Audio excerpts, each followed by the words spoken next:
สวัสดีครับสวัสดีครับพี่บวงสวัสดีทุกท่านครับสวัสดีครับ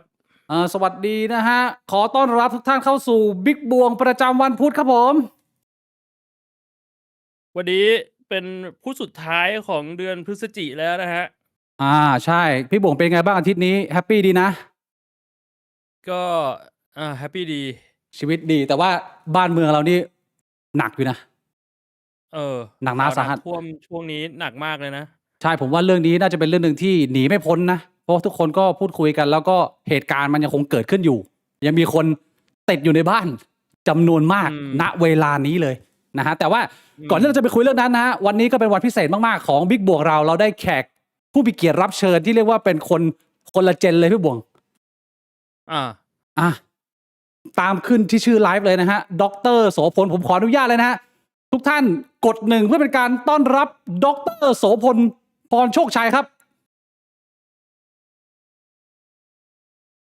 สวัสดีครับสวัสดีครับดร สวัสดีครับผมดรได้โผล่สวัสดีตอนนี้ครับผมตอนนี้ทุกคนเห็นดรแล้วนะฮะอะไรครับสวัสดีครับผมสวัสดีครับขอให้ดรมีสุขสวัสดิ์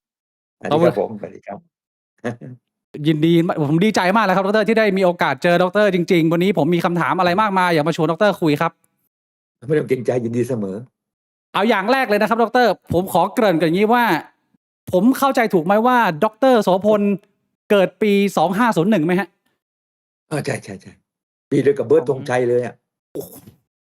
2501ตอนนี้ด็อกเตอร์ก็อายุเท่าไรครับ67 ปีแล้วหรือเปล่าครับใช่แล้ว67แล้วโอ้คือแก่มากนะเรียนตรงๆว่าคุณพ่อผมเนี่ย2502ดรก็คือเป็นน้องดรหนึ่งปีรุ่นน้องกันนะส่วนดีนี่ก็ถือว่าเป็นหลานลุงกับหลานลูกเอาเป็นลูกก็ได้ฮะดร อืมส่วนพ่อของบ่วงเนี่ยเพื่อนผมเนี่ยเกิด2499ใช่ไหมพี่บ่วงใช่ๆใกล้เคียง2499กันใกล้เคียงกันก็อาใกล้เป็นคนอยู่เคียงกันกันพ่อนี่บ่วงแสดงว่าต้องคุณพ่อทั้งสองท่านนี่มีอภิชาตบุตรนะเป็นอาลูกที่ดีนะโอ้นับถือหน้าขอบคุณครับอิจฉาพยายามโชคดีพยายามจะเป็นคนดีครับดอกเตอร์แต่ก็ทำได้บ้างไม่ได้เออ บ้างครับคนเราเป็นปุถุชนมันจะแบบว่าเป๊ะๆอะไรไม่ได้มันก็ต้องพยายามให้ดีที่สุดทำวันนี้ให้ดีที่สุดหรือว่าขอให้เป็นคนดีขอให้เป็นคนดีแต่บางทีอาจจะหล่นมาบ้างนิดๆหน่อยๆเป็นธรรมดาใช่ครับผมมันจะเป็นแบบว่าเป๊ะๆคงจะไม่ได้อะไรเงี้ยใช่ครับแม้แต่พระยังไม่ได้เลยใช่ครับด็อกเตอร์พูดถึงคำว่าคนดีอย่างงี้ผมขอถามนิดหนึ่งได้ไหมคือตัวผมเองเนี่ยในมุมของความเป็นคนเนี่ยผมก็อยากจะทำดีนะแต่บางทีมันเกิดคำถามในใจว่าไอ้การทำดีเนี่ยมันคืออะไรด็อกเตอร์พอจะมีนิยามง่ายๆไหมครับสำหรับแบบการเป็นคนดีเนี่ยมันต้องยังไงครับคนดีนี่มันยังมี2อย่างนะดอเด็กสระอีดีกับดอเด็กสระอียอยักษ์กะรันเนี่ยนะครับคือไอ้พวกคนที่อัปรีอะไรที่บอกนะไปเรียกคนดีแบบนี้เหมือนกัน อ๋อดังนั้นเนี่ยไอ้พวกนี้คือไอ้พวกคนดีประเภทนั้นนี่เราคงไม่กล่าวถึงนะครับแต่คนดีที่เรากล่าวถึงก็ต้องที่ว่าเนี่ยต้องถูกต้องตามทำนองคลองธรรมไม่ไปก่อให้มันเกิดอาชญากรรมหรือว่าอะไรต่างๆแต่ว่าเอ่อภาวะอย่างนี้เนี่ยมันไม่ใช่เกิดขึ้นอยู่ตลอดไปมันก็เกิดขึ้นตั้งอยู่ดับไปตรงนั้นครับก็บางทีเราอาจจะตกลงมาบ้างบางทีเราก็พยายามยกระดับขึ้นไปเรื่อยครับๆนะคนอืมดีก็จะมีอยู่คู่กับคนดีหน่อยเลยคนที่ไม่ดีถ้าเราเป็นคนไม่ดีมันก็จะเอ่อ ต้องแย่ถ้าเป็นคนเลวเนี่ยต้องเลวลงไปเรื่อยๆไม่นั้นเดี๋ยวไอ้คนลูกน้องเราจะมา replace เราถ้าเราเลือกโหดเหี้ยมซะแล้วอะไรเงี้ยนะครับครับถ้าคนดีก็ต้องดีขึ้นไปเรื่อยๆถ้าเกิดว่าเลิกดีเมื่อไหร่เนี่ยก็อาจจะเรียกว่าดีแตกอะไรประมาณนั้นเนี่ยครับอืมดีแตกดีแตกก็คือแบบว่าอย่างเช่นพระถูกจับได้ว่าไปมีอะไรกับศรีกาอย่างเงี้ยดีแตกอะไรเงี้ยอ๋ออันนี้แตกเราหลงกลับบ้านอยู่ตั้งนานอะไรเงี้ยอืดีมที่มันแตกไปอะไรเงี้ยด็อกเตอร์ในมุมของคนเจนด็อกเตอร์เนี่ยเห็นข่าวเฉาพระเฉาไม่ว่าจะเป็นรุ่นสูงหรือว่าพระบางรูปที่เรียกว่าทุกคนก็ให้ความเชื่อถือว่าเอ้ยถ้าเป็นพระไทยนะรูปนี้นะไม่น่าจะทำพลาดนะแต่ก็สุดท้ายเนี่ยมันมีข่าวแบบนี้เนี่ยมันกระเทือนเราไหมฮะในมุมมองของเราที่มีต่อพุทธศาสนาเนี่ยไม่ได้เกณฑ์ไม่ได้กระเทือนอะไรผมเพราะว่าผมไม่ได้เป็นประเภทนั้นอะไรอย่างเงี้ยเนี่ยครับแต่ว่ามันชี้ให้เห็นอย่างหนึ่งว่าบางทีเนี่ยเราอาจจะแบบว่าหลงแทนที่เราจะเคารพด้วยความน่ะด้วยเหตุด้วยผลเนี่ยเราเห็นก็เป็นพระหรือเห็นห่มผ้าเหลืองแล้วก็กราบไหว้หลงไปอะไรอย่างเงี้ยเนี่ยครับอันนี้ส่วนหนึ่งก็เป็นเพราะเราเองไม่มีหลักอะไรยึดเห็นคนไหนที่ดูรู้สึกว่าน่าเชื่อถือเราก็เอ่อศิโรราบโดยที่ไม่ได้ไตร่ตรอง อันนี้ผิดหลักพระพุทธศาสนาใช่ไหมที่บอกว่าเราต้องแบบอย่าเชื่อเป็นเพราะเป็นอาจารย์ อย่าเชื่อเป็นเพราะเป็นพระ หรืออย่าเชื่อเป็นเพราะว่าเป็นอาจารย์ของเราเป็นครูของเราอะไรพวกนี้เนี่ยครับ อ่ะ ถ้าเกิดว่าเราเชื่อประเภทนี้นี่เราก็มักจะผิดหวังได้เราถูกหลอ อื กได้ มเอ้ย ค ผม ล้ายๆ ผม พวก ข อิน อ ฟลู สอ อะ บ ไรพวก ถา นี้ ม ก็อาจจะแบบนั้น ขอสอบถามดร. นิดหนึ่ง ดร. เอ่อ ใช้คำว่าอะไรดี ดร. ถือว่าตัวเองเป็น คนที่นับถือศาสนาพุทธไหมครับ หรือว่านับถือศาสนาไหม หรือว่าดร. เป็น ถือว่าเป็นคนที่ไม่นับถือศาสนา? โอ้ ก็ ถือว่านับถือศาสนาพุทธ อะไรอย่างเงี้ยนะครับ เพราะว่า พระพุทธเจ้าก็สอนหลาย ๆ เรื่องที่ ดีมาก อะไรอย่างเงี้ยเนี่ยครับ แล้วก็ แต่บางเรื่องนี่อาจจะแบบถูกปรุงแต่งไป เกิดขึ้นมาปุ๊บเดินได้ 7 ก้าว อะไรอาจจะมีการปรุงแต่งในภายหลังเราก็ไม่รู้เนี่ยครับ แต่หลักคำสอนนี่เป็นหลักคำสอนที่ดี แต่นอกเหนือจากเนี้ยเราก็ต้องมีความคิดที่เป็นแบบว่าวิทยาศาสตร์ด้วยนะ อ้า ซึ่ง ว วิทยาศาสตร์กับพุทธศาสตร์จริง ๆ ก็ผสานไป แต่บางทีก็มีพวกไสยศาสตร์อยู่ในพระไตรปิฎก มีอะไรต่าง ๆ อยู่เยอะแยะ ซึ่งอาจจะหลายพันปีที่ผ่านมาอาจจะโดนปนเปื้อนไปต่าง ๆ นานา อื อะไรเงี้ ม ยนะครับ โอ้โฮ ชัดเจนเลย ถือว่าดร. เป็นคนรุ่นคุณพ่อผม แต่ว่ามีมุมมองศาสนาที่แตกต่างนะครับ ส่วนใหญ่คนรุ่นพ่อผมอาจจะไม่ได้มองเหมือนดร. แบบนี้ เขาก็จะมองเป็น ก็ยัง แบบเก่า อะไรอย่างเงี้ยครับ โอ้ ใช่ อีกอย่างหนึ่งที่บอกว่า ต่าง gen กันไม่แน่ มันก็เหมือนกับ ขดลวดอะ คือมันไม่ได้เป็นวัฏจักร อย่างถ้าพุทธศาสนาบอกว่าเป็นวัฏจักร เดี๋ยวก็กลับมาเหมือนที่อยู่ที่เดิม ครับ แต่ความจริงแล้วมันไม่ได้กลับมาอยู่ที่เดิม วัฏจักรความจริงแล้วเนี่ยมันลักษณะที่ว่าหมุนเป็นเหมือนกับไอ้ อะไรนะ สปริงอะ ลวด เกลียว เป็นเกลียว เป็นเกลียว มันหมุนกลับมาอยู่ในบริเวณเดิม แต่อยู่คนละมิติ เพิ่มขึ้นมาอยู่คนละห้วงเวลา อะไรอย่างเงี้ยนะครับ นะ อย่างเช่นว่า เขาบอกว่า Gen Z เนี่ยนะครับ หรือ Gen Y ก็ตาม Gen Z เนี่ย เราก็อาจจะ Gen Z เนี่ยไม่ซื้อบ้านแล้ว เพราะว่าเรายัง เราจะไปซื้ออย่างอื่นแทน อะไรอย่างงี้เนี่ยครับ ครับ จริง ๆ แล้วตอนที่ผมเป็น Gen Z เมื่อก่อนผมก็เป็น Gen Z เหมือนกันนะ อา คือ ส ต มัยก่อน เกิด ค ต รั อน บ ที่จบมาใหม่ ๆ ปีพุทธศักราช 2522 โอ้โฮ เมื่อ 46 ปีที่แล้ว 46 ปีที่แล้วเนี่ย ครับ ตอนนั้นก็ถือว่าผมเป็น Gen Z เพราะว่าเกิดมาเนี่ยใครคิดจะไปซื้อบ้านเราไม่ซื้อ เราก็มีพ่อแม่อยู่กับพ่อแม่ บางคนเพื่อนอยู่ต่างจังหวัดก็อยู่หอมาโดยตลอด แล้วอยู่วัดมาโดยตลอด ครับ พวกนี้ยังไม่คิดจะซื้อ อาจจะซื้อรถนะ ซื้อเสื้อผ้าหรู ๆ ซื้อนาฬิกา อา มากกว่า อา ดังนั้นเนี่ย ทุก ๆ Gen เนี่ยตอน ยังไม่ได้คิดจะแต่งงานตรงเล็กปลอกล่องปลองชิ้น ยังไม่ถึงอายุ 30 อะไรเงี้ยเนี่ยนะครับ ก็ยังไม่คิดจะซื้อบ้านอยู่แล้ว อื นะ ม ดังนั้น Gen ต่าง ๆ เนี่ยมันก็จะหมุนวนเป็นขดลวดมากกว่าที่จะเป็นกลับมาที่เดิมเป๊ะ ๆ นะครับ มีการพัฒนา ครับ เล็ก ๆ น้อย ๆ ไปเรื่อย ๆ ใช่ครับ อาจจะมิติใหม่ แต่ว่ากลับมาในทำนองเดียวกัน ดังนั้น ผมก็ยังคิดเหมือนกับพวกที่ ยังนึกได้อยู่ว่า ตอนอายุ 16 คิดยังไงนะ ครับ หรือนึกได้ว่า ตอนอายุ 25 คิดยังไง นึกได้ว่าตอนอายุ 30 คิดยังไง เราจะได้เข้าใจว่า คนแต่ละรุ่นมีความเปลี่ยนแปลงยังไงบ้าง อะไรเงี้ยครับ ดร. ขอถามหนึ่ง เอ่อ พี่บ แป๊ วก พี่บวก บหนึ่งพี่บิ๊ก ขอขั้นนิดหนึ่ง พี่บิ๊กช่วยเพิ่มเสียงดร. หน่อยได้ไหมครับ? อ๋อ ได้ครับ ได้ครับ เดี๋ยวให้พี่บิ๊กเพิ่มเสียงด จะ ร. เพิ่มนิดหนึ่ง เพราะว่า เป็นหวัดอาจจะเสียงไม่ค่อยชัดเท่าไร เดี๋ยวผมเพิ่มให้ โอ แบบ เคครับ เต็มเบอร์ เต็มเบอร์เลยครับ เต็มเบอร์นะ อาจ โอ จะ เค ใช้แบบเสียงเบา ๆ หน่อย ได้นะ ชัด ๆ ไหมพี่บวง? พอได้ไหม? พอได้ไหม? น่า ได้ น่าจะโอเคแล้วนะ เสียงดร. น่าจะเพิ่มขึ้นแล้วนะ พี่บิ๊กเขาไปเพิ่มใน Discord แล้ว โอเค เออ ๆ ดร. ครับ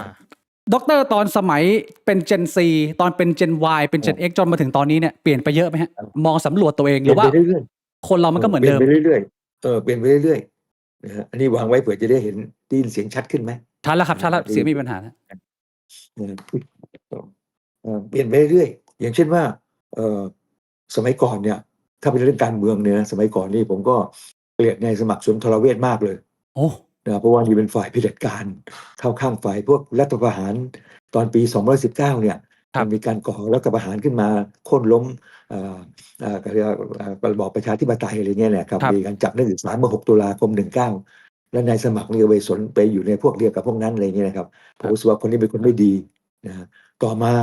เห็นนายจำลองศรีเมือง โอ้โฮ เป็นคนดีมากเลยนะ ต่อสู้เพื่อประชาธิปไตย อะไรอย่างงี้เป็นต้น ครับ เนี่ยนะครับ ต่อมาก็เห็นปรากฏการณ์ใหม่ นายจำลองศรีเมืองไปเข้าข้างพวกเดียวกับเผด็จการเสียอีก อา อะไรเงี้ยเนี่ย ต่อมาก็เห็นว่า นายสมัครสุนทรเวช มาอยู่ฝ่ายประชาธิปไตย กลับใจ ผมก็เลยรู้แต่ว่า กลับใจมา แต่ว่าจริง ๆ แล้วเนี่ยผมก็ไม่ได้ว่าเปลี่ยนใจถมน้ำรถฟ้า หรือกลืนน้ำลายตัวเองนะครับ ครับ เพียงแต่ว่าเรายังยึดแนวทางประชาธิปไตยอยู่ ครับ เพียงแต่คนที่ยิ่งเข้ามาในตัวละครเนี่ยอาจจะ สับเปลี่ยน เปลี่ ไป ยนข้างมา สับเปลี่ยนไปแล้วก็เข้าข้างคนที่อยู่ฝ่ายประชาธิปไตยโดยตลอดครับ อื อื ม ม ผมเคยเห็นคลิปหนึ่ง ดร. พูดว่า ดร. เข้าร่วม 6 ตุลา แล้วก็14ตุลาด้วยใช่ไหมครับตอนสมัยนั้นทำกิจกรรมอะไรอย่างนี้ด้วยโอ้14ตุลาตอนนี้อยู่มศ2ถ้าเดี๋ยวนี้ก็คือม3ตอนนั้นยังไม่ได้เข้าร่วมอะไรแต่อ๋อว่า6ตุลานี่จริงๆผมต้องอยู่มศ5ฮะที่เทพศิรินทร์เนี่ยนะครับแต่อ่าพอดีผมสอบผ่านชั้นมาก่อนก็เลยเข้าธรรมศาสตร์ครับผมก็เลยทำหน้าที่วันที่4วันที่5ผมเลยทำหน้าที่ไปนั่งเฝ้ารถถังอยู่ที่อ่าอนุสาวรีย์ชัยคถ้ารับเกิดรถถังมันขับเคลื่อนออกมาแสดงว่ามันจะมารัฐประหารแล้วจะได้ส่งข่าวให้นักศึกษาที่อยู่ธรรมศาสตร์ได้สลายการชุมนุมซะอะไรประมาณนั้นเนี่ยนะครับ โอ้นะแต่พอดีเขาไม่ได้ใช้ทหารมาสลายการชุมนุมก็ใช้พวกลูกเสือชาวบ้านมั่งหรือพวกอันธพาลอะไรบางกลุ่มเนี่ยนะครับนะก็เลยปรากฏว่ากลายเป็นอีกแบบหนึ่งก็เลยไม่มีการส่งข่าวไปนะแล้วพอดีเช้าวันที่6นี่ผมก็อยู่ที่บ้านได้ยินข่าวก็เลยว่าจะวิ่งไปที่ธรรมศาสตร์พ่อก็เลยตามไปด้วยเพราะกลัวผมจะอันตรายครับนะปรากฏว่าตามไปถึงนักศึกษาก็แตกคือกันออกมาเนี่ยบางคนก็นั่งเรือข้ามไปฝั่งศิริราชปรากฏว่าเรือจมกลางแม่น้ำตายไปคงเรือเยอะนะผโอ้มก็วิ่งไปว่ายน้ำกับคุณพ่อเนี่ยไปตามแม่น้ำเจ้าพระยาไปขึ้นท่ามหาราชครับนะชาวบ้านจะว่าให้ขึ้นเพราะพ่อผมโกหกเขานะโกหกบอกว่ามาหาหมอที่ศิริราชครับพ่อผมอายุ40กว่า50ใช่ไหมเขาก็เลยเชื่อก็เลยได้มีโอกาสขึ้นบ้านรอดไปได้นะส่วนลูกเขยของบ้านนั้นปรากฏว่าออกไปดูเขาเนี่ยโดนกระสุนยิงตายเสียชีวิตเลยนะแต่ผมกับพ่อรอดก็เลยกลับบ้านได้ คือในคืนที่นะครับเขามีเหตุการณ์สลายชุมนุมนักศึกษาเนี่ยด็อกเตอร์ไม่ได้อยู่ในมหาลัยด็อกเตอร์อยู่บ้านแล้วไม่อยู่แล้วค่อยมาบ้านเติมทีหลังตอนที่มันมีเรื่องตอนเช้าที่ผมวิ่งมาแต่ว่าพอดีพ่อไม่ยอมให้มาก็เลยมาตกลงก็เลยมาด้วยกันอะไรเงี้ยนะครับมันมีภาพหนึ่งอะด็อกเตอร์ที่เขาแชร์กันเยอะที่เป็นภาพเอาเก้าอี้ฟาดอะไรใช่ไหมฮะเก้าอี้ฟาดอยู่โอ้ที่ต้นโพใช่ซึ่งด็อกเตอร์ได้เขาหาเป็นคนยวนหาว่าเป็นคนยวนแต่จริงๆแล้วเป็นคนไทยเนี่ยแหละแต่ว่าเขาพยายามใส่ร้ายแล้วก็ปาดคออะไรบางนั้นเนี่ยครับผู้หญิงก็ถูกข่มขืนก็มีอะไรนี้ด็อกเตอร์เห็นเหตุการณ์ที่มันเป็นความรุนแรงในช่วงนั้นเลยไหมฮะหรือว่าเราอยู่วงนอกไปหน่อยไม่เห็นหรอกเพราะเราอยู่นอกมหาลัยจะเข้าไปในมหาลัยเข้าไปไม่ได้เพราะมันยิงปืนใหญ่เลยมีสูญเสียเพื่อนไหมฮะก็มีรุ่นพี่อะไรเงี้ยนะครับมีรุ่นพี่แล้ว มีรุ่นเพื่อนมันมีพอคือเรายังเป็นเด็กอยู่อะแล้วเราก็มีใจเออ ที่อยากจะเปลี่ยนแปลงบ้านเมืองแล้วพอมันเกิดเหตุการณ์อย่างเงี้ยหลังจากนั้นน่ะมันสะเทือนใจเราขนาดไหนเราเกิดความกลัวหรือเราแบบมองประเทศมองระบบอะไรอย่างงี้ยังไงบ้างไหมครับตอนนั้นน่ะบางคนก็กลัวบางคนก็เลิกยุ่งเกี่ยวกับเรื่องภายนอกเลยเรียนหนังสืออย่างเดียวอะไรเงี้ยก็มีนะครับแต่ก็ผมก็รู้ว่าเราก็ต้องพยายามที่จะต่อสู้เพื่อประเทศชาติอะไรเงี้ยเนี่ยครับบางคนที่ถูกจับก็อาจจะหนีเข้าป่าไปอยู่กับพรรคคอมมิวนิสต์แห่งประเทศไทยครับแต่พอดีผมไม่ถูกจับก็ไม่ได้หนีไปไหนก็ยังเรียนหนังสือต่อไปแล้วก็พยายามที่จะเป็นกรรมการนักศึกษาเป็นเอ่อช่วยอยู่ภายนอกอะไรเงี้ยครับก็เป็นทำกิจกรรมคณะกรรมการนักศึกษาทำกิจกรรมอะไรต่างๆ ครับโอ้โฮสุดอันนี้ถือว่าสุดมากแล้วถ้าเกิดว่าเปรียบเทียบกับย้ายมาเป็นยุคปัจจุบันแล้วเนี่ยเมื่อประมาณ4-5ปีที่แล้วเราก็เพิ่งมีชุมนุมใหญ่ของน้องใช่ใช่ๆดอกเตอร์เห็นปรากฏการณ์ครั้งนี้แล้วรู้สึกว่าเป็นยังไงบ้างครับของเด็กๆที่เอามาคล้ายๆกันทำอย่างงี้แล้วคล้ายๆกันนะครับก็ใกล้ๆกันก็คือว่าเราก็เป็นฝ่ายรักชาติรักประชาธิปไตยนะเห็นอะไรที่มันแบบว่าไม่เหมาะสมเนี่ยเราก็ต้องพยายามที่จะ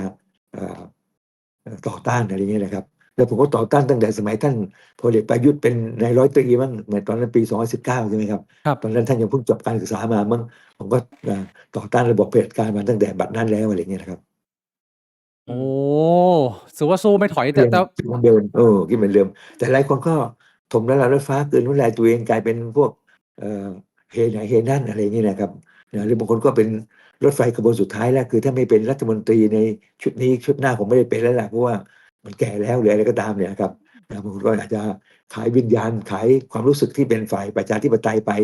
จะมีประเภทนี้อยู่เป็นจำนวนมากครับแต่ก็อืมถือว่าเป็นทางรอดของเขาเพราะเขาไม่มีอาชีพทำมาหากิน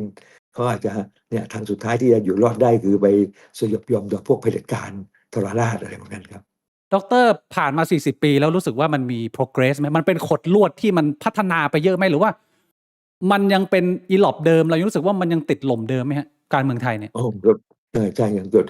ลมเดิมเลยนะก็ต้องคอยพัฒนาต่อไปก็คือว่ามันเป็นการเปลี่ยนแปลงเชิงปริมาณกับเชิงคุณภาพ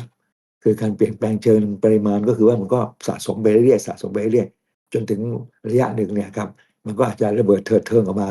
นะอย่างเช่นต้มน้ำกาต้มน้ำเนี่ยเราต้มไปเรื่อยๆเนี่ยถึงจุดเดือดมันก็จะระเบิดเถิดเทิงขึ้นมาแต่ว่าตอนที่ผ่านมาเนี่ยเราจะจุด แต่ยังไม่ติดถึงขั้นถึงขั้นที่จะระเบิดออกมาเนี่ยมันก็เลยไม่ระเบิด แต่วันหน้าเนี่ยคนก็เห็นความไม่เป็นธรรมมากขึ้นเรื่อยๆเปิดหน้ากากของการหลอกลวงประชาชนมากขึ้นเรื่อย ครับ ๆนะคนชาวบ้านก็จะต่อสู้มากขึ้นเพราะว่าประเทศอื่นเขาก็ต่อสู้จนสำเร็จมามากมายแล้ว ครับ เกาหลีใต้เนี่ยผม ครั เพิ่ บ งกลับจากเกาหลีใต้มาเนี่ยที่นู่นเขาก็ต่อสู้จนกระทั่งว่าเดี๋ยวนี้เป็นประชาธิปไตยที่สมบูรณ์อะไรเงี้ยนะครับ เอ่อผมขอถามดรอย่างหนึ่งแต่ว่ามันอาจจะเป็นคำถามที่เสียมารยาทสักนิดหนึ่งผม ไม่ ผ เป็น ม ไร ต้อง ไม่ต้องเกรงอกเกรงใจกันซะบ้างไม่ต้องเกรง ต้อง ใจ ต้ กั อน ง ครับ ต้องขอโทษดรล่วงหน้าด้วย คือดรเล่ามาทั้งหมดเนี่ยมันทำให้ผมว่า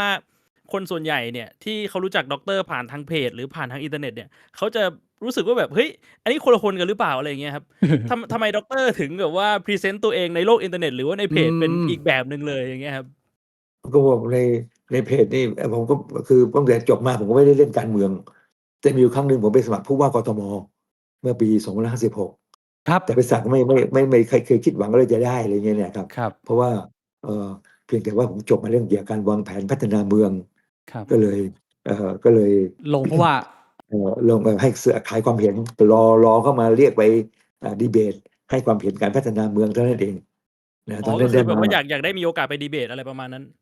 ใช่ได้มา1,000 กว่าคะแนนเสียเงินไป100,000 กว่าบาทหลงจ้วงตกแล้วคะแนนละ100นะเพื่อนผมสมัครนี่เสียไป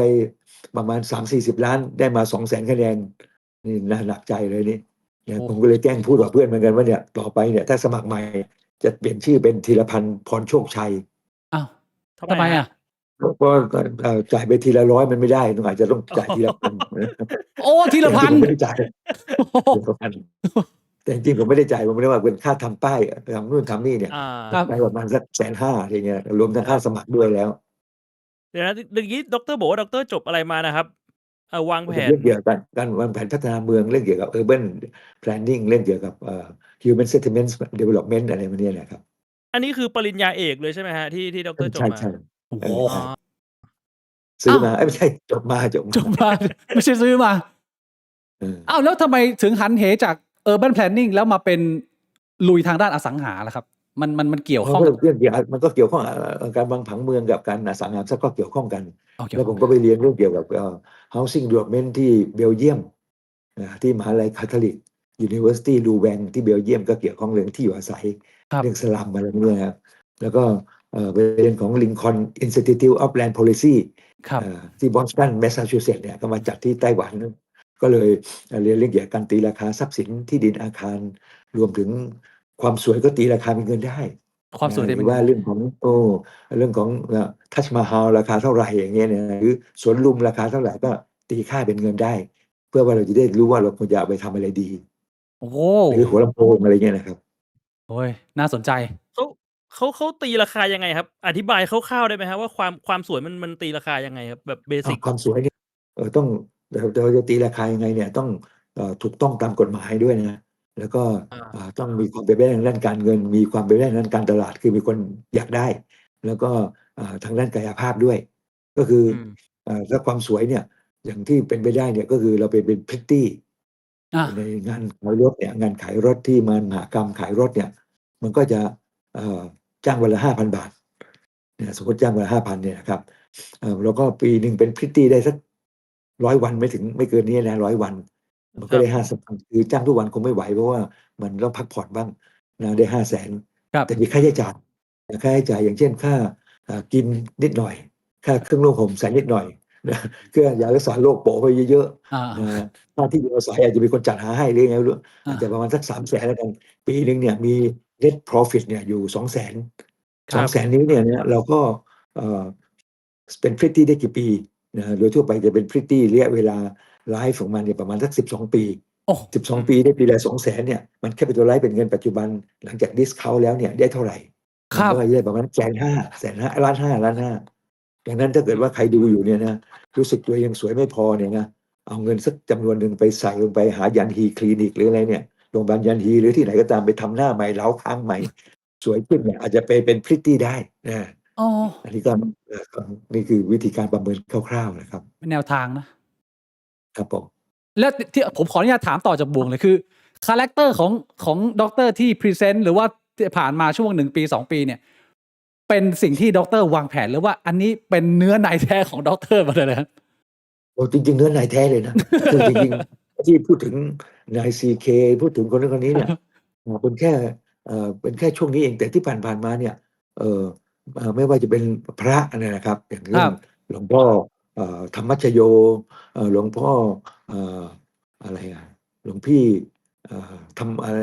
หลายๆคนเนี่ยที่พูดจาอะไรต่างๆซึ่งมันดูแล้วไม่ค่อยสมผลน่ะพระมหาวิชิตชัยเมธี ครับ บอกว่าเนี่ยตบยุงเนี่ยมันตบยุงไม่ได้นะเพราะยุงเนี่ยมันจะเอาเลือดไปให้ลูก เขา ยุงกิน ถ้า เอ ไป อ ตบมันทำให้มันตายมันเลือดเลือดมันไม่ได้กินลูกมันไม่ได้ตายเดี๋ยวลูกมันไม่ได้กินเดี๋ยวมันจะตายอะไรอย่างเงี้ยนะครับ ผมก็บอกว่าไอ้ยุงเนี่ยมันไม่ได้เอาดูดเลือดไปให้ตัวลูกกินนะลูกมันเนี่ยมันไม่ได้กินด้วยนมนะอันนี้เป็นความเข้าใจผิดแล้วอะไรอย่างเงี้ย ครับ คืออะไรก็ตามใครที่แหลมออกมาในพูดในแง่ที่มันไม่ค่อยสมเหตุสมผลเนี่ยเราก็พยายามที่จะให้สังคมได้รู้ว่าความจริงมันเป็นยังไงนะครับ ก็ หรื คือ อว่าแม้แต่พระพุทธทาสเนี่ยพระพุทธทาสท่านเป็นพระที่น่าเคารพมากนะครับ ท่านก็กราบพระสังฆราชนะครับ ในฐานะที่เป็นผู้บังคับบัญชาอะไรเนี่ยนะครับอันนี้ก็เป็นความคิดอย่างหนึ่งแต่มองในแง่หนึ่งว่าเราต้องกราบกันตามใครบวชก่อนบวชหลังตามที่พระพุทธเจ้าสอนน่าจะถูกต้องมากกว่าไหมอะไรมองนั้นนะครับ หรือบางพระบางรูปก็บอกว่าเนี่ย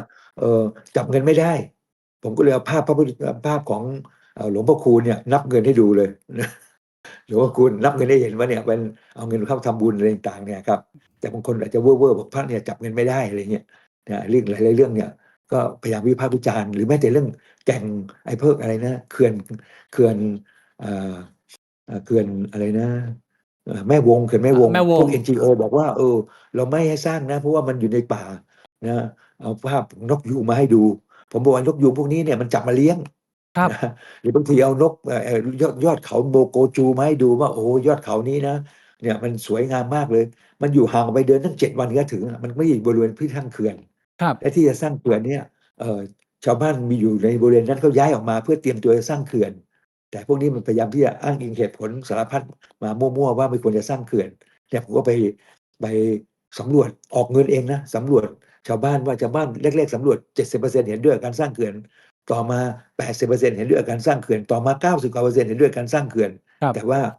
รัฐบาลก็ไม่สร้างอะไรเงี้ยหรือว่ากระเช้าขึ้นภูกระดึงอ่ะ ครับ นะไอ้พวก NGO บอกว่าสร้างแล้วมันจะทำให้ไอ้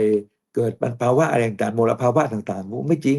กระเช้าทั่วประเทศทั่วโลกเนี่ยเกาหลีเวียดนามที่ไหนก็มีทั้งนั้น อืม มันเป็นสิ่งที่ดีนะแล้วบอกว่าชาวบ้านต้องแบกไอ้พวกหาบขึ้นไปเนี่ยทำให้เขาหมดอาชีพ มันหนักขนาดนั้นเนี่ยให้เขาขายของไม่ดีกว่าเลยถ้าเกิดมีคนมาท่องเที่ยวเยอะๆเนี่ยครับ ครับผม เนี่ยผมก็ออกเงินสำรวจเองเลยนะปรากฏว่า 95% มั้งของชาวบ้านที่นั่นอ่ะอยากได้ไอ้ กระเช้า กระเช้าแต่พวก NGO มันไม่ให้ อืม ดูสิก็พยายามจะต่อสู้กับไอ้พวกที่ความคิดแปลกๆอะไรเงี้ยเนี่ยครับหรือโรงไฟฟ้ากระบี่ ครับ นะเมื่อก่อนใช้ถ่านหินก็ได้อยู่แล้วตอนหลังก็หยุดไปก็จะใช้ถ่านหินบิทูมินัสที่มันมีคุณภาพดีกว่าไม่มีมลภาวะไอ้พวกนี้ไม่ยอม NGO ไม่ยอม อืม และที่สำคัญอย่างหนึ่งเนี่ยผมก็พายให้เห็นว่าเนี่ยในมาเลเซียเนี่ยมีโรงไฟฟ้าถ่านหินอยู่ริมทะเลมากมายเขาทำได้ไม่เห็นชาวบ้านว่าอะไรเลย แล้วก็ยังมีพวกรีสอร์ทอยู่ใกล้ๆด้วย ครับ มันไม่ได้เป็นมลภาวะเลยเนี่ยแต่พวก NGO ไม่ยอมก็พยายามที่จะค้านรวมทั้งพวก Greenpeace อะไรพวกนี้เนี่ยครับผมก็เลยพยายามที่จะชี้ให้เห็นว่าอะไรก็ตามที่พวกของปลอมปนเนี่ยต้องพยายามที่จะให้ชาวบ้านได้ตาสว่าง โอ้ เท่านั้นเองไม่ได้มีอะไรที่แบบว่านั่นไม่ได้มีอะไรที่แบบว่าไปเป็นส่วนตัวหรือไปหาแสงบางคนบอกไปหิวแสง อ่ะ ไม่ใช่หิวแสงในเมื่ออันเนี้ยเฟซบุ๊กเนี่ยนะก่อนหน้าที่มีคนมาพูดถึงเรื่องคุณดิวหรือคุณซีเคเนี่ยก็มีคนมาติดตามตั้ง400,000 กว่าคนอยู่แล้ว ตอนนี้จะ500,000 คนอยู่แล้วเนี่ยนะ อ่ะ หรือในอะไรทิกตอกเนี่ยมันก็มีคนมาดูตั้งมีคนมาไลค์ตั้ง4-5 ล้านอยู่แล้ว ครับ นะมันจะไปหาแสงทำไมถ้าเราหาแสงเนี่ยต้องเชียร์เช่นอย่างตอนนี้คุณซีเคไปเอ่อลงเรื่องน้ำท่วมเนี่ยโอ้โหทำให้คนเชียร์ว่าเฮ้ยเราทำดี ครับ ใช่ไหมถ้าเกิดว่าผมจะ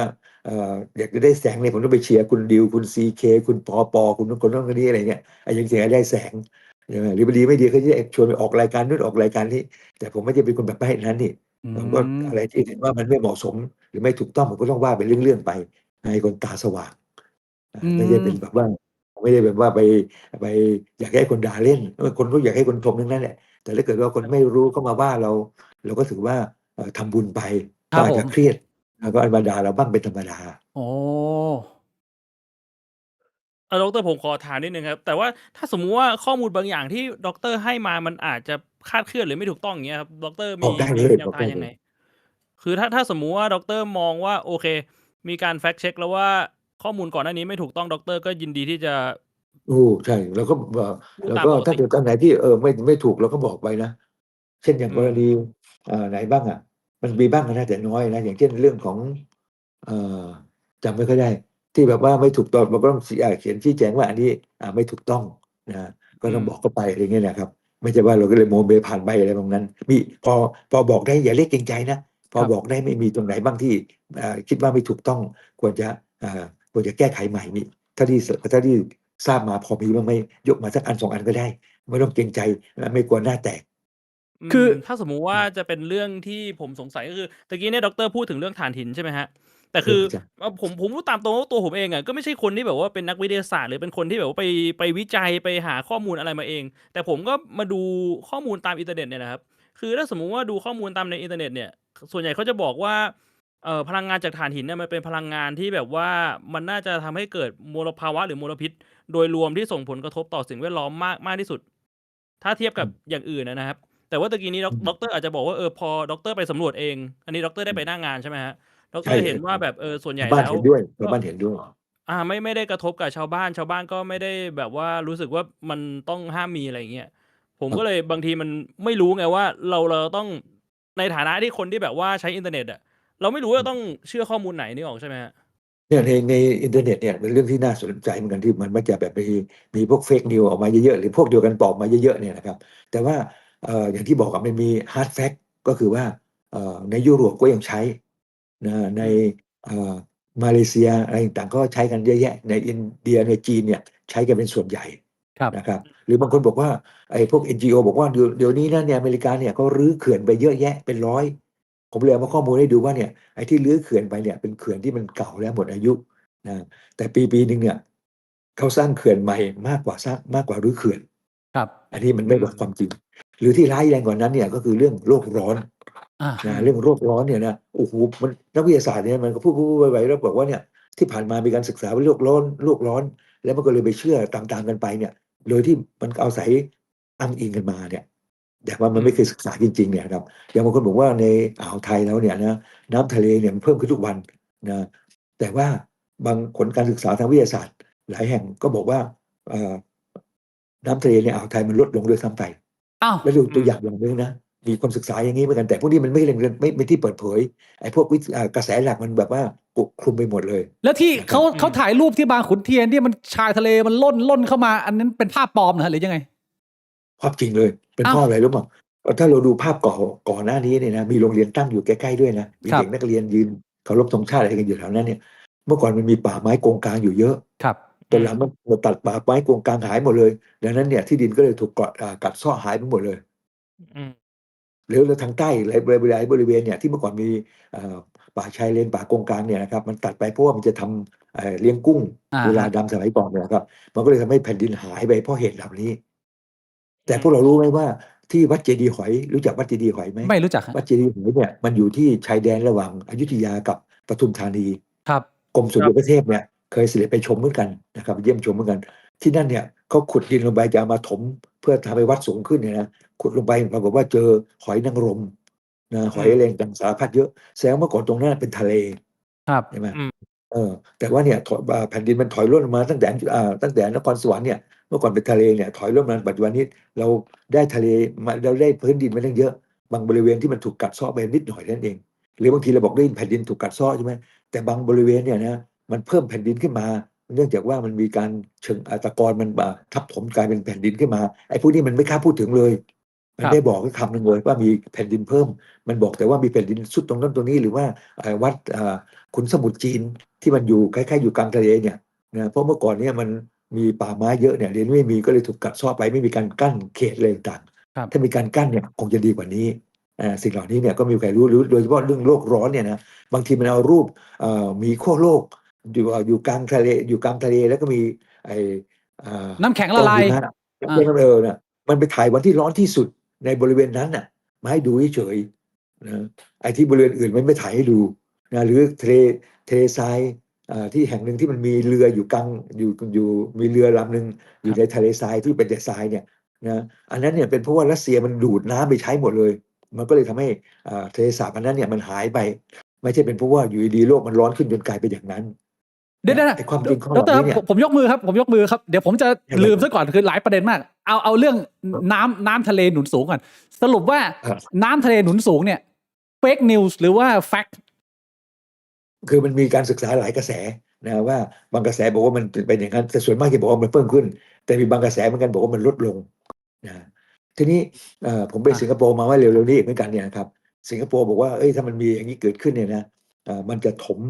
มันจะสร้างเขื่อนขึ้นมาอยู่รอบนอกเกาะสิงคโปร์อีกทีหนึ่ง ครับ เพื่อ ครั ว่า บ ไม่ให้เกาะสิงคโปร์มันหายไป ครับ แต่มันยังไม่ได้สร้างนะ เพราะ ยัง ว่า ไม่ สิ่งที่คิดคาดการณ์ทั้งหลายเนี่ย มันก็ยังไม่ได้แน่นอนว่ามันจะเป็นอย่างนั้นจริงหรือเปล่า อ่าฮะ นะว่าในอีกประมาณสัก100 ปีข้างหน้าเนี่ยนะมันจะทำให้น้ำทะเลเพิ่มขึ้นประมาณ1 เมตรหรือ2 เมตรเนี่ยมันจะจริงหรือไม่เนี่ยยังไม่มีใครรู้เหมือนกัน แต่มันก็เตรียมแผนไว้ก่อนว่าถ้าเกิดงั้นขึ้นมามันจะทำยังไงบ้าง หรืออย่างช่วงหนึ่งรัฐบาลก่อนหน้านี้ก็บอกว่าจะทำวงแหวนที่เขื่อนที่อ่าวไทยบ้านเราอย่างนี้เนี่ย ค ค รั รับ บนะก็มีคนพูดถึงอย่างนั้นเหมือนกัน แต่ว่าอย่าลืมว่าพวกวิทยาศาสตร์ที่มันไม่จะนักวิทยาศาสตร์ที่มันจะพูดซ้ำๆกันไปเนี่ยนะครับไอ้คนที่พูดทีคนนั้นพูดทีเนี่ยบางครั้งเนี่ยนะฮิตเลอร์ยังบอกเลยเราพูดเรื่องโกหกเลยนะพูดซ้ำกันไปเรื่อยๆเนี่ยเดี๋ยวมันจะเชื่อ กลายเป็นเรื่องจริง จะกลายเป็นเรื่องจริงดังนั้นเราต้องสังวรไว้นิดหนึ่งว่าไอ้สิ่งที่เขาพูดกันส่งเดชแล้วเนี่ยมันจะจริงหรือเปล่า แต่ผมก็เอามาอ้างเล่นเหมือนกันนะเช่นว่า ครับ เฮ้ยพวกเราอยู่ในออฟฟิศเราเนี่ยนะแล้วก็ปิดไฟบ้างแล้วกันนะเพื่อลดโลกร้อน แต่ความจริงผมก็บอกเขาตรงๆเหมือนกันนะคุณจะเปิดยังไงผมก็ไม่เจ๊งหรอกผมมีพนักงานเพื่อนร่วมงานอยู่100 คนเนี่ยนะไอ้แค่เรื่องไฟฟ้าปีนึงเดือนนึงเป็นล้านเนี่ยมันไม่เท่าไหร่หรอกถ้าปิดไปสักดวงนึงอาจจะประหยัดไปสัก10 บาทนะดังนั้นมันไม่ทำให้เจ๊งแต่ว่ามันเป็นการเพาะนิสัยของเขานะเพื่อให้เขากลับไปบ้านก็ทำตัวเป็นคนดี ครับ อยู่ออฟฟิศก็เป็นคนดีอะไรนั้นเอง อืม นะแต่ว่าจริงๆแล้วมันไม่ช่วยอะไรมากมาย อันนี้ ก็คือใน อ่ะ มุมของดรมองว่าเรื่องโลกร้อนไม่น่าจะจริงอย่างนี้เหรอฮะ ใช่ใช่ๆ เนี่ เนี่ย ยผมก็เขียนบทความเรื่องนี้มานานแล้วตั้งแต่ปี240 กว่า เรื่องโลกร้อนเรื่องเท็จเนี่ย คือ ผมเขียนไว้อย่างนั้นเลย เดี๋ยวนะฮะดรแล้วไอ้เรื่องรูปถ่ายหิมะแล้วมีหมีแบบหมีแบบป่วยๆสกปรกอะไรเงี้ย อันนั้นมันก็เป็นรูปถ่ายมันก็อาจจะเป็นไปได้อย่างที่ดรว่า แต่ว่ามันมี มันสร้างเอง มันมีภาพดาวเทียมที่เขาเห็นมวลของน้ำแข็งที่มันลดลงในปริมาณมาก อันนี้มันน่าจะเป็นข้อมูลที่โอเคกว่าภาพหมีไหมฮะ เป็นก็โอเคกว่านะครับนะแต่ว่าต้องดูว่ามันหมายถึงช่วงไหนบ้างบางทีมันก็มีช่วงที่มันแบบว่าหดตัวลงบางทีมันก็มีช่วงที่มันเพิ่มขึ้น มันหดตัวลงตลอดนะครับที่เขาเอามานำเสนอ อืม ที่ผมเคยเห็นนะฮะแต่ผมไม่รู้ว่ามันแฟกต์แค่ไหนผมก็เลยสอบถามมาด้วยว่าเอาถ้าเกิดว่าเป็นข้อมูลประมาณนี้เนี่ย มันดูน่าเชื่อถือกว่าน้องหมีไหมฮะ ก็น่าเชื่อถือกว่าเหมือนกันนะแต่ว่าหดตัวตลอดเนี่ยแล้วในช่วงที่อย่างช่วง3-4 ปีที่ผ่านมาเนี่ยโลกมันเย็นลงมันไม่พูดถึงนะโลกมันเย็นลงเนี่ยมันไม่พูดถึง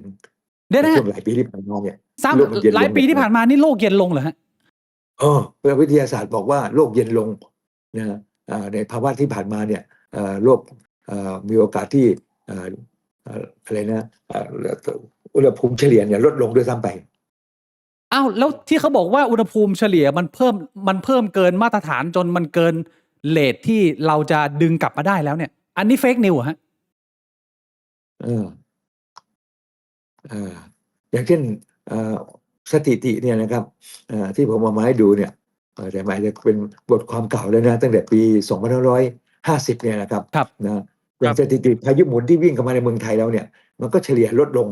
นะหรืออุณหภูมิเฉลี่ยตั้งแต่39-49เนี่ยนะมันก็ออกมา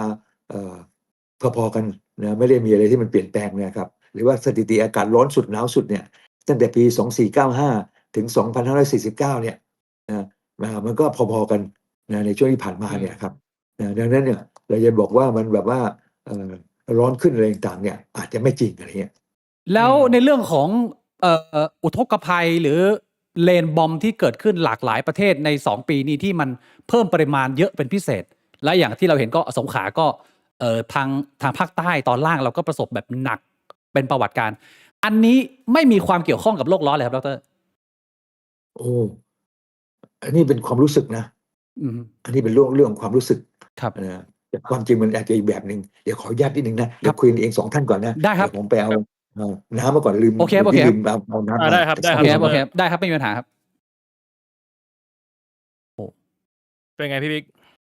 ผมคำถามเยอะอะแต่ว่ามันก็ค่อยๆคุยกันไปเรื่อยๆสบายๆครับผม เออ คื โอ้ อเรี โล ย ก กว่าอันนี้เราเน้นคุยกันแบบวิชาการเลยนะ อันนี้คือโลกร้อนเฟกนิวนะพี่บวง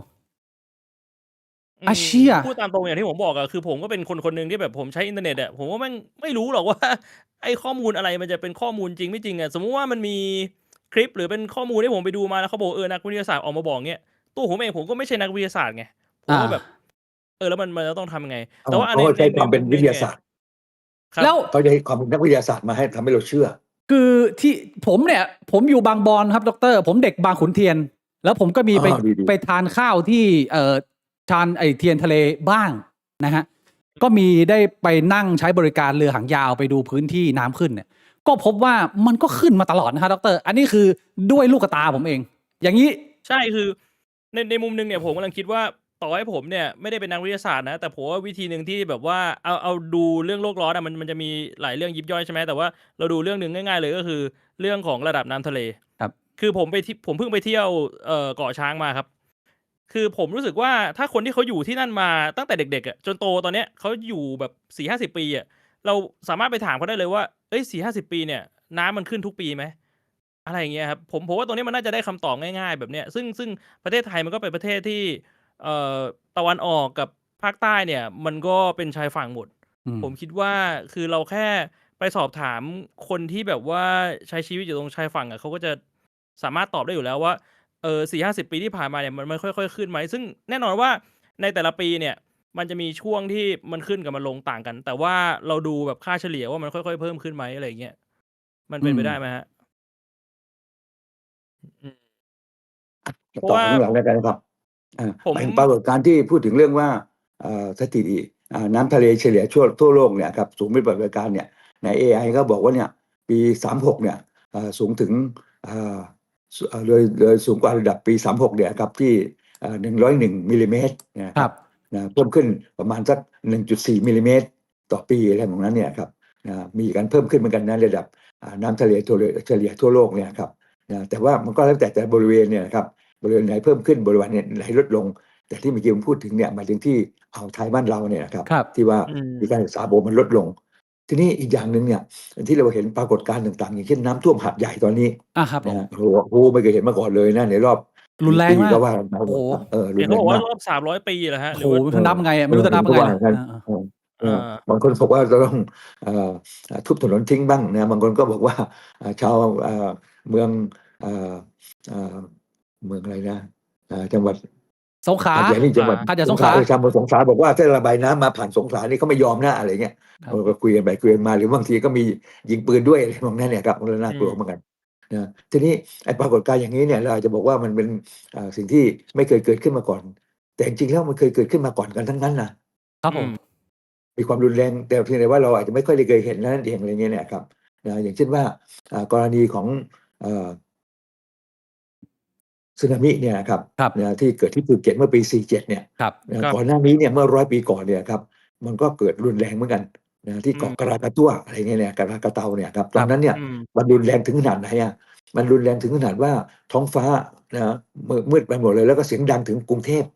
นะชาวกรุงเทพเราคิดว่าสงสัยฝรั่งเศสมันยิงปืนใหญ่ใส่กรุงเทพเราเนี่ยนะครับแต่จริงๆไม่ใช่มันระเบิดจากกระกาตั้วเนี่ยครับกระกาเตาเนี่ย ครับ นะแล้วท้องฟ้าเนี่ยแถวนั้นเนี่ยมืดไป3 เดือนเลยนะครับ คิดดูนะถ้าเกิดวันนี้นะถ้าเกิดขึ้นมาวันนี้ใหม่เนี่ยโอ้พวก CNN หรือใครสำนักข่าวทั้งหลายคงรายงานว่าโลกแตกแล้แน่นอนใช่ไหมครับ หรือว่า200 ปีที่แล้วนะที่หมู่เกาะซุมบาวานะครับที่แถวบาหลีลอมบอกตอนนั้นเนี่ยครับมันก็ระเบิดรุนแรงจนกระทั่งว่าสมัยรัชกาลที่2เนี่ยครับระเบิดรุนแรงจนกระทั่งว่าที่ยุโรปเนี่ยนะซึ่งอยู่ห่างไกลเนี่ยไม่มีหน้าร้อนบันทึกเรียบร้อยเลยไม่มีหน้าร้อน เพราะอะไรเพราะว่าฝุ่นควันมันปกคลุมไปแทบทั่วโลกยามหน้าร้อนขึ้นมาเนี่ยทางแสงอาทิตย์ส่องลงมาเนี่ยไม่ค่อยถึง ครับ ก็เลยปีนั้นเย็นทั้งปีนะเพราะฝุ่นควันอย่างนี้ ครับ เนี่ยมันเคยรุนแรงกว่านี้มันเยอะนะครับหรือว่าถ้าเราไปที่สุมาตราเนี่ยมีทะเลสาบหนึ่งชื่อทะเลสาบโทบ้าเมื่อก่อนเป็นภูเขาไฟ ไม่ใช่ภูเขาไฟธรรมดา ผมก็เคยเห็นอยู่ครับ พวก ครับผม ซุปเปอร์โวลเคโนปรากฏว่า ลาวามันเนี่ยพุ่งไปถึงอินเดียเลยนะลาวาพุ่งถึงอินเดียเพราะอินเดียไม่เคยมีแผ่นภูเขาไฟปรากฏว่าอันนั้นซูเปอร์โวลคาโนเนี่ยเกิดขึ้นมา70,000 ปีที่แล้วเนี่ยรุนแรงขนาดนั้นโลกเรายังอยู่เลย ครับ ใช่ไหม อืม แต่บ้านเราเนี่ยมันเห็นปรากฏการณ์อะไรขึ้นมานิดนึงเราบอกว่าโอ้โหมันแบบไปที่สุดของที่สุดนะเพราะเราก็อยากจะดันให้มันเป็นที่สุดของที่สุดอยู่แล้ว ครับ เช่นอย่างถ้าผมเป็น NGO ดูแลเรื่องเด็กดูแลเรื่องโสเภณีเนี่ย ครับ ผมก็จะบอกว่าเนี่ยโสเภณีเนี่ยในเมืองไทยมีเป็นแสน ครับ โสเภณีเด็กมีเป็นล้านโสเภณีล้านโสเภณีเด็กเนี่ยมีเป็นแสนเพื่อให้คนรู้สึกว่าน่าตกใจน่าเชื่อถือในสิ่งที่เราพูดบางทีเราฟังพวกนี้พูดเนี่ยมันก็จะพูดเป็นเสียงเดียวกันมาคล้ายๆอย่างนี้ครับ อ๋อ แล้วประเทศไทยมีถึงไหมครับ หรือว่าตัวเลขมันไม่ถึง มันไม่น่าจะถึงนะไม่น่าจะถึง แล้วเราจะรู้ได้ยังไงครับ มันก็เรื่องพวกนี้มันไม่มีการเก็บสถิติใช่ไหมฮะแล้วมันก็แบบส่วนใหญ่ก็เป็นฟรีแลนซ์อะเป็นฟรีแลนซ์แบบ ใช่แล้ว อันเดอร์กราว ตำรวจ ด์ เขาไปตรวจเขาก็บอกว่าเขาไม่เจอนะ เออ นะเจอแม่ไม่เจอเลยนะอ้าว อืม เนี่ยอาจารย์ดูทำใน AI บอกว่าสถิติหญิงค้าบริการทางเพศเนี่ยมีประมาณ200,000 ถึง 300,000 คนนะอันนี้เป็นข้อมูล ในไทยเหรอฮะ ปี58ในไทยเนี่ยนะบอกว่าอย่างนั้นนะ โอเค แต่ ฮะ ว่าอันนี้ก็ไม่รู้ว่าจริงเท็จประการใดนะครับเรื่องนี้ ขออนุญาตกลับเข้ามาที่เรื่องโลกร้อน กิโล ขออนุญาตกลับเข้ามาที่เรื่องร้อนคือดรมองว่าบางครั้งพอมันมีข่าวมาจากหลาย ๆ ที่มันอาจจะพูดเป็นเสียงเดียวกันเนี่ยเราจะต้องใช้ความ ครับ ช่างใจเยอะ ๆ มากกว่าที่จะเป็นความรู้สึก ครับ ที่จะมาตัดสินว่าตอนนี้มันเกิด global warming แล้วจริงหรือไม่ดรมองไปว่า 100% ไม่มีหรือดรมองว่ามันก็ยังมีโอกาสเกิดนะแต่ว่าเรายังไม่มีอินดิเคเตอร์ที่ทุกคนมันจะแบบเชื่อไปพร้อมกันได้ว่าเอ้ย global warming แม่งมาละดรเป็นประมาณไหนฮะ ก็ต้องพิสูจน์ไปเรื่อยๆเพราะว่าบางเครื่องก็มีคนพิสูจน์ให้เห็นเหมือนกันนะไอ้เครื่องที่จับว่าโลกร้อนเนี่ยบางทีไปตั้งอยู่ตรงกลางแดดบางทีมันก็ตั้งอยู่ตรงบริเวณที่มันแบบว่าไม่เหมาะสมอะไรเงี้ยเนี่ยครับนะซึ่งมันทำให้มีความผิดเพี้ยนไปเยอะเหมือนกันเนี่ยครับว่าความจริงมันเป็นยังไงกันแน่ ครับโอบ าง เค คนก็เลยแบบตัวโลกร้อนยกทั้งว่าจะไปย้ายเมืองหลวง ย้ายเมืองหลวงไปอยู่ที่อื่นซะเลยอะไรอย่างเงี้ยนะครับว่ากลัวว่ากรุงเทพเราจะแย่แต่อย่าลืมนะที่อัมสเตอร์ดัมหรือว่าที่เนเธอร์แลนด์หลายเมืองเนี่ยนะเขาบริหารจัดการ เรีย ได้ ว่า ทำเขื่อน อยู่ใต้ดินเป็น10 เมตรครับ ยังอยู่ได้อะไรเงี้ยเนี่ยครับดังนั้น อืม ไม่ต้องกลัวเรื่องเกี่ยวกับโลกร้อนจนเกินไปนักอะไรเงี้ยนะครับ ถ้าอย่างนั้นไอ้ที่หลาย ๆ บทความเขียนออกมาเรื่องกรุงเทพน้ำท่วม 2050 เนี่ยดรว่าไม่ต้องไปวอรี่เลยช่างแม่งอันนี้เฟกนิวดรมองงี้ อย่างเช่นภาคเนี่ยนะที่บอกว่ามีการขู่ว่าน้ำแข็งทั่วโลกจะละลายใน30-40 ปีเนี่ยนะครั ครับ บผม ซึ่งอันนี้เนี่ยพวกที่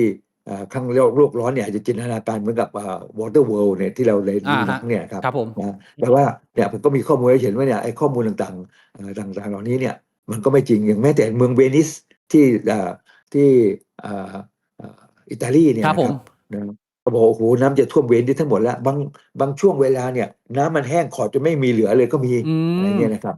ดังนั้นเนี่ยมันจะมองข้างเดียวนะให้เรารู้สึกว่ามันย่ำแย่แล้วอะไรเงี้ยนะครับหรือเรื่องพายุนากิสถล่มที่พม่าบอกโอ้ยไม่เคยมีมาก่อนเลย มันก็เคยมีมาก่อนเหมือนกันนะครับ อืม นะ แต่ ดังนั้น ว่า สิ่งต่างๆครับผม คือในเรื่องของไอ้น้ำท่วมกรุงเทพเนี่ยมันก็เป็นลักษณะว่าคือมันเป็นเรื่องใหญ่ถ้าสมมุติว่ามันจริงเนี่ยมันก็เป็นเรื่องที่เราต้องมีมาตรการป้องกันแล้วก็ต้องแบบว่าทำแต่เนิ่นๆเหมือนทางอัมสเตอร์ดัมเนี่ยมันก็ต้องมีการสร้างการจัดการถูกไหมฮะแต่ถ้าเกิดว่าเราจะตีไปว่าโลกร้อนแม่งไม่มีจริงหรอกก็คือเราก็ไม่ต้องทำอะไรเลยอย่างนี้แหละฮะหรือว่าดรมองว่า ทำอยู่แล้ว ในมุมของรัฐบาลจะต้องเตรียมรับมือไอ้เรื่องที่เราไม่ชัวร์นี้ยังไง ถึงแม้จะไม่มีเรื่องโลกร้อนเนี่ยนะโอกาสที่น้ำท่วมอย่างปี54เนี่ยเพราะว่าเรื่องของฝนตกหนักอะไรต่างๆเนี่ยควรจะมีอยู่แล้วนะครั ครับ บ จริงๆเราควรจะสร้างเขื่อนรอบๆอ่าวไทยของเราเนี่ยเหมือนอย่างในกรุงลอนดอนมีประตูน้ำเปิดปิดอะไรพวกนี้นะครับ ครับ หรือว่าแบบเดียวกับที่อัมสเตอร์ดัมเนี่ยแล้วเราก็สามารถที่จะสร้างพื้นที่ใหม่ขึ้นมาในเชิงพาณิชย์ได้นะอันเนี้ยเราควรจะทำเป็นอย่างยิ่งเนี่ยครับนะแต่ว่าบ้านเราจะทำอะไรก็ยักลึกติดกึกยักลึกติดกักอะไรเงี้ย ใช่ ทำไม่ ใช่ ได้ ใช่ครับผม นี่ก็เลยเป็นเรื่องที่น่าเสียดายนะเราต้องทำพัฒนาเมืองให้ดีแล้วจะปล่อยให้มันจมลงไปเรื่อยๆคงไม่ได้ แม้แต่ไอ้เอ่อเอ่อสนามบินน่ะที่โอซาก้าเนี่ยนะครับ ครับ ครับ ผมว่ามันจมลงไปทุกปีละ10%เนื่องจากว่ามันสร้างแล้วมันอาจจะทำเสาเข็มไม่ดีหรือไงเพราะมันสร้างอยู่กลางทะเล แล้วก็ อืม ให้เครื่องบินจอดเครื่องบินกระแทกแรงไปเรื่อยหรือไงไม่รู้เนี่ยทุกปีมันจมลงไปเรื่อยอันนี้มันก็หาทางซ่อมอยู่ตลอดเวลาเหมือนกัน ครับ นี่ก็ ผม เป็นสิ่งที่ต้องแก้ไขนะครับ โอ โอเค เค ฮะพูดเรื่องนี้พอดี อย่างนี้ผมขอถามถึงสถานการณ์ปัจจุบันเลยกันดรมองยังไงกับวิธีการแก้ปัญหาของหาดใหญ่ในตอนนี้ครับ กับที่รัฐบาลเขาทำแบบว่ามีการแบบแจกแจงอะไรยังไงดรได้ตามข่าวไหมฮะ โอ้ก็ตามนิดหน่อยครับ แต่ว่าหลักๆแล้วเขาก็บอกว่าเขาจะเอาอยู่ใช่ไหมเขาสามารถที่จะแก้ไขได้แสดงว่าเขายังคิดไม่รอบคอบอะถ้าคิดรอบคอบกว่านี้คงจะป้องกันได้ดีกว่านี้อะไรอย่างเงี้ยเนี่ยครับ ครั แส บ ดงว่าการ อืม วางแผนต่างๆมันไม่ดีเท่าที่ควรถ้าวางแผนได้ดีกว่านี้ปัญหาแบบนี้คงไม่เกิดขึ้นเนี่ยมัน อืม คนก็สูญเสียชีวิตและทรัพย์สินไปเท่าไหร่ก็ไม่รู้เนี่ยนะครับแล้วถ้าเราย้ายคนออกมาเนี่ยและไอ้ทรัพย์สินที่อยู่ในบ้านเนี่ยบางทีถูกปล้นสะดมมั่งหรือว่าถูกเข้าไปแงะอะไรต่างๆเนี่ยเป็นความเสียหายเยอะ แต่ยังไงก็ตามเนี่ยผมเชื่อว่าวันหลังเขาก็จะกลับมาบางคนคิดถึงขนาดว่าต่อไปเมืองนี้คงอยู่ไม่ได้อีกต่อไปแล้ว อันนี้ อืม เป็นการมองในแง่ร้ายจนเกินไปนะครับ อย่างเช่นที่กรุงเทพเราเนี่ยนะมีบางหมู่บ้านเนี่ยถึงหลังคาเหมือนกันนะครับ อืม ก็คนก็กลับย้ายเข้าไปอยู่มาที่อ่านวนครเมืองเอกคนก็กลับเข้าไปอยู่ แต่ถ้าหมู่บ้านที่รวยๆคนรวยๆเนี่ยบ้านหลังหนึ่งประมาณ20-30 ล้านอย่างเนี้ยบางทีเอ่อไม่เข้าไปอยู่แล้วทิ้งเลยไปซื้อบ้านที่อื่นเลยคือคนรวยมันก็อาจจะทำอะไรไม่น่าเกลียดมันก็อาจจะย้ายทิ้งไปเลยแต่ถ้าคนชาวบ้านชาวช่องจริงเนี่ยก็ยังย้ายกลับไปอยู่ที่เดิมของเขาแน่นอนไม่ต้องห่วง อืม อืม ดรคิดว่าปัญหาที่มันเกิดขึ้นมันเป็นแค่ความไม่มีประสิทธิภาพของหน่วยงานรัฐอย่างเดียวไหมหรือว่าคนไทยในพื้นที่คนในจังหวัดมีส่วนร่วมในการรับผิดชอบตรงนี้ด้วยครับบางคนเขาก็พยายามจะโทษหลายฝ่ายดรมองเรื่องนี้ยังไงฮะ มันก็มีมันก็อาจจะไม่ได้ถึงเวลาต้องไปโทษมาจะหาทางแก้ไขยังไงเนี่ยครับแต่ว่าปัญหาคือเอ่อในความเป็นจริงแล้วเนี่ย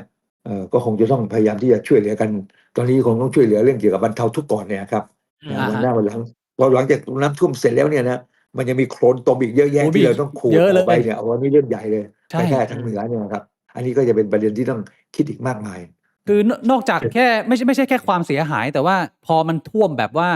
ท่วมทุกพื้นที่ทุกแบบทุกอนูอ่ะมันก็ทำว่าถ้าเกิดต่อให้น้ำมันลดแล้วเนี่ย มันก็เป็นเรื่องของงานด้วยเรื่องของการทนุบำรุงสร้างซ่อมอะไรใหม่ มันก็ค่อนข้างยากนะดรผมว่ามันอาจจะต้องใช้เวลาแบบไม่ต่ำกว่า 3-4 เดือนไหมฮะกว่ามันจะแบบกลับมาพอใช้ชีวิตได้ตามปกติ ใช่ ใช่ ใช่ไหม ใช่ อืม คงเป็นอย่างนั้นแหละต้องใช้เวลาอีกนานพอสมควรทีเดียวถึงจะกลับมาสู่ภาวะปกติได้เมื่อกี้ผมส่งลิงก์ไปให้ดูนะเก็บไว้ดูเล่นได้ว่าครับ ที่ผมสำรวจมาเนี่ย ครับผ ที่ ม เอาจากข้อมูลมาเนี่ยนะในรอบ100 ปีที่ผ่านมาเนี่ยอุณหภูมิของโลกเนี่ยเพิ่มขึ้น1 องศานะฮะ อื แล้ว ม ก็ถ้าเกิดเป็นแลบสแปนไม่ใช่100 ปีแล้วเป็นสแปน 1,000 ปีเนี่ยนะมันเพิ่มขึ้น 1.5 องศา ครับ 1,000 ครับ ปีเนี่ยแสดงว่ามันเพิ่มขึ้นน้อยมากเลยอ่ะมีเฉพาะในช่วงเนี้ยที่100 ปีที่ผ่านมาเนี่ยเพิ่มขึ้น1 องศานะครับ ดังนั้นในอีก100 ปีข้างหน้าเนี่ยมันอาจจะไม่ได้เพิ่มขึ้นอะไรมากมายเป็น4-5 องศาอย่างที่เราเข้าใจอะไรเงี้ย อื เพราะตอบ ม ตามสถิติเนี่ยแล้วก็ในรอบ 70 ล้านปีเนี่ยนะผมส่งไปในลิงก์มาให้ดูเนี่ย 70 ใน ล้าน รอบ ปี 70 อะครับ ล้านปีที่ผ่านล้านปีเนี่ยโลกเคยร้อนกว่านี้อีกเป็นระยะใช่ โลก ใช่ เคยร้อนกว่านี้เป็นระยะเนี่ยที่ผมส่งมาให้ดู ครับ อัน ผ นี้ ม ไอ้พวกอย่างนี้นี่ไอ้พวกที่เป็น NGO ไม่ยอมเปิดเผยข้อมูลเหล่านี้นะเพราะว่า ครับ พูดไปมันจะไม่จะเสียหายเขาอ่ะ อ่าโอเคเดี๋ยว กลับ ผม มาเรื่องเราดีกว่า ได้ ต่อ ครับ เรื่ ได้ อง ครับ เรา เดี๋ยวผมอยากจะคุยเรื่องของไอ้น้ำท่วมอีกสักนิดนึงว่า คือมันก็เป็นที่รู้กันอยู่ว่ามันก็เป็นพื้นที่ที่มันท่วมทุกปีฮะดรในพื้นที่ตรงนั้นนะแต่ว่าทำไมเราถึงแบบว่าไม่สามารถมีมาตรการหรืออะไรป้องกันได้ดรคิดว่าถ้าไม่อยากให้มันเกิดหนักกว่านี้อีกเนี่ย เราควรจะเตรียมรับมือกับครั้งหน้ายังไงบ้างที่เรายังไม่ได้ทำ แล้วก็พอดีเนี่ยผมมีเพื่อนรุ่นน้องคนหนึ่งเนี่ยอยู่ที่หาดใหญ่วัน ครับ ก่อนยังโทรคุยกันได้บอกว่าน้ำลดแล้ว นี่ผมโทรมาเพียนโทรมา2-3 วันแล้วเนี่ย2 วันแล้วเนี่ยนะยังโทรไม่ได้ติดต่ออะไรไม่ได้เลยนี่แสดงว่าผมประสบภัยหนักอยู่ตอนนี้ ครับ เป็น อืม น้องอยู่ที่มหาวิทยาลัยสงขลานครินทร์ที่ผมไปบรรยายบ่อยๆเนี่ยนะครับ ครับ นะครับ ปรากฏว่าถ้าเราศึกษาจริงๆเนี่ยมันก็ต้องศึกษาอย่างที่ในอเมริกาเนี่ยมี flood map แผนที่น้ำท่วมตรงไหนมันน้ำจะท่วมแล้วจะป้องกันยังไงเนี่ยครับอย่างเช่นถ้าเราดูถึงเรื่องภูมิประเทศของหาดใหญ่เนี่ยมันจะเป็นก้อนกระทะอยู่ อ่าฮะ มีน้ำไหลมาทางด้านไหนบ้างแล้วเราจะระบายน้ำยังไงดีนะน้ำถ้ามีมวลน้ำไหลมามากเกินกว่าที่เราคิดเนี่ยเราจะไปทางไหนต่อได้บ้างอะไรเงี้ยเนี่ยครับอันนี้เป็นสิ่งที่เราต้องศึกษาดูนะแต่ที่ผ่านมาเราอาจจะไม่ได้ทำอย่างเป็นกระบวนการเท่าที่ควรเนี่ยเราก็เพียงแค่ว่าเห็นว่าเราเคยพอรับมืออย่างนี้ได้แล้วเนี่ยก็มาใช้ตามเดิมๆไปคิดว่ายังเอาอยู่ นะ อื แต่ ม ไม่คิดว่าถ้าเกิดมันมีฝนตกมาเยอะมันจะเป็นยังไงบ้างนะอันนี้ก็เป็นบทเรียนที่เราควรจะมีการศึกษาให้ดีกว่านี้ครับ อืม พี่บวงว่าเรื่องนี้ต้องแก้ไงในมุมของพี่บวงได้ดูข่าวเนี่ยมีตามบ้างไหม หมายถึงระยะสั้นหรือระยะยาวอ่ะ ผมว่ามันขึ้นอยู่กับ มันก็ต้องระ คำ ยะ ถามว่าย า จะ ว แก้ อ่ะ เรื่องอะไรระยะไหน คือคำถามกูว่าหลายๆคนมีคำถามนี้เหมือนกันก็คือว่า มันก็เกิดขึ้นทุกปีทำไมการวางผังเมืองหรือการทำทางน้ำไหลให้มันสบายทำไมมันถึงไม่ได้ทำมาก่อนหน้านี้ อันเนี้ยเป็นคำถามที่หลายๆคนคงมีในหัว แล้วมันถึงเวลาแล้วต้องเริ่มแล้วหรือยังอะไรอย่างเงี้ย อืม คือผมรู้สึกว่ามันเป็นเรื่องที่แบบว่าคนมันไม่ใส่ใจปะ เฮ้ย มีความเป็นไปได้ไหม คือทุกครั้งที่มันน้ำท่วมอ่ะมันคนในพื้นที่มึงไม่ใส่ใจได้หรอวะเพราะว่าบ้านมึงเพิ่งแบบมีโคลนนะก็มันก็ต้องคุยก็ต้องบ่นกันอ่ะ แต่ว่าพอหลังจากนั้นปุ๊บอ่ะเหมือนกับทุกๆเหตุการณ์ที่มันเกิดขึ้นในเมืองไทยอ่ะพอมึงเดือดร้อนก็บ่นแต่ว่าพอมันผ่านช่วงบ่นไปปุ๊บทุกอย่างกลับมาเป็นปกติ ก็ไม่ไปสร้างมาตรการป้องกัน คือยังไงเป็นนิสัยคนไทยอย่างเงี้ยหรือมันต้องอธิบายเหตุการณ์นี้ยังไงวะว่าทำไม คือ มัน ผมรู้สึกว่า มันไม่ไอคำว่าไม่ใส่ใจของผมอ่ะ มันหมายถึงว่าเขาอ่ะอยากจะแก้ไข แต่เขาไม่รู้วิธีแก้ไข อืม คือมองในมุมง่าย ๆ ว่าปัจจุบันเนี่ยเขาก็ยังเลือกผู้แทนตัวแทนของจังหวัดเขาอะเป็นคนเดิมๆเป็นพรรคเดิมๆนึกออกปะ ใช่ คือเขาอยากจะเปลี่ยน แต่เขาไม่รู้ว่าเขาจะเปลี่ยนยังไง แล้วพอถึงเวลาเลือกตั้ง อันนี้ผมก็เดานะ จากแบบว่าคนที่ได้ชนะการเลือกตั้งอะมันเป็นคนเดิมๆไง ใช่ พอถึงเวลาเลือกตั้งก็คือ กูไม่รู้จะเลือกใครกูก็เลือกคนนี้แหละ อืม คือเขาอะอยากจะใส่ใจไง แต่เขาไม่มีวิธีเขาไม่มี proxy ที่จะทำให้มันเกิดการเปลี่ยนแปลงได้ แล้วพอคนเดิมๆเข้าไปก็พอประกันได้เหมือนเดิมก็บอกเราทำอย่างนั้นทำอย่างนี้สุดท้ายก็เกิดปัญหาเหมือนเดิม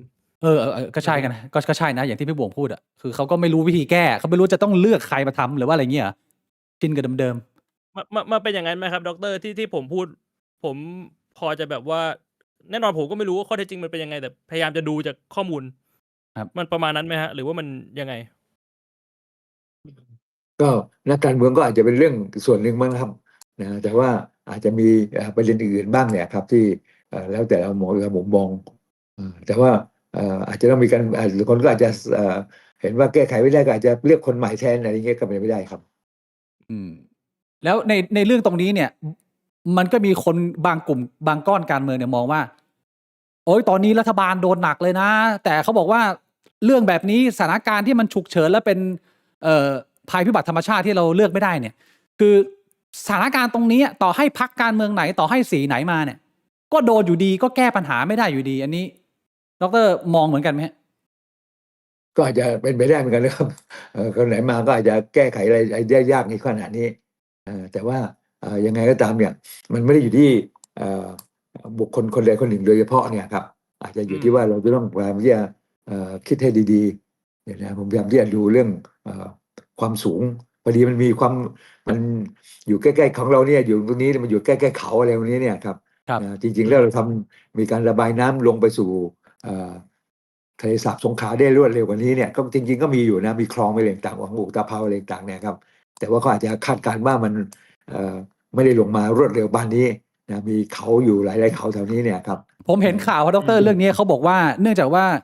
พื้นที่ที่เป็นลำคลองระบายน้ำหลายส่วนเนี่ยถูกเอาไปใช้เป็นพื้นที่ทำมาหากินคือก่อนหน้านี้มีการวางคลองอยู่แล้ว แต่ว่าชาวบ้านเริ่มลุกพื้นที่เข้ามาทำเป็นพื้นที่ตัวเองจนคลองเนี่ยมันตีไปหลายช่วงส่วนหนึ่งอีกส่วนหนึ่งก็เป็นบางส่วนพื้นที่ถนนอะไรบางส่วนที่มันวางแนวแล้วมันไปกั้นให้น้ำมันกักอันนั้นก็เป็นอีกเหตุผลหนึ่งที่ผมเห็นในภาพข่าวนะแต่ผมไม่ได้รู้แฟกต์นะฮะเขาบอกมาประมาณนี้กัน คือมันมีอีกเรื่องหนึ่งที่ผมอยากจะแชร์ในประเด็นตรงนี้คือผมเนี่ยอยู่ไต้หวันฮะดร.ผมไม่ได้อยู่เมืองไทยผมย้ายตอนอยู่ไต้หวันเหรอผมกับเพื่อนผมบวงเนี่ยเราคุยกันแบบข้ามประเทศอย่างนี้ทุกวันแล้วมันก็มีหลายแง่มุมของที่ไต้หวันเนี่ยที่เขาคือใช้เป็นมาตรการในการเผชิญหน้ากับภัยพิบัติผมอยากเอามาแชร์นิดนึงแต่ผมไม่รู้ว่ามันจะเวิร์กในเมืองไทยไหมอะไรยังไงเดี๋ยวขออนุญาตแชร์มันมี3ข้อ3อันที่ผมรู้สึกว่ามันน่าสนใจแล้วเราทำได้เลยเรื่องแรกคือที่ไต้หวันเนี่ยเขาก็บังคับทุกคนเกณฑ์ทหารเหมือนกันก็มีความจำเป็นจะต้องใช้การเกณฑ์ทหารไม่น้อยไปกว่าประเทศอื่นโดยเฉพาะในเวลานี้เนี่ยแน่นอนแล้วก็เห็นการหึ่มกันของจีนไต้หวันใช่ไหมฮะแต่ว่าสิ่งที่ผมว่าน่าสนใจคือที่กฎหมายบังคับให้ชายจะต้องไปเกณฑ์ทหารเนี่ย เขามีออปชันให้ไปเป็นทำอย่างอื่นด้วยครับที่ไต้หวัน ไม่ได้ต้องเป็นทหารอย่างเดียว คุณสามารถเลือกได้ว่าไอ้ช่วงเวลาเกณฑ์ทหารเนี่ยคุณอยากไปฝึกอาชีพอะไรเขาจะมีที่ผมเคยได้ยินนะคุณเลือกไปเป็นนักดับเพลิงก็ได้ คุณเลือกไปเป็นกู้ภัยธรรมชาติก็ได้ หรือคุณจะเลือกไปเป็นสังคมสงเคราะห์ก็ได้ หรือคุณจะเลือกไปเป็นทหารก็ได้ เพราะฉะนั้นชายไทยทุกคนที่เข้าไปแต่ว่ารู้สึกว่าเราอาจจะไม่ได้เหมาะกับ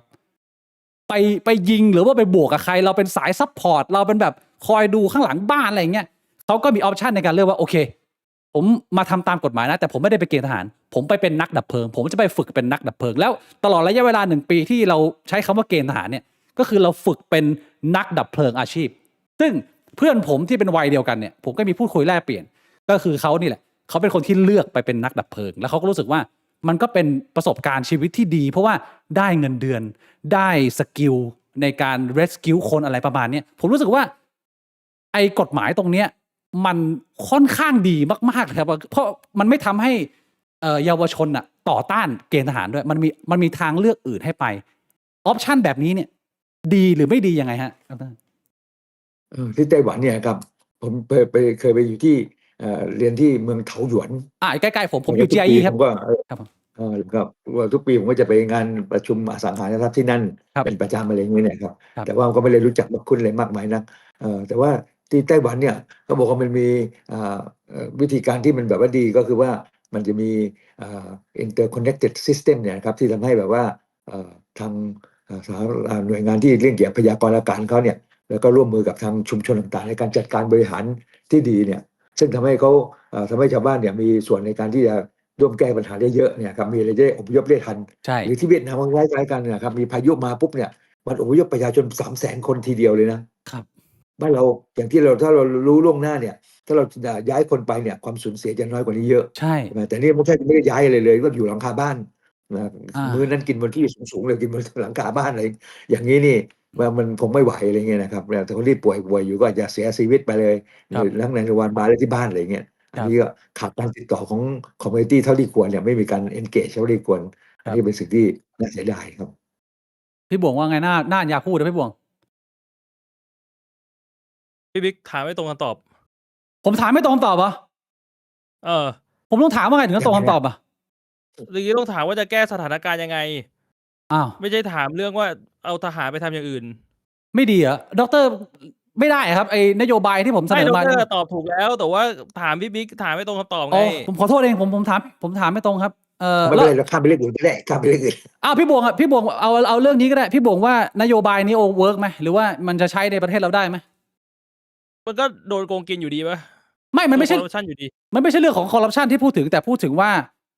ไต้หวันเนี่ยเขาเป็นประเทศที่เผชิญภัยพิบัติมากกว่าประเทศอื่นเป็นพิเศษเพราะว่าเป็นเกาะเล็กๆ และแบบว่าเป็นพื้นที่พายุผ่าน เพราะฉะนั้นในมุมมองของรัฐเขาก็อยากจะให้มันมีทรัพยากรคนที่มันมีความเชี่ยวชาญหรือฝึกมาทางนี้โดยเฉพาะนึกภาพออกไหมคือไม่ได้อยากจะให้ชายทุกคนแม่งไปเป็นทหารหมด แล้วมึงก็แบบไปยืนตะเบ้ไปยืนตามระเบียบพรรคอย่างเงี้ยแต่ว่าสกิลอื่นมันไม่มีไงแต่ว่า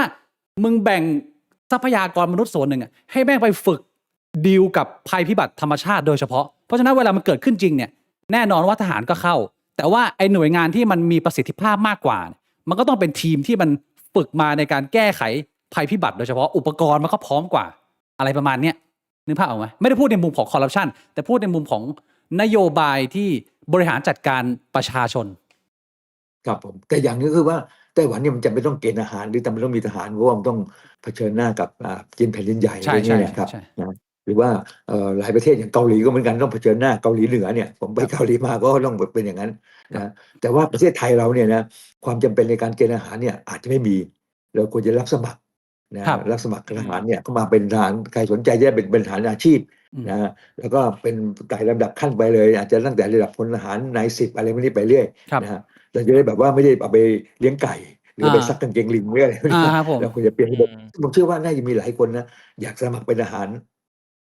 แล้วสมัครจนเพียงพอแล้วเนี่ยเราก็จะได้เลิกระบบการเกณฑ์เนี่ยซึ่งมันจะประหยัดงบประมาณมากกว่าเสียเวลาออกไปเดินตระเวนเกณฑ์กันอะไรต่างๆเนี่ยครับระบบนี้เราน่าจะเลิกได้แล้วเนี่ยครับสำหรับประเทศไทยเราเนี่ยเราควรจะรณรงค์เรื่องนี้ส่วนประเทศอื่นบางประเทศจำเป็นอิสราเอลอะไรเงี้ยไม่เกณฑ์ทหารไม่ได้ขนาด50-60ยังต้องกลับไปเป็นทหารได้เหมือนกันอะไรเงี้ยครับครับผมได้ไหมพี่บวงนโยบายนี้หรือปฏิเสธ คือผมรู้สึกว่านโยบายมันออกได้แหละ แต่ว่าใครจะเลือก เอ้าพี่บวงไม่สนใจเหรอสมมติว่าผมชูนโยบายนี้พี่บวงไม่สนใจเหรอผมแบบพรรคการเมือง เอ้า เบอร์หนึ่ง ผมสนใจอะมันก็ไม่เกี่ยวเพราะสุดท้ายคือเราอยู่ในสังคมประชาธิปไตย อ้าวใช่ ถ้าสมมุติว่าคนที่สนใจมันมีน้อยอะมัน ช่า ไม่ ง มีคนเลือกอะมัน อ่ะก็ มันก็เท่านั้นไหม ช่างคนที่มันไม่สนใจไงผมถามว่าพี่บวงสนใจหรือเปล่ามันเวิร์กในหัวมึงไหมหรือว่าไม่ อ้าว จำเป็น ผมก็เวิร์กนะผมก็เวิร์กนะ ได้นะอ่า แต่ว่า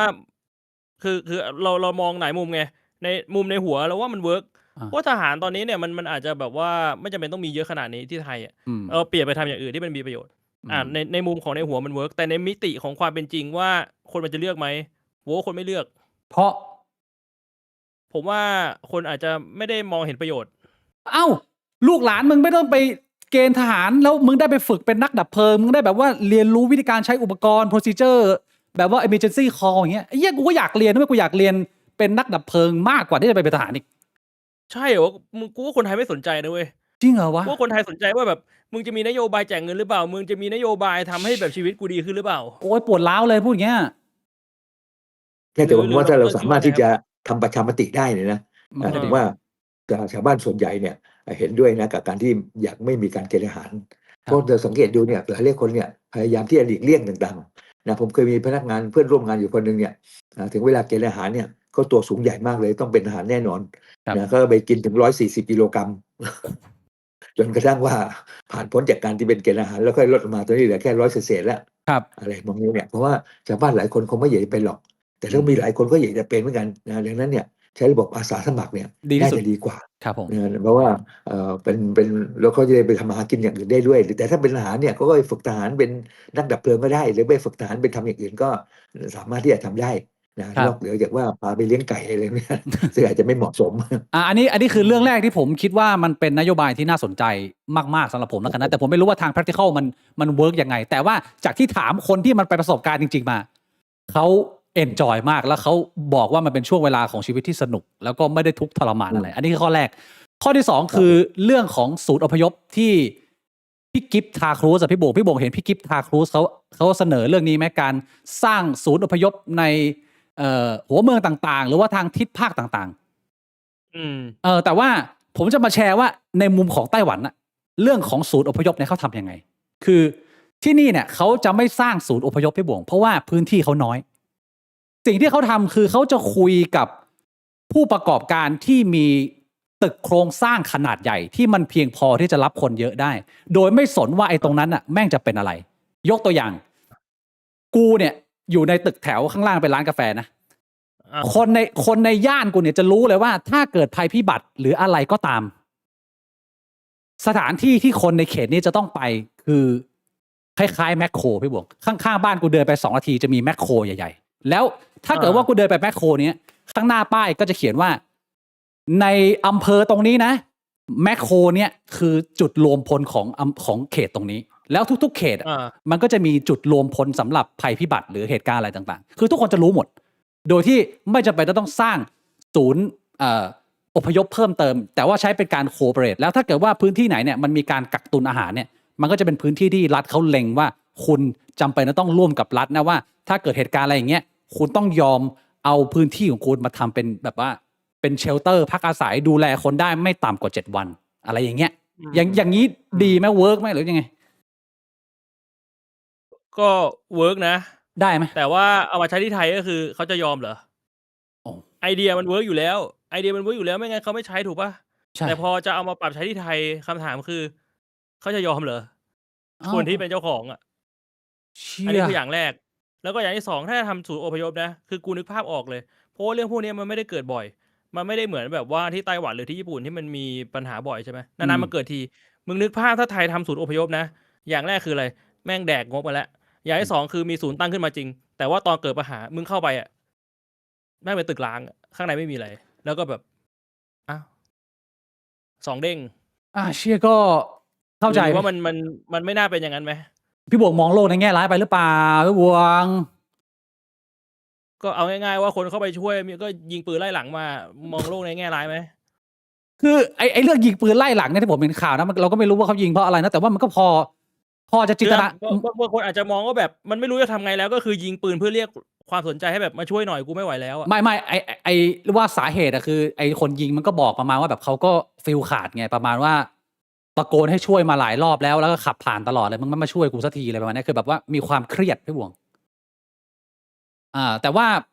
ผมก็พยายามจะจินตนาการว่าถ้าเกิดว่ามึงติดอยู่ในบ้านอะมึงอยู่บนหลังคาแล้วแม่งมืดตึ๊บไม่มีอาหารมึงแบบไม่ได้กินข้าวมา3 วันนะมันก็อาจจะมีความเครียดบ้างนะพี่บวงที่แบบอาจจะทำให้มึงแบบ เข้าใจ จะได้ใช่ไหมล่ะ มันอาจจะแบบว่าถึงจุดที่แบบว่าไม่ไหวแล้วกูยิงปืนเรียก กูแบบเครียดอะไรอย่างเงี้ยก็พอเข้าใจได้ก็อันนี้คือเรื่องที่2ของไต้หวันอันที่3เนี่ยผมว่าหลายๆคนอาจจะเห็นแล้วคือเมื่อกลางปีที่ผ่านมาเนี่ยรัฐบาลไต้หวันมีแจกสมุดสีส้มที่ชื่อว่า crisis management พี่โบเคยเห็นนะเห็นข่าวนี้ปะ คุ้น ด็อกเตอร์เคยเห็นหนังสือสีส้มของทางไต้หวันที่เขาแจกไหมครับเป็นข่าวอยู่ช่วงหนึ่งเมื่อประมาณกลางปีเนี่ยไม่เคยเห็นนะฮะด็อกเตอร์เสียงไม่อยู่แล้วฮะ ดร.กดปิดไมค์ไปครับตะกี้ต้องกดเปิดไมค์ก่อนครับกดใน Discord มาแล้ว ครับ ตัวที ผม ตัวทีอันนี้ไม่ทราบเหมือนกันครับแต่ว่าอย่างหนึ่งคือเมื่อ12พฤศจิกายนที่ผ่านมานี่เองเนี่ยครับไต้หวันก็ย้ายคนถึง 8,300 คนนะออกจากพื้นที่ที่มันจะมีพายุผ่านวันที่เขาเรียกว่าพายุผ่านเนี่ย ครับ นะมีการย้ายคนถึง 8,300 คนเหมือนกันอาจจะอยู่ในตึกหรือในโรงเรียนหรือในสนามกีฬาหรืออะไรก็ตามเนี่ยครับที่แข็งแรงอย่างที่คุณบวงว่าเนี่ยก็จะทำให้แบบว่าป้องกันความเสียหายอยู่ในเคาน์ตี้ต่างๆอะไรเงี้ยเนี่ยครับมีการย้ายเหมือนกันแต่ว่าขนาดย้ายแล้วเนี่ยนะก็ยังทำให้เกิดเนี่ยก่อนที่เกิดน้ำท่วมแต่เนื่องจาก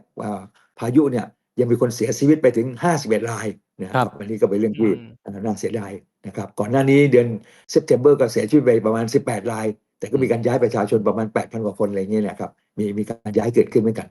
ต่อเลยครับคือเก็บได้ข้อมูลเฉย ประเด็นที่3 ที่ ที่ ผ ผม ม เหลืองเป็นยังไงนะครับเหลือง ประเด็นที่3ที่ผมจะบอกคือไอ้สมุดสีส้มคือทางรัฐบาลไต้หวันเนี่ยเขามีแจกอยู่แล้วแต่เขาไม่ได้แจกทุกปีแต่ปีนี้มันมีดราม่าครับดร.เพราะว่าเขาปีนี้เขาพิมพ์ดีเลยแล้วเขาแจกเวอร์ชั่นใหม่แล้วเวอร์ชั่นใหม่ที่มันเป็น crisis management เนี่ยมันมีเพิ่มเข้าไปบทหนึ่งก็คือเป็นบทที่เขียนว่าถ้าเกิดสงครามหรือเกิดการบุกของประเทศจีนเนี่ยคุณจะต้องเตรียมตัวรับมือแล้วก็หลบหลีกการบุกลุกลานยังไงซึ่งพอมันมีบทนี้เข้ามาเนี่ยคนไต้หวันก็มีการตื่นเต้นนะครับว่าอ้าวเฮ้ยรัฐบาลมึงเตรียมตัวจะรับสงครามแล้วเหรออะไรเงี้ยก็มีเป็นการพูดถึงในระดับหนึ่งแต่ว่าก็มีหลายคนเขาก็สนใจบอกว่าหนังสือเล่มนี้มันน่าสนใจนะผมก็เลยไปเอาหนังสือเล่มนี้มาแล้วผมก็ตั้งใจว่าจริงๆอยากจะเอามาคุยเอามาดูว่าในทางไต้หวันเนี่ยเขามีมาตรการรับมืออะไรยังไงบ้างแต่ว่าถ้าผมคุยเนี่ยก็อาจจะไม่ได้คุยเรื่องด็อกเตอร์ผมเลยอาจจะเก็บเอาไว้เพียงแต่ว่าเนี่ยครับไม่ใช่เล่มนี้นะด็อกเตอร์ไม่ใช่เดี๋ยวไต้หวันเนี่ยสูตรสีส้มส้มไต้หวันแต่ว่าไม่ใช่เล่มนี้ฮะอันนี้อาจจะเป็นเวอร์ชั่นเก่าแล้วของผมเนี่ยอัปเดตมากเลยครับคือ24 เมษายน 2023คือไอ้หนังสือเล่มนี้เนี่ยถ้าเกิดให้ผมอธิบายคร่าวๆคือเขาจะบอกวิธีการรับมือภัยพิบัติธรรมชาติทุกรูปแบบแล้วก็การเข้าใจรหัสไซเรนต่างๆสิ่งที่คุณต้องเตรียมสำหรับ1คนต้องมีอะไรบ้างถ้าคุณไปติดอยู่ในบ้านคุณจะต้องทำอะไรแล้วสิ่งของรอบตัวมีอะไรใช้ได้บ้างก็คือในสมุดเล่มเล็กๆเนี่ยจะมีวิธีการรับมือทุกแบบเลยอาจจะมีพูดถึงการดูแลคนแก่หรือว่าการดูแลเด็กอะไรอย่างนี้ด้วยผมคิดว่าไอ้หนังสือเล่มนี้มันก็เป็นอะไรที่ดีมากๆเพราะว่าประชาชนน่ะพอเวลามันเกิดเหตุการณ์ที่มันเป็นภัยพิบัติแล้วอ่ะการสื่อสารอะไรอย่างนี้มันก็ยากถูกไหมแต่ว่าถ้าทุกคนมันมีหนังสือเล่มนี้อยู่ที่ตัวเนี่ยมันอาจจะยังพอหาช่องทางในการติดต่อหรือแจ้งศูนย์ต่างๆนานาได้ซึ่งเขาก็แจกฟรีผมก็ได้มาครับหนังสือเล่มนี้เปล่าเอาเล่นบุ๊กอะไรเนี่ยใช่มันชื่อว่า crisis management นะฮะครับเดี๋ยวต่อแล้วกันเดี๋ยวผมให้ดูหน้าปกนิดนึงนะครับดรดูหน้าจออยู่ใช่ไหมฮะหน้าปกมันประมาณนี้ครับผม นี่หน้าตาไม่ก็เหมือนโอเรนจ์เลยนะเขาทำให้มันดูน่ารักเพราะว่าเขาต้องการให้เด็กสามารถเข้าถึงได้ด้วยก็จะทำแบบว่ามีการออกแบบดีไซน์ให้น่ารักแต่ว่าอันนี้จะคุยยาวก็เดี๋ยวผมขออนุญาตเก็บเอาไว้ทีหลังแต่ที่จะบอกก็คือว่ามันเป็นจุดที่3ที่ผมรู้สึกว่ามันเป็นการเตรียมตัวรับมือได้ดีมากเพราะว่าแม้มันจะยังไม่มีอะไรเกิดขึ้นเลยอ่ะในหนังสือมันสรุปบอกทุกอย่างแล้วเขาก็แจกฟรีหย่อนถึงบ้านไม่ต้องไปรับอะไรอย่างนี้ด้วยตัวเองทุกคนได้หมดพี่บวงอันนี้ดีไหมพี่บวงดีแต่กลับมาเรื่องของเมืองไทยเรานะ ครับผมเมืองไทยเราเนี่ยกรณีที่พูดถึงเรื่องว่าถ้าเราเอ่อถ้าเราเนี่ยเอาเงินไปจ่ายภาษีเยอะแยะเนี่ยนะเดี๋ยวพวกนักการเมืองเอาไปโกงกินกันเนี่ยนะครับ จริงๆอันนี้ต้องแยกเป็นสองมุมนะก็คือว่าครับการจ่ายภาษีเนี่ยเป็นหน้าที่ที่ดีของพลเมืองครับ นะ ค ค รั รับ บส่วนการโกงกินก็เป็นอีกเรื่องหนึงที่ต้องจะแก้ไขปัญหาไงที่ไม่ให้เกิดการโกงกินนะครับ ครับ อันนี้ก็เป็นอีกเรื่องหนึ่งดังนั้นเนี่ยเราต้องพยายามที่จะเน้นเรื่องการเสียภาษีไอ้เรื่องประเภทเป็นเอ่อโรบินฮูดเนี่ยไปปล้นคนรวยมาช่วยคนจนเนี่ยอันนี้เป็นแบบในหนังอะไรเงี้ย ครับ แต่ในความเป็นจริงเนี่ยรัฐบาลเนี่ยที่ดีเนี่ยก็ต้องพยายามที่จะเอามาช่วยคนจน แต่ว่ามันอยู่ที่การคอร์รัปชันเราจะแก้ปัญหายังไงนั่นอีกเรื่องหนึ่งนะครับ ครับ ดังนั้นบางคนเนี่ยมันก็เลยเน้นเรื่องว่าสร้างภาพนะสร้างภาพด้วยการบริจาคเงินสารพัดอะไรต่างๆเนี่ยนะเพื่อที่จะทำตัวเป็นคนดี ครับ แต่จริงๆมันหนีภาษี ค แต่ รั จ บ ริงๆมันหนีภาษีมันไม่ยอมที่จะจ่ายเงินอะไรเงี้ยอันนี้เป็นสิ่งที่เราต้องแยกแยะเพราะบางทีมันมีภาพที่มันซ้อนกันอยู่ทำให้เรารู้สึกว่าคนที่มันบริจาคเงินเยอะแยะอะไรต่างๆสารพัดเนี่ยเป็นคนดี แต่จริงๆแล้วมันเป็นแค่เครื่องมืออย่างหนึ่งเท่านั้นเองนะแต่ความจริงแล้วมันไม่เสียภาษีเลยอะไรมองนั้นเนี่ยนะครับ ครับ อันนี้ก็เป็นสิ่งหนึ่งที่เราต้องจับตามองเป็นพิเศษ ส่วนกรณีที่นักการเมืองโกงเนี่ยมันมีรากฐานอย่างหนึ่งนะก็คือว่าภาษีบ้านเราเนี่ยส่วนใหญ่มันเก็บภาษีทางอ้อม เช่นภาษีแวต ครับ ภาษีสรรพสามิต ครับ มันก็เลยทำให้เงินเข้าส่วนกลางนะส่วนท้องถิ่นอย่างเทศบาลหาดใหญ่เนี่ยนะมันอาจจะมีรายได้เทศบาลทั้งหลายรวมๆกันทั่วประเทศเฉลี่ยแล้วเนี่ยมีรายได้จากการจัดเก็บในท้องถิ่นแค่ 10% นั่นเอง ครับ อีก 90% ส่งมาจากส่วนกลาง อืม ดังนั้นส่วนกลางเนี่ยถ้ามันอยากจะควบคุมท้องถิ่นไหนนะส่งไปมากส่งไปน้อยแล้วแต่ ครับ ใช่ไหมดังนั้นเนี่ยส่วนกลางเนี่ยมันก็มีอำนาจเหนือส่วนท้องถิ่น แต่ถ้าเกิดเรามีการเก็บภาษีที่ดินสิ่งปลูกสร้างภาษีอะไรต่างๆสารพัดเนี่ยเราใช้ในท้องถิ่น เก็บภาษีแวตมันน้อยลงเลยก็ตามเนี่ยมันก็จะทำให้ท้องถิ่นเนี่ยมีเงินมากขึ้น เช่นในอเมริกาเนี่ยท้องถิ่นมีรายได้ จากการจัดเก็บกันเองเนี่ยประมาณสัก 50-60% ครับ นะส่วนกลางส่งมาแค่ส่วนหนึ่งนั่นเอง ดังนั้นมีความอิสระเป็นประชาธิปไตยถ้าเราเสียภาษีไปแล้วเนี่ยนะนักการเมืองระดับท้องถิ่นเช่นนายกเทศมนตรีเอาไปโกงกันเนี่ย ครับ ชาวบ้านจะไม่ยอมนะแต่ที่ผ่านมา 90% ส่งมาจากส่วนกลางมันก็เกิดอาการวัดครึ่งหนึ่งกรรมการครึ่งหนึ่ง มันก็ เพ มา ราะ ไม่ ว่า ครบ มันรู้สึกว่ามันเป็นของเราเอง ครับ ไม่เกิด sense of belonging ไม่รู้สึกว่าตัวเองเป็นเจ้าของเงิน ครับ นะทั้งนั้นที่เราเป็นเจ้าของเงินแต่มันไหลไปที่ส่วนกลาง แล้วส่วนกลางก็ส่งมาให้เราอีกทีหนึ่ง ครับ ถ้าเราเป็นอย่างนี้เนี่ยนะมันก็จะทำให้ชาวบ้านมีการตรวจสอบมากขึ้น ครับ การโกงกินของนักการเมืองก็จะลดน้อยลง ครับ นะแต่บ้านเรามันผิดเพี้ยนไปแบบนี้บ้านเราเนี่ยข้าราชการส่วนกลาง แล้วก็ส่วนภูมิภาคซึ่งส่งไปกินเมืองต่างจังหวัดเนี่ยมีถึง 60% ข้าราชการส่วนท้องถิ่นที่คอยรับใช้ประชาชนเนี่ยมีแค่ 30% นั่นเอง ครับ ซึ่งอันนี้ทำให้แบบว่าส่วนกลางแล้วไปสร้างบ้านในต่างจังหวัดอย่างเช่นกรณีของหมู่บ้านป่าแหว่งครับ ที่มีของผู้พิพากษาที่ไปสร้างหมู่บ้านให้เขาอยู่เนี่ย ครับ ทำไมต้องสร้างให้เขาอยู่ล่ะเพราะว่าเราเอาคนส่วนกลางไปอยู่ส่วนภูมิภาคต้องจัดหาที่อยู่อาศัยให้เขา ครับ เราก็เลยสร้างอย่างนี้ขึ้นมา ซึ่งมันทำให้เกิดหมู่บ้านป่าแหว่งในความจริงแล้วเนี่ยถ้าเราจะจัดให้ต่างชาติให้นักลงทุนไม่โทษทีข้าราชการส่วนกลางส่วนภูมิภาคนะให้เงินไปเช่าบ้านก็ชาวบ้านก็ยังได้ใช่ไหม ครับ ไม่ต้องหรูเอาไปเช่าบ้านชาวบ้านจะได้มีเงินหมุนมาไปมาได้ ครับ แต่ทางที่ดีแล้วเนี่ยนะเราไม่ควรที่จะมีข้าราชการส่วนกลางส่งไปส่วนภูมิภาค อืม นะเราควรจะใช้ในท้องถิ่นอย่างในอเมริกาอีกเหมือนกันนะครับหรือในประเทศที่มันเจริญอื่นๆเนี่ยแม้แต่ผู้พิพากษาเนี่ยมันยังมาจากการเลือกตั้งเลย อืม นะ อ่า ใครเราจะเห็นว่าในคลิปในอเมริกาเนี่ยผู้พิพากษาเนี่ยพยายามที่จะออกคลิปมาว่าตัวเองเป็นคนใจดี ตัวเองเป็นคนที่พิพากษาได้เป็นธรรมอะไรต่างๆเนี่ยเพื่อว่าครั้งหน้าเนี่ยเขาจะได้รับการเลือกตั้ง ครับ นะ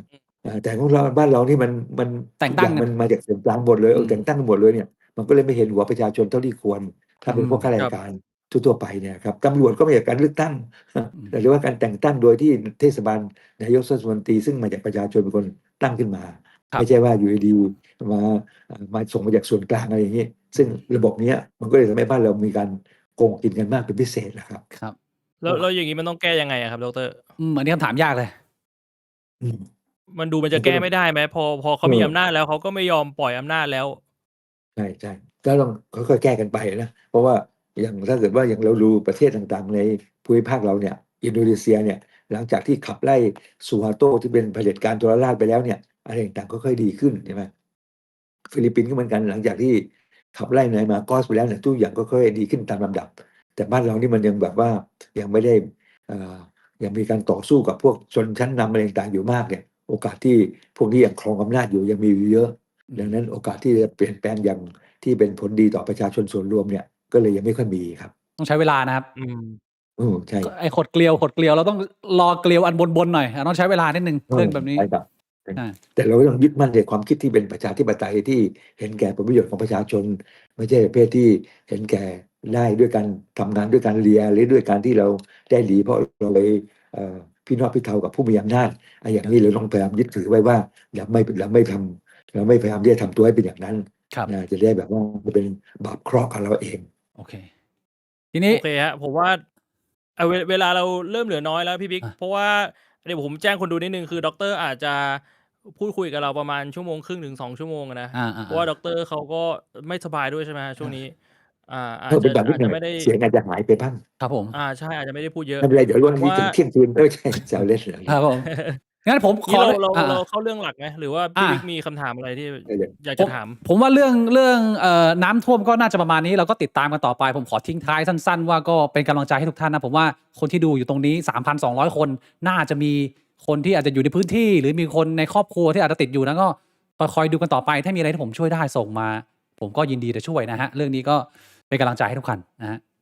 ทีนี้เรื่องของสิ่งสำคัญเลยคือจะเป็นเรื่องของการลงทุนแล้วเป็นพาร์ทสุดท้ายครับดร.ครับผม อ่ะ ครับผมยินดีครับ ในฐานะที่ดร.ก็เป็น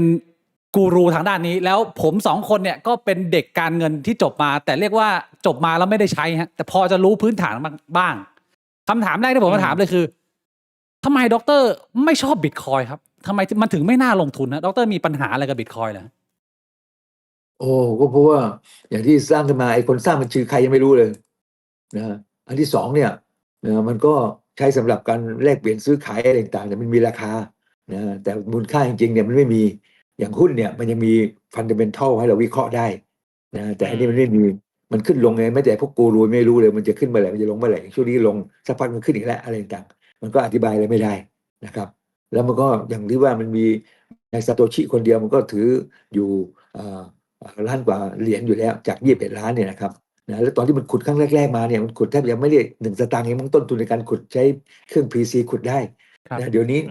ต้นทุนค่าขุดเนี่ยมันจะพอๆหรือมากกว่าราคาที่มีอยู่ในท้องตลาดด้วยซ้ำไปนะแล้วมันก็ใช้ไฟเยอะแยะอะไรต่างๆเนี่ยครับหลายคนมหาอะไรที่หลายแห่งก็บอกว่าเนี่ยมันเป็นสิ่งที่มันไม่ทำให้เกิดความภาวะแวดล้อมที่ไม่ดีแต่ว่าในมุมของมูลค่ามันนะครับดร.คืออย่างทองเนี้ยมันก็เป็นมูลค่ามาจากความเชื่อมั่นของผู้คนที่ให้มูลค่ามันไปไอตัวบิตคอยที่มันเป็น financial asset อย่างเงี้ยมันก็ใช้ลักษณะเดียวกันไหมคือมูลค่ามันขึ้นอยู่กับดีมานด์และการใช้งานของผู้คนถ้าเกิดว่ามันใช้งานได้ดีมันมีความปลอดภัยอะไรเงี้ยมันก็เป็นเหมือนกับ1 สกุลเงินที่มันแลกเปลี่ยนง่ายtransaction มันทำเร็วแล้วก็มีจำนวนจำกัดด้วยอย่างนี้มันไม่มีเหตุผลเหรอฮะหรือยังไงทองเนี่ยมันมีประวัติความเป็นมา 40,000 ปีแล้วครับแต่อันนี้มันมีความเป็นมาประมาณ16 ปี 7 ปีครับแล้วก็คนเล่นบิตคอยเนี่ยมีอยู่ทั่วโลกกระเป๋าต่างๆรวมๆกันแล้วอย่างไม่ถึง100 ล้านกระเป๋าเลยจากประชากรโลกประมาณ 8,000 ล้านเนี่ยนะมันก็ต่างกันเยอะนะดังนั้นอาจจะมาเทียบกันไม่ได้แล้วก็อย่างที่ว่าเนี่ยไม่มีฟันดัมเมนทัลอะไรให้วิเคราะห์เลยอย่างนี้หมายความว่าถ้าสมมุติว่าเวลาผ่านไปสักตีว่า 400-500 ปีในอนาคตถ้าสมมุติว่าคนมันก็ยังมีการใช้บิตคอยกันอยู่ตอนนั้นมันก็จะเริ่มมีฟันดัมเมนทัลเองใช่ไหมครับหรือว่าโกงจะอยู่ไม่ถึง10 ปีสิ ก็คือมันก็ต้องรอดูไม่รู้เราไม่รู้ว่าจะอยู่ถึงนานแค่ไหนอาจจะเป็นการหลอกลวงประชาชนครับผมมันก็อาจจะเป็นอย่างนั้นเพราะว่าอีกอย่างหนึ่งบนการ transaction ต่างๆเนี่ยมันก็ไม่มีมันบอกว่ามีการตรวจสอบลงไปในโน้ตต่างๆคนจะได้รู้กันทั่วไปแต่มันไม่มีการเปิดเผยชื่อใช่ไหมผมไปดูจากวิทยาพลปริญญาเอกที่จุฬาเนี่ยผมเคยทำงานที่จุฬาเหมือนกันว่าเขาบอกว่ามันน่าจะมีการเปิดเผยว่าใครเป็นใครอันนี้ไม่เปิดเผยดังนั้นโจรมันชอบหรือคนธรรมดาก็ยังชอบอย่างผมไปบรรยายที่อินโดนีเซียเป็นที่ปรึกษากระทรวงการคลังไปบรรยายหรือไปที่เวียดนามเป็นที่ปรึกษาเนี่ยได้ตังมาเนี่ยถ้ามันจ่ายเงินมาผมว่าไปแลกเป็นบิตคอยกลับมาก็ได้ไม่ต้องเสียภาษีอย่างนี้สบายอย่างเงี้ยนะอย่างเงี้ยมันก็เป็นช่องทางให้พวกโจรมันชอบใช้หรือนายอะไรคนหนึ่งที่บอกว่าย้ายอยู่เม็กซิโกเนี่ยก็เอาเงินไปแลกเป็นบิตคอยแล้วก็ไปอะไรเนี่ยมันเรียกว่ามันทุกวันนี้มันมีพวกขโมยไฟขุดบิตคอยกันเต็มหมดเลยนะเพราะว่ามันใช้ไฟปกติไม่ได้บางคนไอ้กูรูบางคนบอกว่ามันใช้ไฟจากพลังแสงอาทิตย์ซึ่งมันจะไปพอที่ไหนมันก็แค่ราคาคุยนะ แล้ว อืม เนี่ยพวกเนี้ยมันก็ขโมยกันเต็มไปหมดเลยเนี่ย อย่างนี้เป็นพวกอาชญากรเยอะแยะไปหมดเลยเราอย่าไปเกลือกกลัวถ้าเราลงทุน อันนี้ไม่ใช่การลงทุนนี่เป็นการพนันนะครับ ถ้าจะลงทุนจริงๆเนี่ยแม้แต่การเล่นหุ้นก็อาจถือเป็นการลงทุนก็แล้วแต่คนจะคิดนะแต่ผมไม่เล่นนะแต่ว่าใน อื แง่ ม หนึ่งเนี่ยมันเราควบคุมอะไรไม่ได้ แต่อย่างหุ้นยังมีฟันเดเมนทัลเราดูบริษัทนี้อนาคตจะอนางอหรือเปล่า หรืออนาคตจะดีไหมแต่ อื อัน ม นี้มันไม่มีอะไรเลยเพราะว่าเราไปลงทุนขายก๋วยเตี๋ยว ลงทุนทำร้านดอกไม้ลงทุนทำอะไรต่างๆเนี่ยซึ่งมันพอทำไปนานๆเข้าเนี่ยเราก็อาจจะมีแบรนด์ของเรา เรายังเราเลิกทำแล้วเนี่ย เราก็ขายที่ดินอาคารเราได้ ขายเครื่องไม้เครื่องมือเราได้และยังอาจจะขายแบรนด์เราได้ด้วยนะขายกิจการของเราเพราะว่าเรามีลิสต์รายชื่อลูกค้าอยู่แล้วนะเรามีวิธีกรรมวิธีในการทำอยู่แล้ว เราสอนเด็กได้อะไรต่างๆเนี่ยเราก็มีบิสเนสในการขายได้ด้วย อืม ก็คือเรียกว่า ข ด อง ร. ที่เรา คิดว่า มี ถ้าลงทุนคือโพรโมตในมุมมองของการเริ่มทำธุรกิจของตัวเอง เออ แบบนั้นใช่ไหม ไป ครับ? ทำธุรกิจของตัวเองดีกว่านะอย่าไปเล่นในพวกนี้เลยมันและอีกอย่างหนึ่งพวกนี้เป็นพวกที่หลายคนน่ะเป็นพวกที่ชอบที่จะ get rich quickly อะไรอย่างเงี้ยนะ อา คืออยาก อื จะ ม รวยเร็วๆอะไรเงี้ยซึ่งมันจะไม่มีที่ไหนรวยเร็วๆขนาดนั้น อื นะ ม เป็นสิ่งที่แบบว่าเป็นความเชื่อเฉยๆอะไรเงี้ยความจริงมันหาเป็นเช่นนั้นไม่เราต้องผ่านการสะสมกำลังรอคอยโอกาส ซุ่มซ่อนยาวนานสะสมกำลังรอคอยโอกาส ไม่ใช่อยู่ดีๆเราจะรวยฉุกเฉินขึ้นมาอย่างนั้นคงจะไม่ได้ คือไอ้ และพวกที่รวยฉุกเฉินพวกเนี้ยมันอาจจะเป็นรวยปลอมหรือเปล่าเราก็ไม่รู้ อืม พี่หมวกสนใจบิตคอยน์ไหมพี่หมวกอะ? ก็มีซื้อเก็บไว้บ้างนิดๆหน่อย อ๋อ มีซื้อเก็บไว้นิดๆหน่อย ไม่ ๆ นะ อืม แต่ๆ ผมเคยคือเหมือนแบบว่าถามพวก ลองไปเรียนรู้ครับ ดีแล้วเราก็เรียนรู้ดูไม่เสียหายอะไร อื แล้ว ม ครับ ถ้าพวกนี้อย่างที่เห็นเนี่ยพวกกูรูบางคนบอกโอ้เขามีอยู่เป็นหมื่นเป็นบิตคอยน์ที่โกหกหรือเปล่าเราก็ไม่รู้นะแต่ว่า อ๋อ กูรูบางคนขึ้นเวทีเขายังบอกเลยฉันมีอยู่แค่2บิตคอยน์เองนะ อื นี่ข ม นาดเป็นกูรูเนี่ย ครับ กูรูที่น่านับถือเนี่ยเขาก็บอกความจริงนะเขามีอยู่แค่2บิตคอยน์เอง อื รวม ม ๆกันแล้วหรือบางคนก็ซื้อทีละยิบย่อยไม่กี่หมื่นจะเอาภาพมาให้ผมดูอย่างเขาซื้อจริงนะเว้ยเมื่อปี 2019 เนี่ยซื้อมาแต่ไม่รู้ตอนนี้ขายไปถึงไหนแล้ว อะไรอย่างเงี้ย อา ๆ นะ อื เคย ม ซื้อไอ้พวกนี้ก็ซื้อมาทีละยิบย่อยแล้วพวกนี้ลงทุนเป็นเงินน้อยๆอะมันจะได้มันลงทุนแค่นิดหน่อยไม่กี่ตังค์เนี่ยแล้วมันจะรวยได้เหรอ อืนะแล้ว ม วันๆนั่งเฝ้าแต่หน้าจออยู่เนี่ยนะครับเสียเวลาทำมาหากินมีจิตแพทย์ยังออกมาบอกเลยนะสมาคมจิตแพทย์บอกว่าเนี่ยพวกที่เล่นพวกนี้เนี่ยวันๆหนึ่งนั่งมองจ้องอย่างนี้เนี่ยทำให้เสียเป็นโรคจิตได้ โอเคครับ อืม คือดรกำลังจะบอกว่าใน financial asset ต่าง ๆ เนี่ย ดรไม่ลงทุนอะไรเลยยกเว้นอสังหาอย่างเดียว โอ้ใช่แต่เรื่องหุ้นผมก็ไม่ได้ลงอะไร หุ้นก็ไม่ลง ทองก็ไม่ซื้อ ไม่ได้ซื้อเลย ทำไมถึงเลือกออปชันอสังหาเป็นสิ่งเดียวในชีวิตเหรอครับ? มันแตกต่างหรือมันดีกว่าออปชันอื่นยังไงครับดร? แต่รุ่นพ่อแม่ผมนี่เขารุ่นพ่อแม่ผมนี่ก็ชอบซื้อทอง อา ซื้อ ครับ ทองเก็บไปเรื่อยๆอะไรอย่างเงี้ยเนี่ยครับแต่ครับ ว่าผมเห็นว่าไอ้พวกเครื่องประดับพวกนี้เนี่ยผมก็ไม่เคยใส่เลยนะ อา ผม ค ก็ รับ ไม่เคยชอบเพชรพลอยเพชรนินจินดารถอะไรต่างๆเนี่ยเอ่อผมรู้สึกว่ามันเป็นความสิ้นเปลือง ครับ ผมก็เลยไม่ได้ซื้ออย่างรถอืม วันก่อนมีคนมาสัมภาษณ์ผมขับรถ RR มา ครับ บอกเนี่ยคันเนี้ยราคา50 ล้านเป็นหนุ่มๆอยู่3คนเนี่ยมาขับรถมาราคาประมาณ 4-50 ล้านผมก็ ครั นึ บ กในใจผมจะซื้อสัก20 คันก็ยังได้นะเนี่ยแล้วมันจะซื้อไปทำไม ซื้อไปบางทีก็เอาไปขายเพราะค่าดูแลมันแพงก อื ว่า ม แพงกว่าค่าเลี้ยงดูภรรยาคนโตอีก ครับ ดังนั้นก็จะซื้อไปทำไมไอ้พวกของที่มันสิ้นเปลืองเนี่ย ดรซื้อได้ ความสิ้นเปลือง 4-50 คันเลยเหรอครับ? อ้าวถ้าเกิดว่าไม่เกิน 1,000 ล้านพวกนี้มันก็น่าจะซื้อได้นะแต่จะซื้อไปทำไมเห็นไหมแรกมันก็เป็นความแบบว่าเป็นความไม่ฉลาดเท่าที่ควรจะไปซื้อไปเก็บไว้ทำไม ผมมีคำถามครับด แล้ว ร. ใช่ไหม พี่หมวก ถ้าเกิดว่าซื้อสักคันหนึ่งมา ตะกี้ผม ขับ ครับ ว่าไงนะ ตะกี้ผ ซื้อ มได้ยิ มาน คันห นิดหนึ่ นึ่ ง งมา ที่ ขับ ด เนี่ย รบอกว่าแบบว่าเลี้ยงภรรยาคนโตแล้วภรรยาคนเล็ก ดรไม่เลี้ยงเหรอครับ? เออ ภรรยาคนเล็กโดนภรรยาคนโตกินเข้าไปแล้ว โอ้ นี่คือผีเสื้อสมุทร คือตอนแต่งเนี่ยตอนแต่งเมื่อปีพุทธศักราช 2532 เนี่ยเมื่อ 36 ปีที่แล้วเมื่อครบรอบเมื่อวันจันทร์ที่ผ่านมาเนี่ย ครับ ตอนนั้นภรรยายังตัวเล็กอยู่ ครับผม ตอนนี้ภรรยาตัวใหญ่ขึ้นเลยเป็นภรรยาคนโต แล้วก็ อ๋อ กินภรรยาคนเล็ก ตอน ไป ผมแต่งงานนี่ผมก็ยังเป็นสามีคนเล็กอยู่นะตอนนั้นตอนนี้โตขึ้นเรื่อย ดรพูดอย่างงี้เดี๋ยวภรรยาคนโตเขาไม่กินดรเข้าไปด้วยเหรอครับ? ๆ ไม่หรอกเราภรรยาคนโตใจอย่างกับทะเล อ๋อ ใจกว้าง ใจดี อ๋อ ใจดี ใจดี ใจอย่างกับทะเลคลั่ง เราไม่ว่า พูดเล่นด้วยเหรอพูดเล่น ครับผม คือในเรื่องของอสังหาดร. ผม ครับ มีคำถามเพราะว่า ในยุคหนึ่งเนี่ยมันเคยเป็นออปชั่นทองของหลายๆคน ในยุคที่มันอาจจะยังไม่บูม ถ้าเกิดว่าใครสะสมในตอนนั้นเนี่ยคุณอาจจะทำกำไรได้เป็นกอบเป็นกำแต่ว่าวันนี้เนี่ยฮะดรน้องๆหนูๆที่ฟังอยู่ทางบ้านเนี่ยแล้วคือแบบว่าเขาเป็นเด็กเพิ่งเรียนจบมาแล้วไอการจะกระโดดเข้ามาลงทุนในตลาดอสังหาเนี่ยเด็กจบใหม่ที่พ่อแม่ไม่ได้รวยมันจะลงทุนได้เหรอถ้าเกิดเขาเทียบกับว่าเนี่ยถ้าผมเปิดพอร์ตหุ้นนะ ผมก็มีเงินนิดหน่อยผมก็ทดลองศึกษาได้หรือว่าซื้อทองนิดหน่อยอะไรเงี้ยบิตคอยนิดนึงเนี่ยผมทำได้แต่ว่าถ้ามันเหลือแต่อสังหาทุกวันนี้มันยังเป็นออปชันในการลงทุนที่ดีเหรอครับ ที่เล่นบิตคอยเล่นทองเล่นวันนี้มันเสียเวลาของชีวิต ครับผม พูดตรงๆเลยนะเสียเวลาของชีวิตมันนั่งรู้นั่งดัชนีดูอยู่ตลอดเวลาอย่างนี้เสียเวลาของชีวิตนะแต่ว่าอย่างหนึ่งที่อยากจะบอกก็คือว่าถ้าเกิดว่าตอนที่กำลังเศรษฐกิจกำลังตอนที่บูมเนี่ยอสังหาริมทรัพย์กำลังบูมเนี่ยมีคนเจ๊งเพราะอะไรเพราะว่าเราคำนวณต้นทุนค่าก่อสร้างไม่ดีมีคนซื้อของเราไปแล้ว แต่ว่าต้นทุนค่าก่อสร้างมันเพิ่มขึ้นแล้วก็เจ๊งได้เหมือนกัน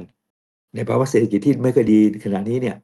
นะราคาอสังหาริมทรัพย์ไม่ค่อยเพิ่มเท่าไหร่แต่ก็มีคนกำไรทำไมกำไรเพราะว่าเขาซื้อของถูกมาขาย อันนี้ก็ทำให้มีคนแบบเรื่องแบบว่าร้อนรนต้องซื้อมาขายเนี่ยนะครับนะต้องขายราคาถูกเนี่ยเราก็ต้องซื้อเราก็สามารถที่จะซื้อของถูกมาขายได้ดังนั้นเนี่ยทุกช่วงเวลามีโอกาสทำกำไรทั้งนั้น คือ ทีนี้ถ้าเราจะเป็น ครับ ถ้าเราจะครับว่าไงเช่นครับ คือปัญหาของผมเนี่ยในมุมหนึ่งก็คือ มันเหมือนว่าต้นทุนในการที่จะเรียนรู้ตลาดอสังหามันเยอะมากครับดร. ถ้าคนที่เขาไม่รู้เนี่ยคือ ศูนย์ยังไงดร. ศูนย์บาทเลยศู ไม่ นย์เลย หมายถึงว่าถ้าสมมุติว่าเขาไปเจอเขาศึกษามาแล้วเขาไปเจอพื้นที่ไปเจอตึกหนึ่งที่เขาคิดว่ามันถูกมากแล้ว แต่ว่าตึกนั้นมันราคาแบบอย่างน้อยๆ2 ล้านอย่างเงี้ยครับแต่ว่าเขาเป็นเด็กที่แบบจบใหม่มีเงินเก็บแค่แบบ100,000 200,000เนี่ยมัน ก็ทำไม่ได้ เขา ไง จะสามารถทำกำไรได้ยังไงครับ มัน โอ้ ไม่ได้ป่ะ ยั ฮะ ง โอ ยัง กาส ยั มั ง น ยังไม่ถึงขั้นนั้นยังไม่ถึงขั้นนั้นเริ่มต้นเนี่ยเราอยู่คอนโดใช่ไหมเราไปดูก่อนในคอนโดตึกเราเนี่ยเขาขายกันเท่าไหร่บ้างนะข้างบนแพงๆหน่อยข้างล่างจะถูกหน่อยต่อตารางเมตรอะไรอย่างเงี้ยเนี่ยครับแล้วก็รู้ว่าก็ซื้อขายหางเช็งในตลาดเนี่ยนะดัชนีหางเส็งเนี่ยเขาซื้อขายกันตารางเมตรละแสนนะครับ ครับ ถ้าเกิดมีใครขายแค่ตารางเมตรละ80,000ขึ้นมาเนี่ยเราก็รีบดูก่อนเลยอันเนี้ยน่าสนใจที่จะซื้อ แต่ถ้ามันเกินไปเช่นว่าเรามีเงินนิดเดียวนะแล้วเราราคา2-3 ล้านเราสู้ไม่ไหวแล้วก็ผ่านไป เราไปหาที่มันถูกกว่านี้ที่เราพอจะซื้อได้นะฮะหรือเราก็อาจจะร่วมทุนกับเพื่อนซื้อก็ได้เรามีอยู่แค่200,000เราซื้อไว้เนี่ยนะแล้วก็ปกติแถวนั้นก็ขายกันแค่ก็ขายกัน2.5 ล้านแต่ยูนิตนี้มันขาย2 ล้านนะเราไปขอกู้แบงค์ได้เลยนะว่าเนี่ยกรณีนี้เนี่ยเราขอกู้แบงค์ มีเงินดาวน์อยู่10% 20%อย่างนี้เนี่ยนะ200,000กับ2 ล้านเนี่ยนะแล้วก็แบงก์ก็ยินดีให้เรากู้อยู่แล้วเพราะเรามีเงินดาวน์ด้วยนะแล้วเราซื้อกู้มาแล้วเราค่อยไปขายต่อก็ยังได้นะ แล้ว แต่ ถ้าเรา หลัง ขาย จาก ไม่อ นั้ อน กครับ เดี๋ยวคำถามคือว่าอย่างแรกคือต้องมีเงินก้อน อย่างที่สองคือถ้าไปกู้มาแล้วมาซื้อแล้วถ้าเกิดว่าการลงทุนของเราผิดพลาดเนี่ยมันเจ็บกว่าทองมันเจ็บกว่าบิตคอยน์ไหมฮะ แน่นอนแต่เราต้องศึกษาให้ดีคือถ้าเราคิดอย่างซื้อบ้านอย่างรอบรู้นะ knowledgeable เนี่ยโอกาสที่มันจะพลาดเนี่ยมันไม่มี แต่ถ้าเราซื้อเพราะว่าเจอเข้าไปในงานมหกรรมที่อยู่อาศัยแล้วก็มีเจอพริตตี้สวยๆแล้วก็ปิ้งเข้าไปเราซื้อเนี่ยอย่างเงี้ยอาจจะเจ๊งได้นะเราต้องศึกษาเปรียบเทียบดูก่อนที่เราซื้อบ้านหลังนึงเนี่ยเราต้องศึกษาดูโดยโครงการโดยรอบเนี่ยอย่างน้อยประมาณสัก10 โครงการนะว่าเปรียบเทียบดูแล้วเนี่ยโครงการนี้เนี่ยดีที่สุดถูกกว่าเพื่อนนะเราถึงซื้ออยู่ดีๆแล้วไม่ซื้อนะแต่จริงๆแล้วเนี่ยเริ่มต้นที่0 บาทก็คือว่าศึกษาก่อนนะศึกษาไปเรื่อยเรารู้แล้วตึกนี้ราคานี้ตึกนั้นราคานั้นนะหางเช้งเป็นยังไงนะเริ่มต้นศึกษาก่อนหรือดูใน YouTube ถ้าอย่างนั้นมันก็คือ หรือว่า ถ้างั้นทุกอย่างมันก็เริ่มต้น0 บาทหมดแล้วไม่ใช่แค่อสังหาอย่างเดียวถูกไหมฮะถ้าอย่างนั้น ที่บอกไงถ้าเกิดเริ่มต้นทองก็อาจจะลงเงินไป1,000-2,000อะไรต่างๆนี่ต้องเสียเงินอันนี้ไม่ต้องเสียเงินเลย ศึกษาไงฮะศึกษาก่อนก็คือไปดูคนอื่นลงทุนอ่านหนังสืออะไรงี้ก็ยังไม่ต้องเสียตังค์แต่ถ้าเกิดคุณพร้อมจะลงทุนแล้วคุณค่อยซื้อทองก็เหมือนกับว่าคุณพร้อมจะซื้ออสังหาแล้วคุณก็ค่อยไปกู้ธนาคารไงมันก็เหมือนกันไหมฮะดร.แต่ถ้าเกิดเหมือนกันแต่ถ้าเกิดว่าเราลงทุนทีละ1,000-2,000เนี่ยเมื่อไหร่จะรวยอ่ะลงทุนทีละ1,000-2,000นี่เมื่อไหร่จะรวย กู้เงินซื้อทองได้ไหมครับ อย่างนั้นนี่ตลาดมันผันผวนมันจะไหวไหมใช่ไหมอันนี้มันไม่ได้ผันผวนขนาดนั้นนี่ถ้าเราเล็งเห็นชัดเจนว่าเนี่ยคือราคาตลาดเนี่ยนะ market price เนี่ยมันอยู่ที่1 ล้านบาท ครับ แต่ถ้าเราสามารถที่จะเรารู้ว่าไอ้หลังนี้เนี่ยนะมันขายถูกกว่าท้องตลาดเพราะว่าคนขายมันจำเป็นต้องขายนะ ยกเว้นบ้านผีสิงอะไรพวกนี้นะแต่ว่าค เป็ รั น บ บ้านจำเป็นต้องขายเนี่ยนะเราก็รีบซื้อไว้นะอย่างเงี้ยเรากำไรตั้งแต่วันแรกแล้วนะกำไรตั้งแต่วันแรกที่เราซื้อแล้ว ครับ คนอื่นก็ขายซื้อขายกัน1 ล้าน1.2 ล้านก็มี1 ล้านก็มี แต่ว่าโดยทั่วไปมาตรฐานอยู่ที่1 ล้านแต่เจ้าเนี้ยเขาต้องรีบขายเราซื้อมาที่ได้ที่800,000เรากำไรตั้งแต่วันแรกแล้ว ค ใช่ รับ ไหมแล้วถ้าเราเห็นว่าพอไหวเนี่ยเราอาจจะไปกู้แบงก์หรืออาจจะร่วมกับเพื่อนฝูงหรือร่วมกับขอเงินพ่อแม่มาช่วยกันซื้อก็ได้นะร่วมกันซื้อเราก็สามารถที่ได้ของถูกแล้วสามารถที่จะมาขายต่อได้เอามาเรโนเวทเอามาใส่ตะกร้าล้างนิดน้ำใส่ตะกร้าล้างน้ำนิดหน่อย แล้ แล้ว ว ก็ ก็ มาขาย มาแอดออน อ่า โอเค ใช่ ตร อัน ง นี้ ตรงเนี้ย ให้เรา มันมีครับตะกี้ที่ด็อกเตอร์บอกว่าถ้าซื้อมา800,000แล้วขาย1 ล้านเนี่ยอันนี้คือเรากำไรแล้วใช่ไหมฮะแต่ว่าทีนี้เนี่ยคือผมก็ไม่รู้นะครับว่าข้อเท็จจริงเป็นยังไงเพราะว่าตัวผม ไม่ต้องเกร ก็ งใจ ไม่เคย ถา ซื้ ม อ ได้ ขายบ้าน แต่ว่าผมมีเพื่อนฝากถามมาเพื่อนเขาบอกว่าวันนี้จะมาพูดคุยกับดร.โสพลใช่ไหมเขาฝากถามนิดนึงก็คือ ตัวเขาเองเนี่ยเขาเคยซื้อคอนโดมา แล้วเขาก็ขายได้ราคาถูกกว่าที่ซื้อมานะ แต่สุดท้ายปรากฏว่าเขาต้องเสียภาษีบ้านหรือแบบว่าภาษีค่าโอนอะไรอย่างเงี้ยจนมันหักลบกลบหนี้แล้วมันขาดทุน อา แบบเนี้ยครับ มันต้องทำยังไงครับ? อันนี้แสดงว่าตอนเราซื้อเนี่ยเริ่มต้นตอนเราซื้อเลยเนี่ยตอนเราซื้อเนี่ยเราก็เห็นว่า developer เขาโครงการนี้มันสวยดีอาจจะมีสระว่ายน้ำอาจจะ ค มี รับ facility ต่างๆมี co-working space นะซึ่งแสดงว่าเรานั่งทำงานอยู่ในห้องเนี่ยไม่มีสมาธิต้องไปทำงานให้คนได้เห็นนะถึงจะมี co-working space หรือมีอะไรต่างๆเนี่ยซึ่งทำให้มันแอดอะไรพวกนี้เข้าไปเยอะๆเนี่ยนะทำให้ราคาต่อตารางเมตรเนี่ยมันแพงเกินไปนะมันแพงเกินเหตุ แต่ว่าเราก็ไม่รู้เราก็คิดว่าเราก็ซื้อได้เราก็ซื้อไปนะแต่จริงๆอยู่ๆไปแล้วเนี่ยนะมันไม่เวิร์กนะค่าส่วนกลางก็แพงนะหรือบางทีเก็บไม่ได้เต็มที่เนี่ยราคามันก็ตกเพราะว่ามีการดูแลที่มันไม่ได้มาตรฐานเท่าที่ควรดังนั้นเนี่ยเราก็ขายขาดทุนเพราะเหตุนี้นี่แสดงว่าเราไม่ได้ซื้ออย่างรอบรู้ไม่ได้พิจารณาให้รอบคอบว่าโครงการนี้น่าซื้อหรือเปล่านะแต่ถ้าเราได้ ไม่ มี ๆ กา ค ร รับ ศึกษา คือ เปรี ที่ ยบ ผม เทียบ ได้ ดู ยิน แล้ มาว เขาเล่าให้ฟังว่าตอนเขาขายกำไรนะครับ แต่ว่า บอกขายขาดทุน เขาต้องไป ใช้ เสีย ขาดทุ ภาน ษีอะไรอย่างเงี้ยไอ้ อื ภาม ษีเรื่องแบบค่าบ้านผมไม่รู้รายละเอียดไงว่ามันต้องเสียยังไง กลายเป็นว่าพอลบภาษีแล้วมันขาดทุนอย่างเงี้ย อ๋อ แสดงว่าภาษี ไม่ มันเยอะเหรอครับหรือว่ายังไงครับ? ไม่เยอะหรอกไม่เยอะ แต่ว่าหลายคนนะขายขาดทุนเลย อา ใช่ ซื้อมาราคาแพงกว่าปกติ อันเนี้ยไอ้พวกนี้เนี่ยเป็นเพราะว่าเราดูไม่รอบคอบเท่าที่ควรนะถ้าเราศึกษาให้ดีๆเปรียบเทียบโครงการให้ดีๆเนี่ยโอกาสที่เราซื้อแล้วขาดทุนเนี่ยมันแทบจะปิดประตูตายเลยอะแต่โดยทั่วไปคนเรามักจะซื้อตามอารมณ์ความรู้สึกของเรานะหรือตามใช้ลูกแก้วหันลังสังหรณ์ในการพิจารณามากกว่าที่จะใช้เหตุผลน่ะครับ ดร. ครับใน 5 ปีที่ผ่านมาเอาเริ่มตั้งแต่โควิดก็ได้ครับครับ ตลาดอสังหาเมืองไทยเป็นยังไงบ้างครับ 5 ปีที่ผ่านมา แล้วก็แนวโน้มข้างหน้าเป็นยังไงครับ? โอ้เอ่อในช่วงโควิดเนี่ยก่อนหน้าโควิดก็ยังเติบโตดีพอโควิดเนี่ยอย่างในกรุงเทพมหานครและปริมณฑลเนี่ยนะปกติปีหนึ่งจะเปิดประมาณ100,000 หน่วย แต่พอเจอโควิดปี 63 เนี่ยเหลือ 72,000 หน่วย ครับ นะพอมาถึงปี 64 เนี่ยเหลือ 60,000 หน่วยนะ 60,000 หน่วยนะพอปี65 เนี่ย recover มาแล้วนะครับเป็นประมาณเกือบแสนปี 66 เนี่ยก็เกือบแสนพอปี 67 เนี่ยตกลงมาเหลือ 61,000 โอ้ แล้ว ลงมาเยอะมาก ใช่ปีนี้ปี 68 เนี่ยตกลงมาคาดว่าทั้งปีเนี่ยจะเหลือแค่ 41,000 41,000 หน่วย เพราะอะไรครับ ล ด ดลง ร. มาอีก เพราะอะไรครับทำไมมันถึง ก็ 2 ปีนี้มันถึงลงมาเยอะขนาดนี้ เพราะว่าเศรษฐกิจเราไม่ค่อยดีอะไรอย่างงี้เนี่ยนะครับแต่ว่าการที่มันลดลงมาอย่างงี้เนี่ยมันมีข้อดีนะข้อดีตรงที่ว่าทำให้อุปทานที่ยังเหลือล้นอยู่เนี่ยลดลงคือตอนนี้เนี่ยมีบ้านที่รอคนซื้อเนี่ยในมือของชาวบ้านในมือผู้ประกอบการเนี่ยในมือของ developer เนี่ยอยู่ประมาณ 220,000 หน่วย ครับ แต่เมื่อปีที่แล้วเนี่ยมันมีเหลืออยู่ประมาณ 240,000 หน่วยดังนั้นแสดงว่าไอ้อุปทานที่ overhang ที่รอการขายอยู่เนี่ยมันลดลงไป 20,000 หน่วย ครับ นะจากการที่เราเปิดน้อยลงเพราะถ้าเกิดเปิดมากขึ้นเป็น100,000 หน่วยแบบเมื่อก่อนเนี่ยมันก็เกิดฟองสบู่และฟองสบู่ก็แตกนะแต่ตอนนี้ไม่มีฟองสบู่ก็เลยไม่มีอะไรต้องแตก ที่ว่า อันนี้เป็นข้อดีอย่างหนึ่ง คนจีนที่เขามาเมืองไทยน้อยลงช่วงนี้นี่มีผลด้วยไหมครับหรือว่ามันไม่ได้มีผลขนาดนั้นครับในตลาดอสังหาเนี่ย คนจีนก็ยังเป็นกลุ่มใหญ่ที่สุดที่ซื้ออสังหาริมทรัพย์คอนโดในเมืองไทยเรารองลงมาก็เป็นพม่าอะไรอย่างเงี้ยนะครับแต่ว่าอย่างไรก็ตามเนี่ยจะเห็นว่าคนจีนเนี่ยก็อาจจะนำเงินออกมาตรงๆไม่ได้ก็อาจจะมาทางอื่นเช่นมาทำเป็นว่ามาค้าขายอะไรต่างๆเนี่ยนำเงินออกมาได้ นะแต่ก็ยังพยายามประเทศจีนก็พยายามจะสกัดกั้นอยู่เหมือนกันเนี่ยครับแต่ก็ยังเป็นเบอร์หนึ่งอยู่ในขณะนี้คอนโดในกรุงเทพเนี่ยเฉพาะคอนโดในกรุงเทพเนี่ยปีที่แล้วเนี่ยครึ่งปีที่ผ่านมาเนี่ยต่างชาติซื้อไปประมาณสัก 25%น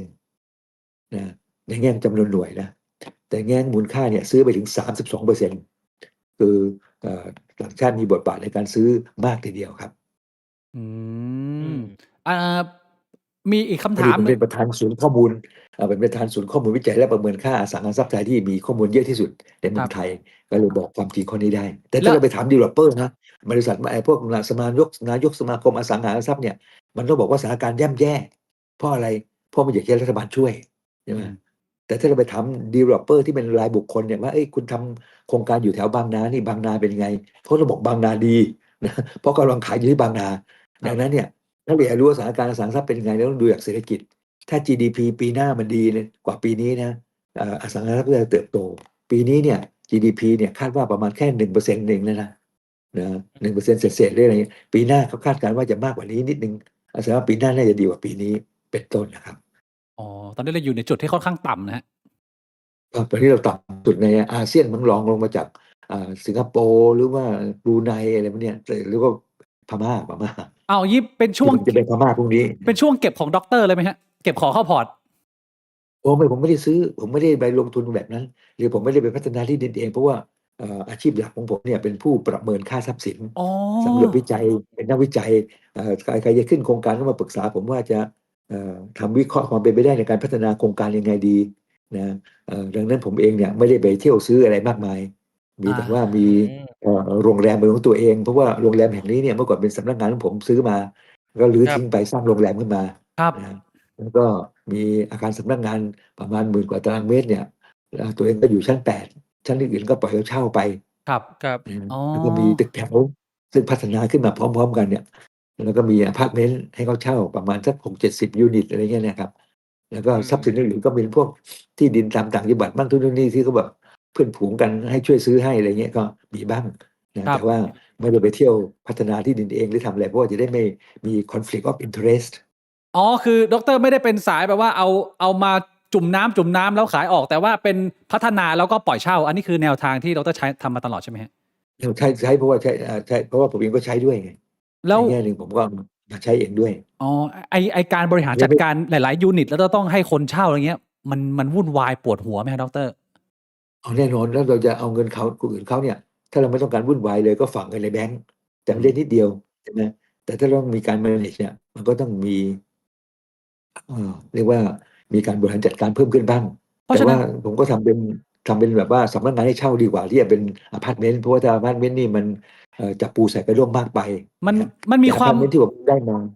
มันมีความ ทำไม เป็นธุรกิจมากกว่าเป็นการลงทุนไหมฮะดร? เพราะว่ามันไม่ได้เป็นการเอาเงินใส่เข้าไปอย่างเดียว แต่ว่าอสังหามันเป็นการใส่ทั้งเงินแล้วก็ใส่ทั้งแรงมันเหมือนธุรกิจอะครับ ใช่มันต้องทำธุรกิจสิแล้วถ้า อา เกิดว่าเราลงทุนในหุ้นอะไรต่างๆไม่ต้องทำอะไรนั่งดู ใช่ จอเขียวจอแดงอย่างเดียว นั้นมันก็เปรียบเทียบกันยาก เรา นะ ต้องเราก็ต้องพยายามที่จะทำอะไรที่บริหารจัดการทีนี้เราก็ไม่ต้องทำเองทุกอย่างนี่มันต้องมีจ้างคนมาช่วยทำ ครับ อ โอย่าง เค เช่นผมประเมินค่าทรัพย์สินเนี่ยผมก็ประเมินผมก็มีเพื่อนร่วมงานเป็น100 คนช่วยกันท ครับ ำแต่บางงานผมอาจจะไปบ้างอย่างพรุ่งนี้ผมจะไปที่พม่า ครับ วันจันทร์ที่ผ่านมาผมไปอยู่ที่ลาว ครับ บางงานผมอาจจะไปเองบ้าง แต่ว่าส่วนใหญ่แล้วเนี่ยก็มีน้องๆเด็กๆช่วยกันทำ ครับผม มีอีกไม่กี่คำถามนะฮะในส่วนของการเรื่องของการลงทุน คือผมกับบวกเนี่ยเรียนจบไฟแนนซ์นะฮะเราก็เรียนวิธีการคำนวณหา fair value หรือมูลค่าที่เหมาะสมของหุ้นมาในวิชาเรียนเนี่ยมันก็จะมีว่าเฮ้ยหุ้นแต่ละอุตสาหกรรมนะคุณควรจะใช้สูตรหรือวิธีการคำนวณหาราคาที่เหมาะสมเนี่ยไม่เหมือนกันอย่างที่ใช้บ่อยๆเลยก็จะเป็นdiscount cash flow เป็น DCF นะฮะหรือว่ามันอาจจะมี PE PB อะไรอย่างเงี้ยหรือว่าเป็น return on interest คือมันมีหลากหลายสูตรในการคำนวณหามูลค่าหุ้นที่มันเหมาะสมตาม assumption ของเราในโลกของอสังหาเนี่ยครับมันมีการคำนวณหาราคาที่ดินที่แบบว่าเป็นสูตรเลยไหมฮะหรือว่ามันเป็นการแค่ประเมินโดยคร่าวๆว่าเฮ้ยเราอยู่ตึกนี้นะไอ้ห้องข้างๆเหมือนเราขายประมาณนี้ไอ้ตึกข้างๆนู้นdeveloper คนนี้ขายประมาณนู้นแล้วราคาเนี่ยเราแบบประมาณนั่งเทียนเอาหรือว่ามันมีการคำนวณจริงๆเลยฮะดร.ก็คล้ายๆกันเลยนะก็ อันแรกเนี่ยมูลค่ามันขึ้นอยู่กับวิธีต้นทุนใช่ไหมวิธีต้นทุนก็คืออย่างว่าเราอยากจะรู้ว่าเอ่อโทรศัพท์มือถือหรือโต๊ะตู้เตียงเก้าอี้อะไรเงี้ยราคาเท่าไหร่แล้วก็ดูจากว่าต้นทุนในการ acquire มาซื้อมามันเท่าไหร่นะต้นทุนในการก่อสร้างขึ้นมามันเท่าไหร่ แต่บางที่เนี่ยบางครั้งเนี่ยนะมันมีต้นทุนแต่ไม่มีมูลค่านะเช่นว่าแถวปาเลสไตน์เนี่ยเขาสู้รบกันหรือฝั่งทางใต้เราเนี่ย ครับ สู้รบกันเรามีการทิ้งระเบิดบ่อยๆนะแล้วเราไปสร้างขึ้นมาใหม่เนี่ยไอ้สิ่งที่สร้างขึ้นมาใหม่อาจจะมีคนกล้าเข้าไปอยู่ ครับ ไม่มีคนกล้าเข้าไปอยู่ ดังนั้นมีแต่ต้นทุนไม่มีมูลค่านะวิธีที่สองที่เรามักจะใช้เนี่ยก็คือวิธีการเปรียบเทียบตลาดนะคนก็ซื้อเท่าไหร่แล้วเราถ้าเราก็คล้ายๆกันแต่แถวนี้ส่วนใหญ่ก็ซื้อขายไงคนส่วนใหญ่ก็ซื้อขายเท่าไหร่แล้วก็นะตรงนั้นถูกไอ้ที่มีตัวเลขที่มันสูงเกินไปต่ำเกินไปเราเรียกว่า outliers ก็ไอ้พวกนี้อาจจะมีเหตุผลพิเศษเช่นผีสิงซึ่งจริงไม่มีผีแล้วนะ อ่า หรือว่าอาจจะเป็นเพราะว่าเรื่องของมาตกแต่งเพิ่มเวอร์เป็นพิเศษก็เลยเรียกราคาแพงเป็นพิเศษอะไรอย่างเงี้ย ครับ นะครับนะแล้ววิธีที่สามที่ใช้ก็อย่างที่ทางไฟแนนซ์เนี่ยก็คือวิธีการแปลงรายได้เป็นมูลค่า แปลงรายได้ขึ้นมาเป็นมูลค่า อันนี้เราใช้สำหรับทรัพย์สินที่สร้างรายได้ เช่นพวกโรงแรมเซอร์วิสอพาร์ตเมนต์หรือว่าออฟฟิศบิลดิ้งอะไรเนี่ยซึ่งมันสร้างรายได้ คือถ้ามันไม่ได้เน้นการสร้างรายได้เป็นบ้านอยู่อาศัยทั้งหลายเนี่ยเราก็อาจจะใช้วิธีเปรียบเทียบตลาดง่ายที่สุด เพราะไม่ต้องไปคิดอะไรมาก อ๋อใช้หลักการเดียวกับหุ้นนะฮะ ใช่คล้ายๆกันเลย อืม นะเพราะต้องดูถึงว่าอย่างเช่นรายได้ของเราเนี่ยเราเป็นเจ้าของอพาร์ตเมนต์เนี่ยอพาร์ตเมนต์เราจะมีอายุขายกี่ปี ครับ นะอายุขายเนี่ยมันก็ยังมีอายุขายทางเศรษฐกิจ อายุขายทางกายภาพ เช่นอาคารดุสิตธานีโรงแรมดุสิตธานีเนี่ยมันอายุขายประมาณ50 ปีก็รื้อทิ้งแล้วเพราะว่าเราไปสร้างอย่างอื่นคุ้มกว่า อืม นะแต่อายุทางกายภาพอยู่ได้เป็น100 ปี แต่เราไม่เอาเราทุบทิ้งดีกว่า อืม แต่ถ้าเป็นที่อยู่อาศัยเราอาจจะอยู่ไว้เรื่อยๆไม่บ้าเลยแต่เล่นในเชิงพาณิชย์เนี่ยนะหรือว่าตึกไอUOB ธนาคาร UOB ในกรุงเทพเราเนี่ยเมื่อก่อนเป็นตึกโชคชัย ซึ่งเคยสูงที่สุดในประเทศไทยนะก็ทุบทิ้งไปทำเป็นอาคารUOB เป็นต้นนะครับ ครับอ๋อโอเคก็ถ้าอย่างนั้นมันก็คือใช้เทคนิคเดียวกัน DCF คิดเป็นโปรเจกต์ ใช่ครับ ว่าตึกนี้ ครับ จะทำเงินเท่าไหร่ในอนาคตแล้วก็คิดย้อนกลับมาด็อกเตอร์ก็ใช้เทคนิคนี้ในการสอนคนอื่น หรือว่าช่วยประเมินก็คือเทคนิคนี้ใช่ไหมฮะอันเดียวกัน ผมคล้ายๆกันเนี่ย โอ ค เค รับ โอเค แล้วก็โดยเฉพาะอย่างเรื่องเอ่อถ้าเป็นการ cash flow สำหรับพวกบ้านจัดสรรคอนโดเนี่ยส่วนมากก็รันแบบมาสัก2 ปี 3 ปี 4 ปีจนกว่าโปรเจกต์จะขายหมดอะไรอย่างเงี้ยอันนี้ขายจบไปเลยไม่ต้องไปคิดถึงรายได้ในอนาคตแล้วจบเฉพาะ3-4 ปีนี้ในการขาย อืมพี่บงมีอะไรถามไหมพี่บงดูน่าสงสัย ผมอยาก ไม่ต้องเกรงใจไม่ต้องเกรงใจ ผมอยากรู้ถึงเรื่องกระบวนการการซื้อขายบ้านคร่าวๆว่ามันต้องจ่ายค่าอะไรบ้างสมมติผมซื้อบ้านมา1 ล้านบาท แล้วผมขายบ้านไป1,200,000 บาทเนี่ยมันมีการจ่ายค่าโอนบ้านค่าภาษีอะไรยังไงบ้างไหมครับคำนวณง่ายๆแบบเบสิก ก็มีเหมือนกันนะครับ อย่างเช่นว่าส่วนเรื่องขายบ้านไปเนี่ยมันก็จะมีการจ่ายค่าธรรมเนียมต่างๆเนี่ยอย่างเช่นว่าถ้าเราคลิกเดี๋ยวผมส่งไปให้ดูแล้วกันนะคลิกลิงก์อันนี้ให้ดู ครับ ว่าภาษีมันมีการส่งอะไรบ้างเผื่อไว้ดูเป็นกรณีศึกษาได้ ขอบคุณครับ แต่หลักๆก็คือว่าโทษทีไปไหนแล้วอ้าวหายไปหมดเลยเดี๋ยวนะมันมีหลายธรรมเนียมหลายที่เนี่ยครับนะอย่างเช่นว่าภาษีที่ต้องเสียเนี่ยมีค่าธรรมเนียมในการโอนบ้านเนี่ยนะก็ประมาณ 2% ของราคาที่เราตีราคาประเมินราชการ ครับ ซึ่งไม่จะต่ำกว่าราคาตลาดนะครับ อ่ามี มีเรื่องอากรสแตมป์ 0.5% นะครับแล้วก็มีภาษีหักหน้าที่จ่ายนะก็คือว่าหน้าที่จ่ายเนี่ยมีการจ่ายยังไงบ้างแล้วก็ภาษีธุรกิจเฉพาะคือถ้าเกิดเราครอบครองเนี่ยไม่เกิน5 ปีก็ไม่ถึง5 ปีเนี่ยแสดงว่าเราจะซื้อเพื่อการเก็งกำไรว่าโดยคิดภาษีธุรกิจเฉพาะ 3.3% อย่างนี้เป็นต้นนะถ้าเราซื้อมาแล้วอยู่มาเกิน5 ปีแล้วเนี่ยอันนี้ภาษีนี้ก็เวฟไปยกเว้นไปเป็นต้นนะทีนี้อย่างการถือครองเนี่ยถ้าเราถือครองยาวๆเนี่ยมันก็เสียภาษีเราก็จะเสียภาษีธุรกิจเฉพาะไม่ต้องเสียภาษีอย่างนี้เป็นต้น ครับ เดี๋ยวส่งลิงก์ไปให้ดูนะไปตรวจสอบดูด้วยเผื่อว่าจะได้ช่วย อธิบายให้ชาวบ้านฟังได้ด้วยอีก มันคงมีหลากหลายภาษีที่มันจะแอดออนลงกันไป แต่ว่าถ้าถามเอาแบบง่ายๆครับด็อกเตอร์บ้านผมที่ผมอยากจะขาย1 ล้าน บาทเนี่ยผมควรจะตั้งราคาเท่าไหร่ผมถึงไม่เข้าเนื้อเอาที่มันครอบเวอร์หมดอะขายบ้าน1 ล้าน บาท 1,200,000 บาทเนี่ยแต่ต้นทุน1 ล้านเนี่ย200,000นี่ครอบเวอร์ไหมฮะกับค่าใช้จ่ายทั้งหมด คืออย่างนี้เอ่อหลักมันคือโดยทั่วไปแล้วมันก็ cover นั่นนะสมมติถ้าเกิดว่าบ้านราคา1 ล้าน บาทเนี่ย ครับ ราคา1 ล้าน บาทเนี่ยคือราคาที่ผู้ซื้อเนี่ยจ่ายเรามา1 ล้าน บาท ครับ นะแต่ว่าเอ่อเราต้องไปเสียภาษีของเราเนี่ย แต่ถ้าเราเป็นคนรวยมากนะไอ้1 ล้าน บาทที่เราได้เพิ่มเติมเข้ามาเนี่ยนะมันเก็บภาษีเราถึง10 กว่า%20%อะไรเงี้ยเพราะถือเป็นเรามีปกติต้องเสียภาษีสูงอยู่แล้วเนี่ยไอ้1 ล้าน บาทที่แอดออนขึ้นมาเนี่ยต้องเสียภาษีเยอะ ครับ ไอ้อย่างนี้เนี่ยทำให้คนที่รวยๆเนี่ยก็ถึงไม่ค่อยอยากจะขายทรัพย์สินถ้าไม่จำเป็นนะเขาจะไม่ขายหรือบางทีขายก็อาจจะใช้ใส่ชื่ออื่นเป็นเจ้าของ แล้วก็พอขายเสร็จก็ไอ้คนนั้นหายไปเลยอย่างนี้เป็นต้นนะครับ ครับ อาจจะมีแบบนี้บ้าง แต่หลักๆแล้วเนี่ยโดยทั่วไปถ้าเราเป็นบุคคลธรรมดาทั่วๆไปเนี่ยปกติซื้อขายบ้านราคา1 ล้านเนี่ยแถวนี้ก็ขายกัน1 ล้านแล้วคิดว่า1 ล้านนี่ถูกต้องแล้วนะเราขายไปเนี่ยภาษีต่างๆไม่ค่อยเท่าไหร่หรอกเพราะตอนที่เราซื้อมามันถูกกว่านี้ ตอนที่เราซื้อมาเนี่ยมันถูกกว่านี้เยอะนะดังนั้นเนี่ยเราก็เลยไม่มีภาระภาษีอะไรมากมาย อย่างเช่นถ้าเกิดว่าเราไปอยู่ในอเมริกาเนี่ยนะเสียชัดชาติผู้ว่ากรุงผู้ว่ากทมเนี่ย ครับ มีบ้านราคา70 ล้าน ครับ นะ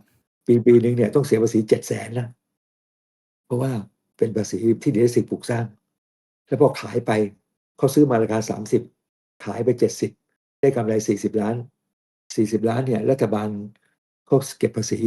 20%บ้านเราแทบไม่เก็บเลย อื นะ ม ดังนั้นของเราเนี่ยเสียภาษีน้อย น้อยกว่า อีกเรื่องหนึ่งที่เราควรจะรู้อีกเรื่องหนึ่งที่เราควรจะรู้ก็คือว่า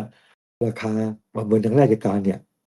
ถ้าเป็นพวกที่ดินในเมืองแพงๆเนี่ยนะครับ มันประเมินต่ำมาก อืม เช่นแถวห้างเกสรพลาซ่าเนี่ย ประเมินไว้แค่ประมาณ800,000 บาท ต่ออะไรฮะ หรือว่าในเอราวัณต่อตารางวา โอ้ แล้วก็ถ้าเกิดว่าที่ไฮแอทเอราวัณนะ750,000ต่อตารางวานะหรือว่าเซ็นทรัลชิดลมอ่ะประเมินไว้800,000 บาทต่อตารางวา ครับ นะมีอันเดียวคือธนาคารกรุงศรีอยุธยาสำนักงานใหญ่ตรงนั้นเนี่ย ประเมิน1 ล้าน บาท แต่ถ้าเกิดว่าอีกอันนี้ตก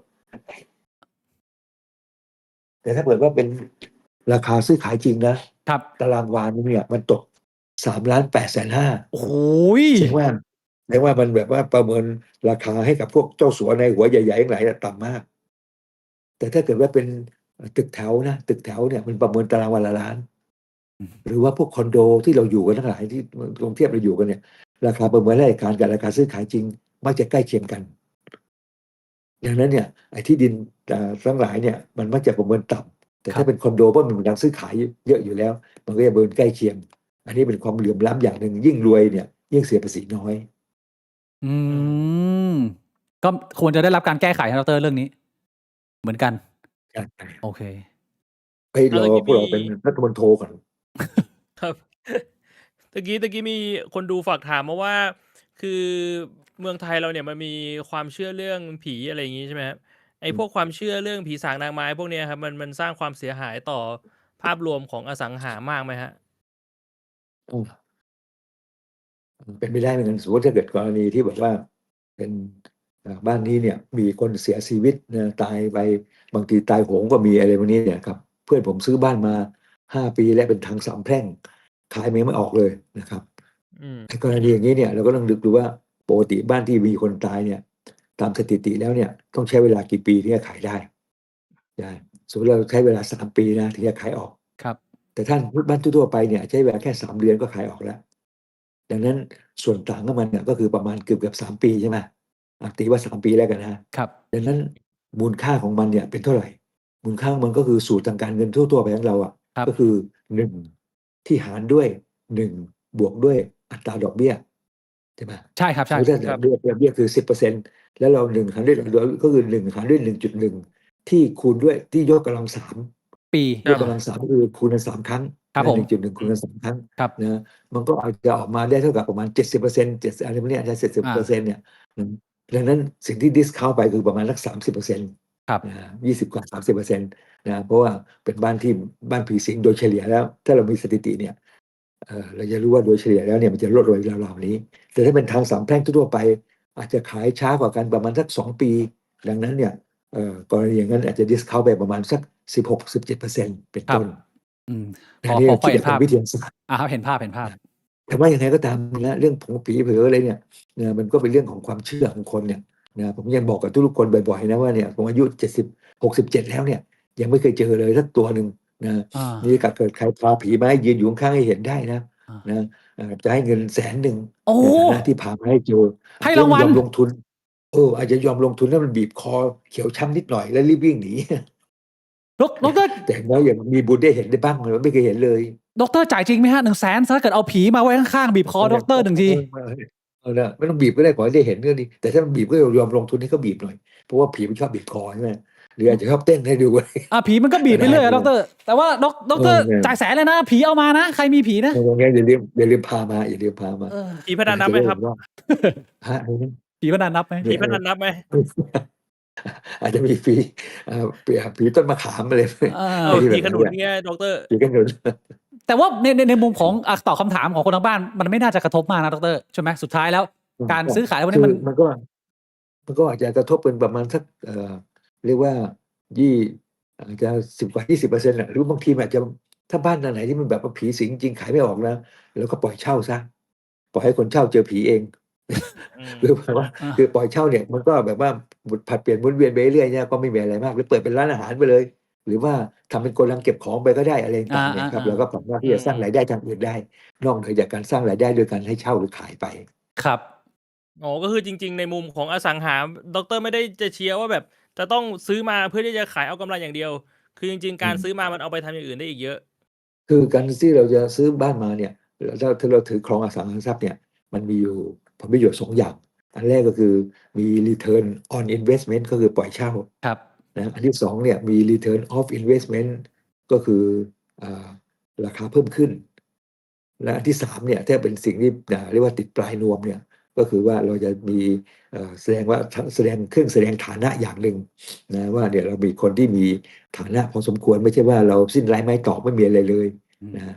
อันนี้ก็เป็นสิ่งที่เราจะได้ต่อยอดไปวันหน้าได้มากขึ้นด้วย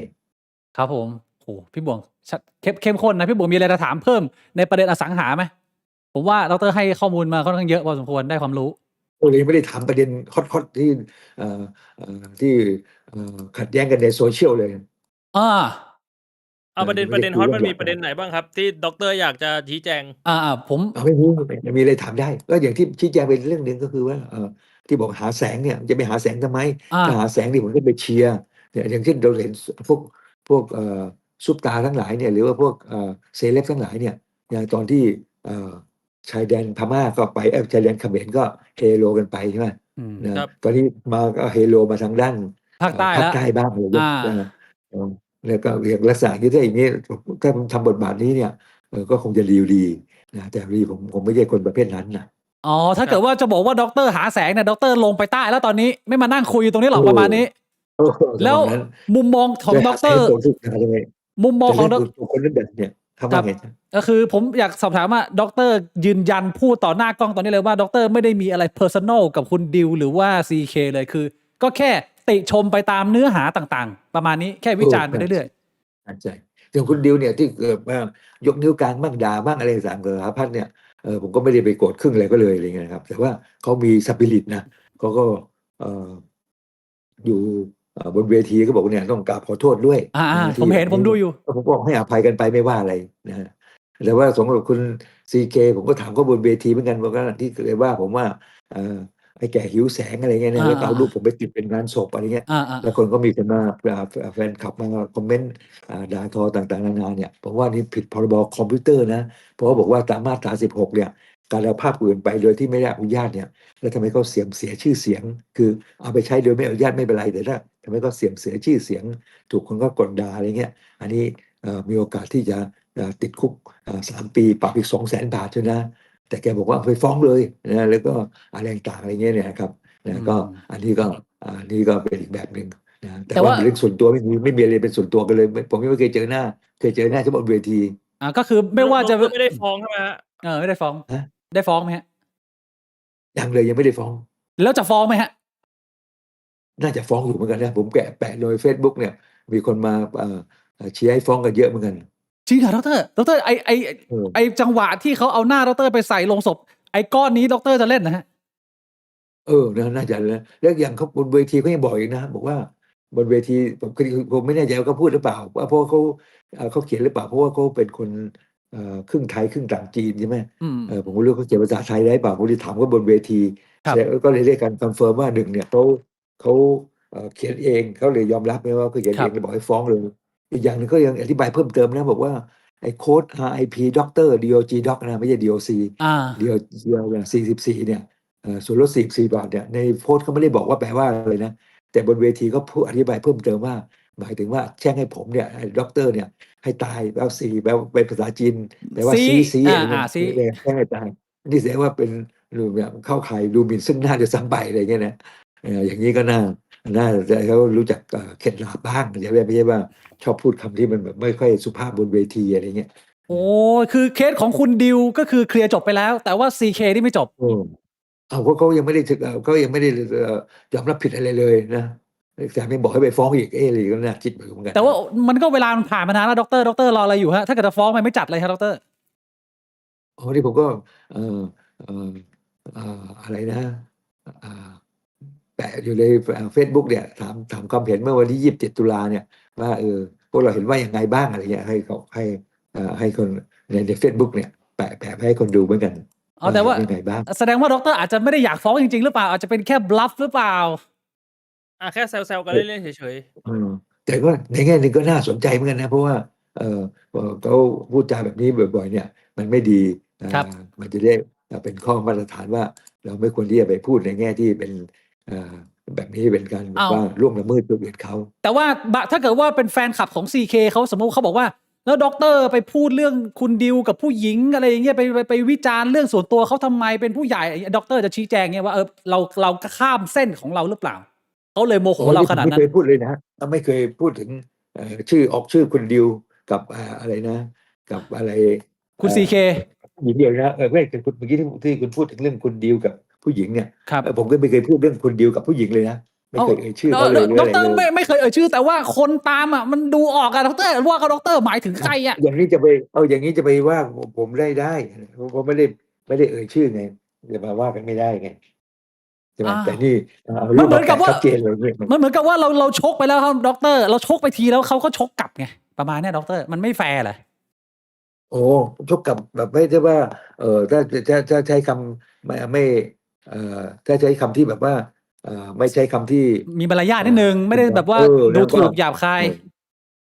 ใช่ซึ่งตอนเขาก็มาขออภัยเราก็ให้อภัยกันไปไม่ว่ากัน อ๋อถ้าเกิดว่าคุณ CK แบบว่าถือพานพุ่มมาแล้วไปเข้าไปเจอด็อกเตอร์อันนี้ก็คือจบไม่มีปัญหา ไม่ถึงขนาดนั้นก็ได้ ไม่ต้องขนาดนั้น แต่ว่าเราต้องมีแบบความเป็นลูกผู้ชายอย่างที่คุณดิวเป็นอะไรเงี้ยใช่ไหมคุณดิวก็บนเวทีก็บอกชัดเจนต่อหน้า ผู้คนเป็นพันๆเนี่ยว่าเนี่ยกราบขอโทษด้วยพี่อย่างนั้นอย่างนี้อะไรเงี้ยเราก็ไม่ว่ากันเลยแล้ว แต่ว่า ครับอันนี้มันต่างกันหนึ่ง โอเคใช่ อันนี้ ก็ มันต่างกัน คือมันเป็นส่วนหนึ่งครับที่ผมอยากจะขออนุญาตชื่นชมด็อกเตอร์เพราะว่าเรื่องของมุมมองต่างๆ ของชีวิตของโลกของการลงทุนเนี่ยต่างอันนี้ แล้วแต่คนแต่ว่าสิ่งหนึ่งที่ผมชอบมากคือ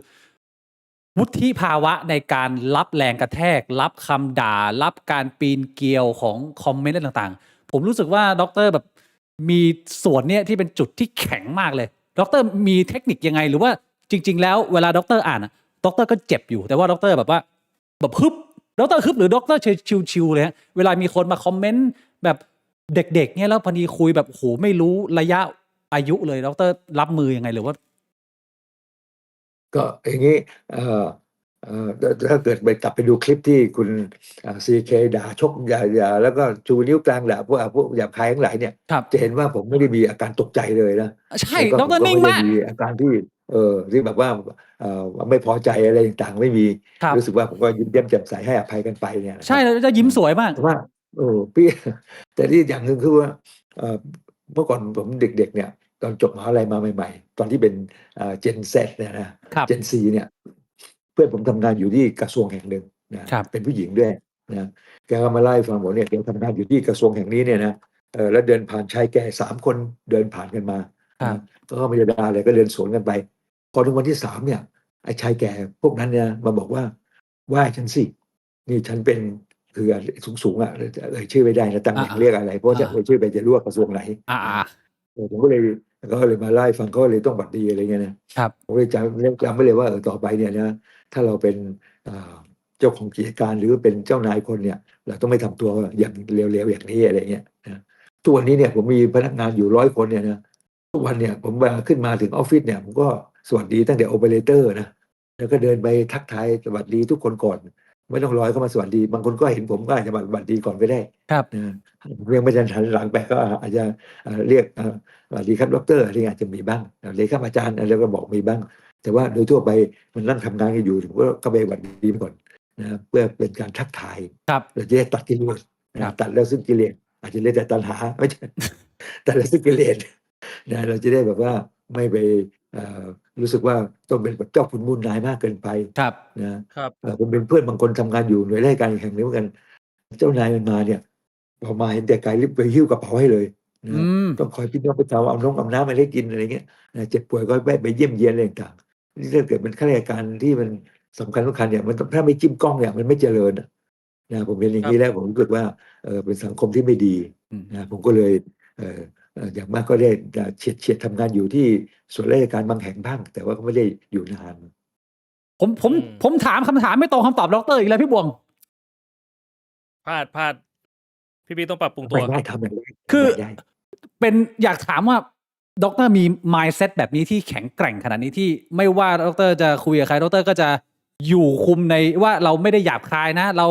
วิจารณ์บนข้อตรงนี้ แล้วการที่ดรโดนถล่มจากทุกสารทิศเนี่ยดรไม่เครียดหรือว่าไม่อะไรยังไงเลยครับ จัดการความรู้สึกนี้ไงฮะ โอ้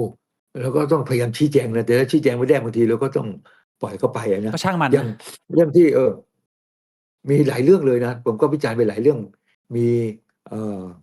ผู้หญิงคนหนึ่งเด็กผู้หญิงคนหนึ่งเนี่ยถูกข่มขืนบนรถไฟแล้วก็ถูกโยนส่งออกนอกรถไฟหลายสิบกว่าปีไปแล้ว ครับ จนทำให้ผู้ว่าการรถไฟถูกปลดออกเลยสมัยรสช.หรืออะไรเนี่ย ครับ ครับ แล้วผมก็บอกว่าเนี่ย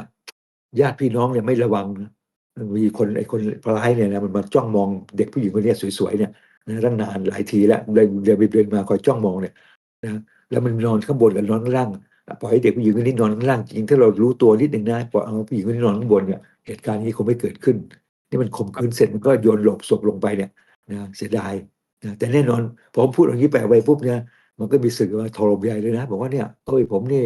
ไปหาว่าตายเพราะญาติไม่ได้ตายเพราะไอ้คนข่มขืนบอกแน่นอนมันต้องตายเพราะคนข่มขืนอยู่แล้ว แต่ว่า ครับ ญาติต้องระวังตัวหน่อยก็ดี เข้า โอ้ ใจ มีโถมใหญ่เลยตอนนั้นมีถล่มใหญ่เลยแต่พวกเราอาจจะไม่เกิดตอนนั้นนะครับ อันนี้เขาอาจจะบอกว่าดรมี mindset ผมว่า แบบว่าสังคมชายเป็นใหญ่หรือเปล่าครับ เป็นปีตาธิปไตย แบบโทษเหยื่อ ให้เป็นใหญ่เลย เราต้องมองว่าเราเจอคนประเภทนี้เนี่ยนะเราต้องคอยระมัดระวังขาดความระมัดระวังนั่นเองนะครับเนี่ยอันนี้เป็นกรณีหนึ่งมีมาถล่มใหญ่เลยผมก็ไม่ว่าอะไร หรือว่ามีกรณีที่แบบว่ามี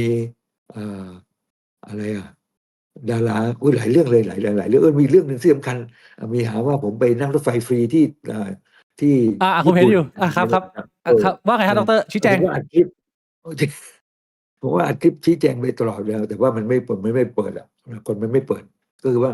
วันนั้นเนี่ยนั่งรถไฟไปใช่ไหมแล้วก็ไปลงตรงที่มันแบบว่าสวยๆเนี่ย ครับ แต่ว่าโหหิมะตกหนักมากเลย ครับ นะแล้วก็ก็เลยแบบว่าหนาวลูกสาวไปกับลูกสาวกับลูกชายนะลูกสาวก็หนาวมากเลยลูกสาวก็เลยเขียนคล้ายๆกับเป็นแบบว่าวีรกรรมอย่างหนึ่งเนี่ยแอบขึ้นรถไฟแอบขึ้นรถไฟนะแต่ว่าซึ่งจริงๆตอนนั้นเราก็แอบขึ้นนะเพียงแต่ว่าไม่รู้ว่ามันคือมันบอกว่าผมแอบขึ้นรถไฟฟรี คือประการที่หนึ่งเนี่ยไม่ได้ฟรีเพราะผมซื้อตั๋วซื้อตั๋วเรียบร้อยไม่ได้แบบมานั่งฟรีประการที่สองเนี่ยรถไฟขบวนนี้เนี่ยนะก็บอกว่าไม่สามารถที่จะนั่งได้เพราะมันเต็มแล้วอะไรอย่างเงี้ยเนี่ยนะครับแต่ว่าพอแล้วเราก็เลยตอนที่แอบก็คือก็เอากระเป๋าขึ้นรถไฟไปใช่ไหมก็ไม่ว่าอะไรพอขึ้นไปถึงเนี่ยเตรียมกันคือขึ้นไปถึงเนี่ยนะมันมีรถตู้เสบียงนะเราก็นั่งตรงนั้นได้เขาไม่ว่าเลยเขาตรวจตัวเห็นตัวปุ๊บเขาให้เราเข้าขึ้นแต่คิดอยู่ในใจนะว่าเอาว่าโอ้ลูกมันก็หนาวหนักขนาดนั้นนะที่พักผมก็แห่กันจออยู่กันเต็มไปหมดแล้วไม่มีที่นั่งเลยก็เลยขั้นแบบ ถ้าเกิดขึ้นไปปุ๊บเนี่ยนะมันเกิดว่าไล่ลงสถานีหน้า หรือมันเสียค่าปรับเราก็ยินดีจะเสียค่าปรับอยู่แล้ว ครับ ยินดีจะเสียค่าปรับ แต่ว่าปรากฏว่าขึ้นไปถึงเนี่ยมันไม่ว่าอะไรนะและหลังจากที่นั่งอยู่ตรงที่ตู้เสบียงมาตรวจตั๋วเรียบร้อยแล้วเนี่ยมีที่ว่างเราไปนั่งมันก็มีคนมาตรวจตั๋วอยู่เรื่อยๆโชว์บัตรให้มันดูมันก็ตรวจตั๋วให้ดูเนี่ยเขาก็ให้นั่งนะไม่ว่าอะไร ครับ เพียงแต่ว่าน้องลูกสาวผมเนี่ยตอนนี้ยังวัยรุ่นอยู่เนี่ยก็อยากเขียนเรื่องให้มันดูเป็นวีรกรรมสนุกสนุก วีรกรรมเอาซะหน่อยอะไรมองนั้นเนี่ยสนุกเนี่ยนะก็เลยมีคนไปว่าก็เลยมีคนมาคนที่บ้านเนี่ยก็ไม่ใช่ใครคนที่เอาเรื่องนี้มาเปิดเผยเนี่ยว่าในหัวโตอะไรที่ว่าที่เป็นคนเขียนลูกสาวผมเนี่ยนะครับ ในหัวโตเนี่ยเป็นลูกสาวผมเนี่ยก็คือคนที่เรียนอยู่มหาลัยเดียวกับเขาเนี่ยแหละคือพวกอาจารย์พวกนั้นเป็นพวกอาจารย์พวกฝ่ายที่มันแบบว่าอนุรักษ์นิยมอ่ะ ครับ มันก็ได้ทีมันก็เลยมาโจมตีก็เท่านั้น โอเค เองอะไรเงี้ยครับ โอ้เข้าใจรับทราบ แต่ว่าเราพยายามเรียกชี้แจงไป แต่ก็ยังมีคนมาบอกอยู่ด้วยนะไอ้ด็อกเตอร์คนนี้ขึ้นรถไฟฟรีอะไรประมาณนั้นเนี่ยนะครับ บางทีมันก็จะแซวไปเลย ก็มี มัน บอกว่าแต่ก็ไม่เป็นไรเราถือว่าธรรมดาหรือบางทีมันจะเอาภาพที่ผมเขียนชื่อผมเนี่ยในในกระจกรถอ่ะในญี่ปุ่นนะพอดีมันมีหิมะตกใช่ไหมแล้วก็มีกระจกรถมันก็มีถูกหิมะมันปกคลุมไป อ่า โพส ครับ เขียนชื่อโสพลอะไรเงี้ย ครับ บอกว่านี่ไม่เป็นไรยากเลย อ้าว นะไอ้พวกนี้มันก็ไม่ได้อยู่ในประเทศที่มันมีหิมะตกมันก็ตกมาโปรยปลายมันอยู่ตลอดเวลา ใช่ เขียนปุ๊บมันก็หายไป ใช่ เราไม่ได้ไปเอามือไปขูดไปทำให้มันเป็นฝุ่น แล้วก็ไปขูดทำให้รถมันกระจกมันเสียหายอะไรเงี้ยนะทีนี้พวกนี้ชี้แจงไปเนี่ยมันก็ไม่ฟังหรอกเพราะว่ามันเป็นพวกอย่างหนึ่งที่เราควรจะรู้นะคือว่า การที่มีคนมาด่าเยอะๆเนี่ยมันเป็นพวกมือปืนรับจ้างนะ ก็มีปนมาเหรอหรือว่าทุกคน ไม่ใช่ชาวบ้านไม่ใช่ชาวบ้านทั่วไป มันก็ IO อะครับ มัน ล่าสุดลิซ่าเนี่ยลิซ่าเนี่ยผมก็บอกว่าเฮ้ยคุณเต้นท่าไม่เหมาะสม อ่า นะคุณไปเต้นท่าอะไรพวกเนี้ยนะไม่เหมาะสม ครับ ผมก็เลยบอกเขาไปนะโอ้โหมีมาโทรมก็ใหญ่เลยนะ อืม แต่จริงๆมันไม่เหมาะสมจริงนะแม้แต่ถ้าเกิดลำไยหายทองคำเลยไปทั้งเต้นท่าอย่างนี้ทุกคนโดนด่าเละเลย ครับ แต่อย่างเงี้ยเขาเต้นอย่างนี้ได้เนี่ยแสดงให้เห็นอย่างหนึ่งว่าอันเนี้ยแฟนคลับอาจจะหลับหูหลับตา แต่ส่วนหนึ่งเนี่ยมันมีพวกรับจ้างด่านะมันมีในพวกโรบอทพวกนี้เนี่ยมันมีพวกรับจ้างเชียร์กับรับจ้างด่าใช่ไหม คือ หรือแม้แต่รายการโทรทัศน์เนี่ยอย่างรายการที่เราคุยกันธรรมดาใช่ไหม ครับ ถ้ารายการโทรทัศน์ดังๆเนี่ยมันต้องจ้างให้เขามาจ้างเรียกเราไปสัมภาษณ์นะครับ ใช่ไหมอันนี้มันมีพวก คือดร อย่างนี้อยู่ ดรจะบอกว่าลิซ่าเขาจ้างคนมาด่าดรเหรอครับ เอ้าแฟนคลับเขาก็ได้ไม่ใช่เป็นตัวเขาเองก็ได้ อ๋อเป็นแฟนคลับ แต่ท่านเต้นท่าแบบนี้เราต้องยอมรับความจริงว่ามันไม่เหมาะสม อ่า ใช่ไหมไปทำท่าร่วมเพศกันอย่างนี้บนเวทีเนี่ยนะเราที่ผ่านมาเขาดังขึ้นมาแล้วคนรักเขาเนี่ยเขาไม่ต้องทำท่าร่วมเพศนี่ ครับ นะตรงที่ต้องมาทำท่าแบบนี้นะหรือว่าตอนหลังก็มีทำท่าอีกคล้ายๆกันเนี่ยนะครับล่าสุดก็มีอีกทีผมก็ว่าไปอีกที แต่พวกแฟนคลับมันคงเบื่อมาแล้วมันก็เลยไม่ได้มาตำหนิอะไรมาก ครับผม แต่รอบแรกเนี่ยที่แบบทำท่าแบบว่าท่าหมาเนี่ยนะท่าหมา อ่า ร่วมเพศเนี่ย อ่า มันชัดเจนอะนะแต่ว่าแต่ผมไม่ไอ้คำว่าด่าเนี่ยด่าลิซ่าหรือด่าในCK ไม่เคยด่าใครเลยสักคำเลยนะ ครับ แต่ ก็วิจารณ์เฉย ดัง คือใช้คำว่าวิจารณ์หรือตีเตียนอะไรแบบนี้ฮะ เรียกว่าวิจารณ์รุนแรงประมาณนี้ แต่ไม่ได้วิจารณ์แค่คำพูดรุนแรงในแง่ที่ว่าไปเพื่อเขาเสียหายอะไรเพียงว่าเนื้อหาเนี่ยไม่เหมาะสมก็บอกไปแค่นั้นเอง ดรมองว่าหรือว่าการสื่อสารของเรามันอาจจะรุนแรงไปไหมฮะหรือว่ามันอาจจะเป็นคือประเด็นเราดีแล้วมุมมองเราก็เป็นมุมมองเราแต่ว่า wording มันอาจจะไปรบกวนจิตใจคนอื่นไหมหรืออาจจะเป็นมุมนี้ดรเคยมองทางนี้ไหมฮะ มันก็ไม่แน่เลยเหมือนกันนะเพราะอย่างที่บอกเด็กผู้หญิงที่ถูกเขาข่มขืนบนรถไฟอย่างบอกว่าเนี่ยถ้าญาติพี่น้องเนี่ยนะดูแลให้ดีกว่านี้เนี่ยมันคงไม่เกิดเหตุนี้นี่มันก็มาตีความแบบว่าเราโทษคนนู้น แทนที่ โทษ เรา คน จะ นี้ ไปว่าโทษไปแทนที่จะไปว่าไอ้คนที่ข่มขืนกลับไปบ้านอะไรบ้านญาติไอ้พวกมีพวกสื่อพวกเตี้ยพยายามที่จะว่าเหมือนกันนะหรือบางทีสื่อพวกนี้อาจจะมีสื่อหลายสำนักเนี่ยที่อาจจะเป็นพวกอนุรักษ์นิยมเนี่ยนะจะพยายามที่จะมาใส่ร้ายกันบ้างอะไรเงี้ยแต่มีพวกอนุรักษ์นิยมบางกลุ่มเนี่ยมันก็พูดอะไรที่มันไม่สอดคล้องกับความเป็นจริงนะผมก็เคยวิจารณ์ไปเหมือนกันอย่างเช่นท่านสนธิลิมทองกุลอะไรเงี้ย ครับผม แกเคยบอกนะว่าไอ้ตอนที่เกิดโควิด -19 เนี่ยนะปรากฏว่าประเทศจีนเนี่ยไปเจอสถานกงสุลของอเมริกาที่เมืองอู่ฮั่นที่เมืองอู่ฮั่นเนี่ยสถานกงสุลอเมริกาเนี่ยที่ห้องใต้ดินเนี่ยนะมีหายอยู่2 หายบรรจุด้วยเชื้อโควิดทำนองว่าอเมริกันเนี่ยเป็นคนมาเผยแพร่แล้วก็หนีไปทำนองนั้นเนี่ยนะครับ ครับผม ผมก็เลยไปค้นหาดูว่าไอสถานกงสุลของเมืองของอเมริกา ในเมืองอู่ฮั่นมันอยู่ตรงไหนวะ ครับ ปรากฏว่ามันอยู่อาคารชื่อ World Trade Center ครับ อยู่ชั้นที่ 37 โอ้ แล้วมันจะมีห้องใต้ดินได้ยังไง มันนึกถึงห้องใต้ดินมันคงนึกถึงแบบในหนังเจ้าพ่อเซี่ยงไฮ้มันมีบ้านแล้วมีห้องใต้ดินอะไรเงี้ยนี่แสดงมันโกหกแล้วมันไม่เป็นความจริงแล้วใช่ไหม อ๋อ เนี่ยมันจะมีห้องใต้ดินได้ยังไง เลขอย่างหนึ่งสมมติถ้าเรามีสถานกงสุลของเราอยู่ ถึงแม้เราปิดสถานกงสุลเราไปเนี่ยไอ้อยู่ดีๆตำรวจหรือทหารของประเทศจีนจะเข้าไปไม่ได้นะเพราะมันถือว่าเป็นสิทธิสภาพนอกอาณาเขตของเขาอะนะสถานกงสุลสถานทูตทั้งหลายตำรวจในเมืองไทยเราจะบุกเข้าไปในสถานทูตอเมริกาสถานทูตนั้นเดินนั้นไม่ได้ ครับ อันนี้ก็เป็นการกล่าวหาที่มันไม่เป็นความจริงอยู่ อ่า แล้วนะอันนี้เราต้องชี้ให้เห็นว่าบางทีบางคนเหล่านี้มีอินฟลูเอนเซอร์ที่มีคนตามเป็นแสนเป็นล้านอะไรเงี้ยนะหรือเมื่อกี้ที่พูดถึงเรื่องโลกร้อนเนี่ย ครับ ผมก็สัมภาษณ์แหละคุณวิชัยอยู่หลายทีนะครับ แต่เกี่ยวกับเรื่องอสังหาริมทรัพย์ แต่มีอยู่ครั้งหนึ่งเนี่ยพอผมสัมภาษณ์แหละผมพูดถึงเรื่องโลกร้อนเนี่ยพอผมบอกว่าผมไม่เชื่อเรื่องนี้นะแกก็เลยสัมภาษณ์เสร็จก็รีบตัดจบไปเลย อย่างนี้ก็มีเหมือนกันอะไรเงี้ยนะค อ๋ รั อบ อืม แต่ผมอยากจะบอกอย่างหนึงเนี่ยพวกสื่อทั้งหลายเหล่านี้เนี่ยนะบางทีเราต้องดูความสำเร็จของเขาด้วยนะว่าถ้าเขาเป็นคนเก่งจริงเนี่ยนะมันไม่ต้องรอดอยู่คนเดียวมันต้องไม่รอดอยู่คนเดียวนะไม่ใช่ ครับ เด่นอยู่คนเดียวนะลูกน้องตายหมดอะไรเงี้ยไม่ได้นะหรือทำกิจการแล้วกิจการหนึ่งให้พิมพ์กิจการสื่อของเขาเนี่ยไม่เคยเวิร์กแต่ตัวเขาเวิร์กอยู่คนเดียวอย่างนี้นี่แสดงว่าอาจจะไม่ใช่เป็นผู้นำที่ดีเท่าที่ควรอันนี้ไม่ได้พูดถึงใครเป็นโดยเฉพาะนะให้พูดฟังให้คร่าวๆก็พอ ครับผม อาจ ครั จะ บ เป็น ผม เรื่องพวกเราสองคนก็ได้ พูดถึงผมก็พูดถึงผมก็ได้แล้วคือเอาผมเข้าใจเลยว่าสาเหตุที่ด็อกเตอร์มีรอยยิ้มที่สวยงามแบบนี้ไม่ว่าจะเจอปัญหาหรือคำด่าอะไรก็ตามเนี่ยก็เพราะว่าด็อกเตอร์เนี่ยโดดเข้ามาโลกแห่งการวิพากษ์วิจารณ์ตั้งแต่เด็กๆแล้วตั้งแต่หนุ่มๆแล้วก็โดนวิพากษ์วิจารณ์มาตลอดมันก็เลยไม่ได้แบบเจ็บปวดว่าตอนนี้ก็คือแบบมีภูมิคุ้มกันที่แข็งแรงใช่ไหมฮะเคย เราก็เลยอย่างนั้นเราถือว่าเป็นการทำดีนะเป็นการทำดีเพื่อส่วนรวมให้คนได้ตาสว่าง ให้คนได้รู้จักที่จะคิด ให้คนมีสังคมที่อุดมปัญญาไม่ใช่แบบว่าเชื่อกันไปโดยเฉพาะเชื่อพวกผีสางนางไม้เชื่อพวกหมอดูหมอผีอะไรทั้งหลายเนี่ย อ่าฮะ ไอ้พวกนี้เราต้องต่อต้านเป็นพิเศษ มีครั้งไหน พวกนี้ ด็อกเตอร์มีครั้งไหนที่ด็อกเตอร์โกรธมากๆไหมมีใครที่แบบว่ามาจี้โดนจุดหรือว่าแบบจุดอ่อนเราอย่างเงี้ยที่แบบครั้งเนี้ยมันเกินเส้นไปละหรือว่าเป็นเรื่องราวเป็นคดีอะไรมีขั้นนั้นไหมครับด็อกเตอร์ มีครั้งเดียวมีอยู่เฉพาะตอนถึงมศ2อ่ะ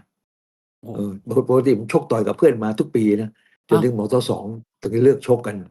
ไม่เคยใช้ความรุนแรงเลย ด็อกเตอร์เป็นสายแบบว่าสายบูล้างผลาญนะฮะ ไม่ถึงขนาดนั้นหรอกแต่ว่าผมตอนมศ2เนี่ยตอนตั้งแต่ป .5 ป .6 เนี่ยผมก็ตั้งสำนักยูโดมีเพื่อนฝูงมาร่วมกันเล่นยูโดกันสมัยนั้นยูโดกำลังดังชื่อยูโดสายดำประมาณพศ2511 12อะไรประมาณนั้นเนี่ยครับ ฮะ นะมีนาโอย่ามีอะไรเงี้ยก็สมัยนั้นกำลังดังก็เลยตั้งสำนักพวกนี้ขึ้นมา แล้วก็ชกต่อยกับเพื่อนมาทุกปี จนถึงอายุประมาณ15-16เราเลิกชกกันแล้วนะก็เลย ทำไม ไม่เคย อะ ไป ฮะทำไมถึงเลิกชกหรือว่าเพราะรู้สึกว่ามันไม่มีประโยชน์ นะแล้วเราก็เป็นเด็กเรียนด้วยก็เลยไม่ได้ชกกับใครไอ้คนที่ชกสุดท้ายนี่มันสูงกว่าผมประมาณสัก30-40 เซนน่ะ ครับ ผมต้องกระโดดขึ้นโต๊ะไปกระโดดถีบใส่มันน่ะ ชนะไหมฮะ คือชนะสิมันก็ไม่กล้ามา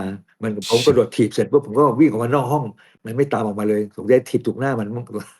โอ้โหด็อกเตอร์นี่ก็โหดเหมือนกันนะเนี่ยเก๋านะเนี่ย แบบว่า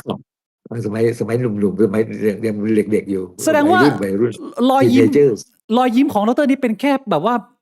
เป็นภาพที่เอาไว้หลอกคนว่า แต่ว่าข้างในนี่คือเป็นเสือประมาณนี้เหรอดร มันก็ถ้าเกิดอย่างนั้นมันต้องเป็นแบบว่าเป็นอย่างนั้นโดยตลอดใช่ไหม อืม แต่ในความจริงแล้วนี่มันเลิกไปตั้งแต่ตอนอายุ15-16แล้วอะไรเงี้ยนะครับ แต่เรายิ้มนี่คนก็ชมกันเยอะเพราะว่าผม ใช่ ก็แล้วก็จริงใจกับใครไม่เคยไปบางคนเติบโตขึ้นมาจากการทำธุรกิจด้วยการทรยศหักหลังคนอื่น ครับ มันจะมีรอยยิ้มได้ไงใช่ไหม คือ หรือด้วยการโกงคนอื่นเข้ามาจนรวย ยิ้มไม่ออก หรือว่าไปยิ้มไม่ออกหรือไปหรือไปผิดหรือไปเลียแผลบ อ๋อ นะ ดรกำลังจะบอกว่าที่ ตำแหน่งใหญ่โต รอยยิ้มของดรเนี่ยมันมาจากความบริสุทธิ์ในจิตใจที่ทำความดีแบบไม่มียอยักษ์กรัน ไม่มีเพราะว่าเราก็ไม่เคยไปโกงขายกินนะอย่างสมมติประ แต่ เมินราคาทรัพย์สินเนี่ย บางคนเขาอาจจะบอกว่าแบบคือด็อกเตอร์ยิ้มอยู่ตลอดเวลาคือมันเกิดความสงสัยว่าแบบอย่างผมพยายามจินตนาการว่าถ้าผมยิ้มอยู่ตลอดมันก็แก้มก็ตึงนะนี่ด็อกเตอร์แบบตึงโบหรือเปล่า โอ้อย่างนี้เนี่ยผมว่าจะทำเหมือนกันนะเพราะหน้ามันยับเยินเหลือเกินหน้ามันยับเยินเหลือเกิน ไม่แล้วครับก็ตามวัย เนี่ย ครับ เออ ต้องเปลี่ยนแต่ว่าคนที่อายุเท่าวัยเดียวผมเนี่ยเบิร์ดยังหนุ่มอยู่เลยอ่ะใช่ไหมเบิร์ดโอ้ธแต่ว่างชัยล่าสุดออกคอนเสิร์ตนะครับก็ขยับช้ามากแล้วผมเห็นพี่เบิร์ดออกคอนเสิร์ตเดินช้าเลยแล้วก็มาดอนน่าปีนี้อายุเท่ากัน อ่า มาดอนน่าชาลอนสโตนก็อายุเท่ากัน ชา แต่ ลอนส คู่ โตน แข่งคนหนึงผมตายไปแล้วคู่แข่งคนหนึงผมตายไปแล้วชื่อนายไมเคิลแจ็คสัน อ๋อนั่นคือคู่แข่งของดรฮะ คู่แข่งเลยเนี่ยเนี่ยเนี่ยผมว่าจะดึงหน้าอยู่เหมือนกันเผื่อว่าจะได้แบบว่า โอ้โห หน้าตาจะได้ดีกว่านี้หน่อย เพื่อนผมฝึก แต่ว่าอย่างไรก็ตามเนี่ยนะในที่เรายิ้มเนี่ยเราก็เอ่อเราก็อย่างที่บ้านเนี่ยไม่เคยไปโกงกินใคร ครับ ใช่ไหมเราก็เลยไม่ต้องไปไม่ได้มีเบื้องหลังที่มันแบบซับ ครับ ซ้อนที่แบบว่าอยู่ได้เพราะว่าไปโกงเขากินหรืออะไรมาเนี่ยนะเราก็ ครับ เลยแบบว่าพอสามารถที่จะเอ่อเอ่อเอ่อไม่เคยถมน้ำลายรถฟ้าไม่เคยกลืนน้ำลายตัวเองทำนองนั้นเนี่ยนะครับแต่ ค ครับ นทั่วไปเยอะนะที่แบบว่าทำงานแล้วเนี่ยมันจะต้องไปโกงกินเขาเนี่ย อันนี้มันคงจะยิ้มไม่ได้อะนะยิ้มลำบากหรือเคยไป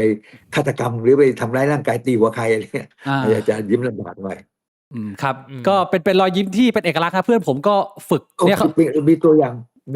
มีกลเปรียบเทียบมีความเปรียบเทียบ ยังไงฮะ เคยเห็นจำลองศรีเมืองไหม เคยรู้จักครับ จำลองศ รู้จักท่านจำลองศรีเมืองครับผม ท่านผู้นี้เนี่ยยิ้มตลอดเวลานะ ยิ้ม เออหน้าตาเขาฉีกยิ้มตลอดเวลานะ ยิ้มอัตโนมัติ แต่ผมไม่ใช่เป็นอย่างนั้นนะ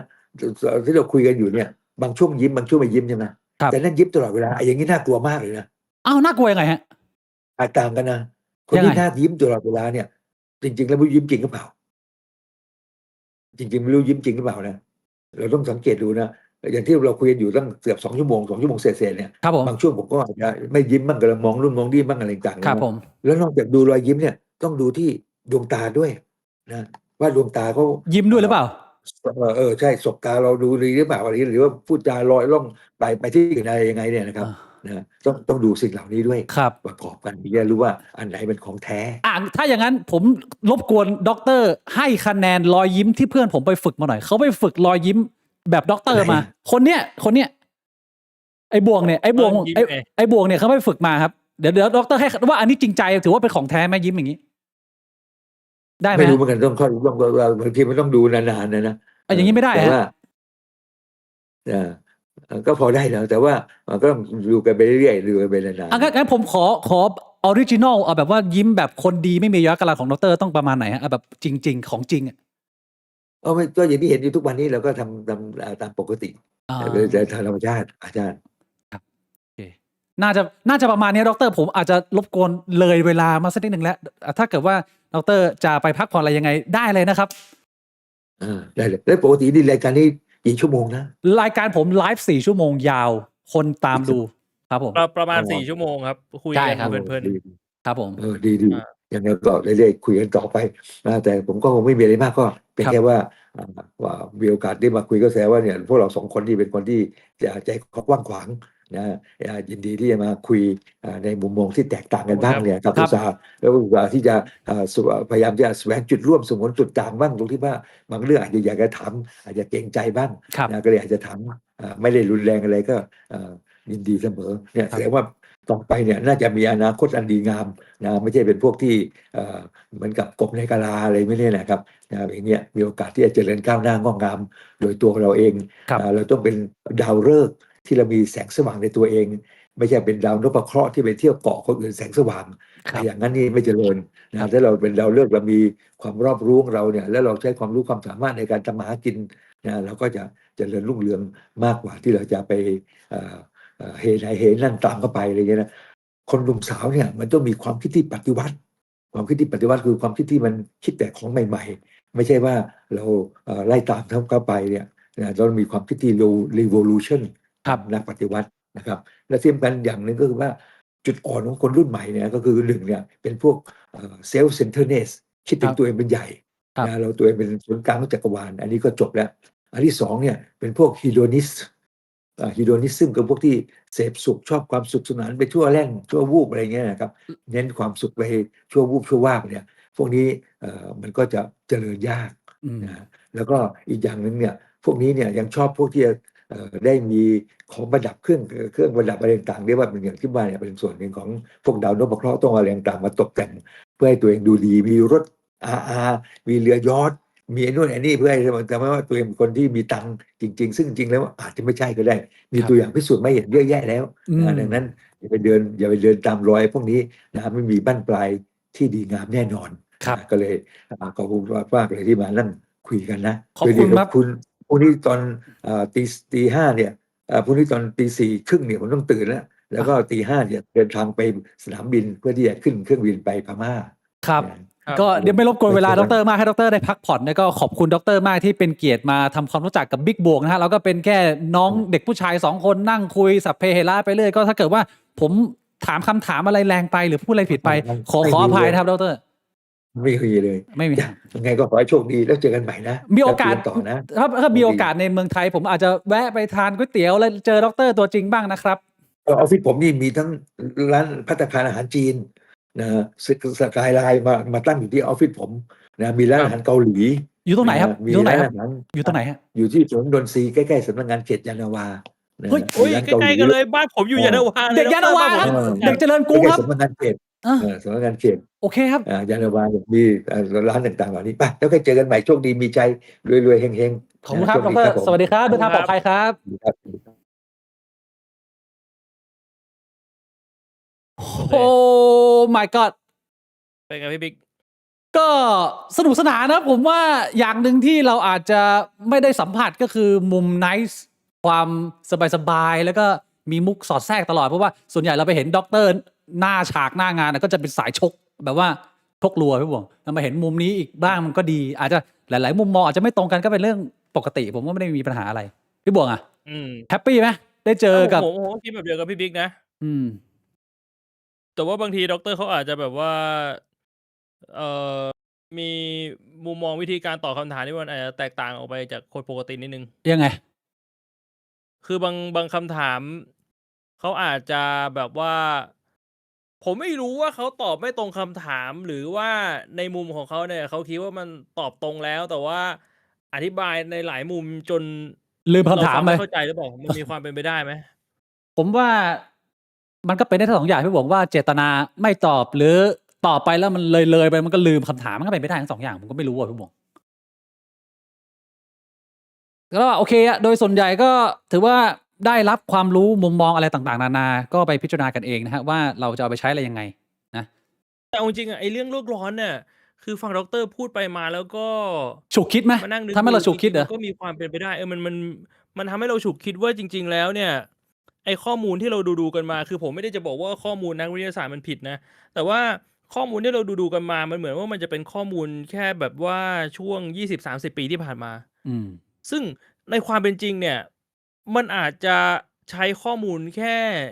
20-30 ปีไม่ได้นึกออกใช่ปะ อืม คืออาจจะเป็น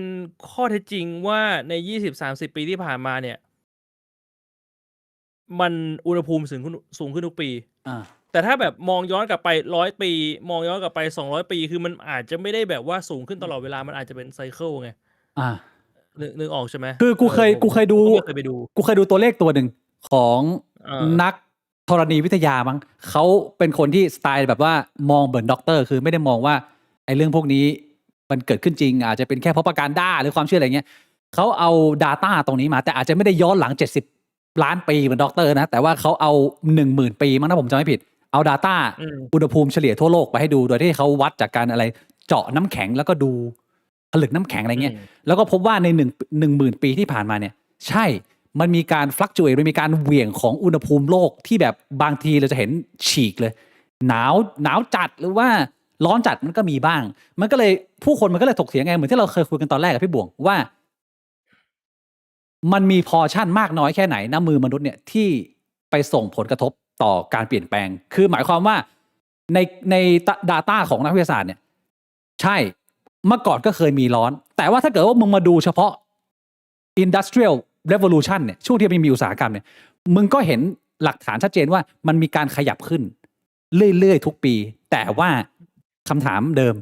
เราไม่รู้ว่าสัดส่วนของมนุษย์กับไซเคิลของโลกที่มันต้องเป็นอยู่แล้วอ่ะอันไหนมันมีพอชั่นมากน้อยแค่ไหนอันนี้คือเป็นประเด็นแรกๆที่ผมเคยชวนพี่บุ๋งคุยจำได้ไหมมันก็เลย เรื่องแบบว่าเรือนกระจกเรื่องแบบโอโซนหายอะไรพวกเนี้ยนะใช่ก็แต่ดูทางด็อกเตอร์เขาไปแบบ ไม่จริงเลยไงเขาก็ไปแบบปฏิเสธไปเลยอะไรเงี้ยผมก็เลยพยายามจะโยนไปหลายๆอย่างว่าเฮ้ยแล้วน้ำขึ้นล่ะ แล้วไอ้อย่างนี้ล่ะอะไรอย่างเงี้ยมันมีผลอะไรยังไง ก็ลองไปประเมินดู เรื่องพวกนี้ก็ยังคงต้องใช้ข้อมูลเพิ่มเติมถึงจะตัดสินได้นะก็ตอนนี้ขออนุญาตพักปัสสาวะได้ไหมฮะแล้วเดี๋ยวเราจะกลับมาคุยกันในส่วนที่ผมทิ้งไว้พี่บ่วงคือสมุดสีส้ม crisis management ของไต้หวัน แล้วมารีวิวกันหน่อย มาดูกันเรื่องที่ว่าถ้าสมมุติว่ามีสงครามทำยังไงในหนังสือเล่มนี้เนี่ยมันบอกหลายอย่างเลยผมจะเอามาโชว์ให้ดูไงว่า มันมีอะไรบ้างที่เขานั่นไปพี่บ่วงไปปัสสาวะไหมฮะได้เดี๋ยวไปเข้าห้องน้ำพี่บ่วงไปปัสสาวะผมนั่งอยู่เนี่ยสวัสดีคนทางบ้านนะฮะวันนี้ไม่มีโอกาสได้อ่านแชทเท่าไหร่เพราะว่าก็ตั้งใจฟังด็อกเตอร์แล้วก็ด็อกเตอร์ก็พูดงงๆด้วยบางทีเปลี่ยนไปเลยผมก็แบบมันก็เลยแบบไม่ได้ใช้สมาธิมากเท่าไหร่เรื่องน้ำท่วมบ้านจ่าฟุกรอดไหมครับแล้วจ่ายังรอดอยู่ไหมพี่บิ๊กทราบไหมผมมาทักไปหาจ่าฟุกแล้วจ่าฟุกไม่ตอบผมแกคงยุ่งมากอันนี้ผมไม่รู้เลยว่าจ่าฟุกโดนแบบเบาๆหรือโดนแบบสเกลใหญ่เดี๋ยวถ้ามีโอกาสจะไปสอบถามมาให้เพิ่มนะแต่ก็หนักอยู่พี่บิ๊กผมปวดหัววนเข้าเรื่องกระเจียวได้ไหมเดี๋ยวดิเรามีวิชาการนะ Orange Book นะจากไต้หวันกระเจียวเก็บไว้ก่อนถ้าเรื่องไหนที่แกรู้จริงผมว่าแกพูดได้ดีอยู่ก็มันไม่มีใครมันจะแบบถูกทุกเรื่องตลอดเวลาใช่ไหมล่ะแล้วก็ฟังแล้วก็ใช้วิจารณญาณเอานะ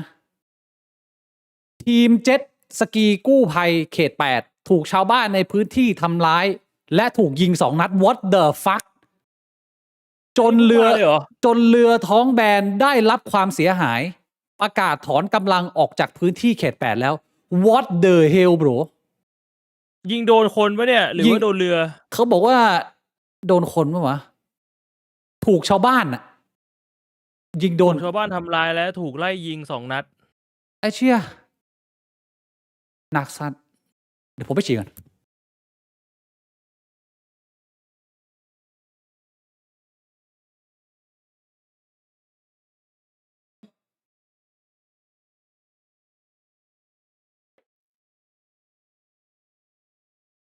เขาบอกว่ามันมีพวกมหาแสงแต่ว่าไม่ได้ช่วยอะไรชาวบ้านเลยโมโห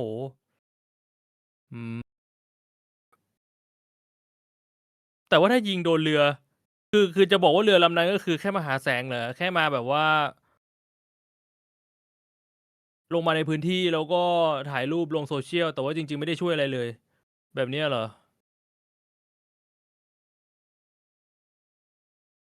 ล่าสุดสายกลางเขต8เอามีดไล่แทงกันแล้วโอ้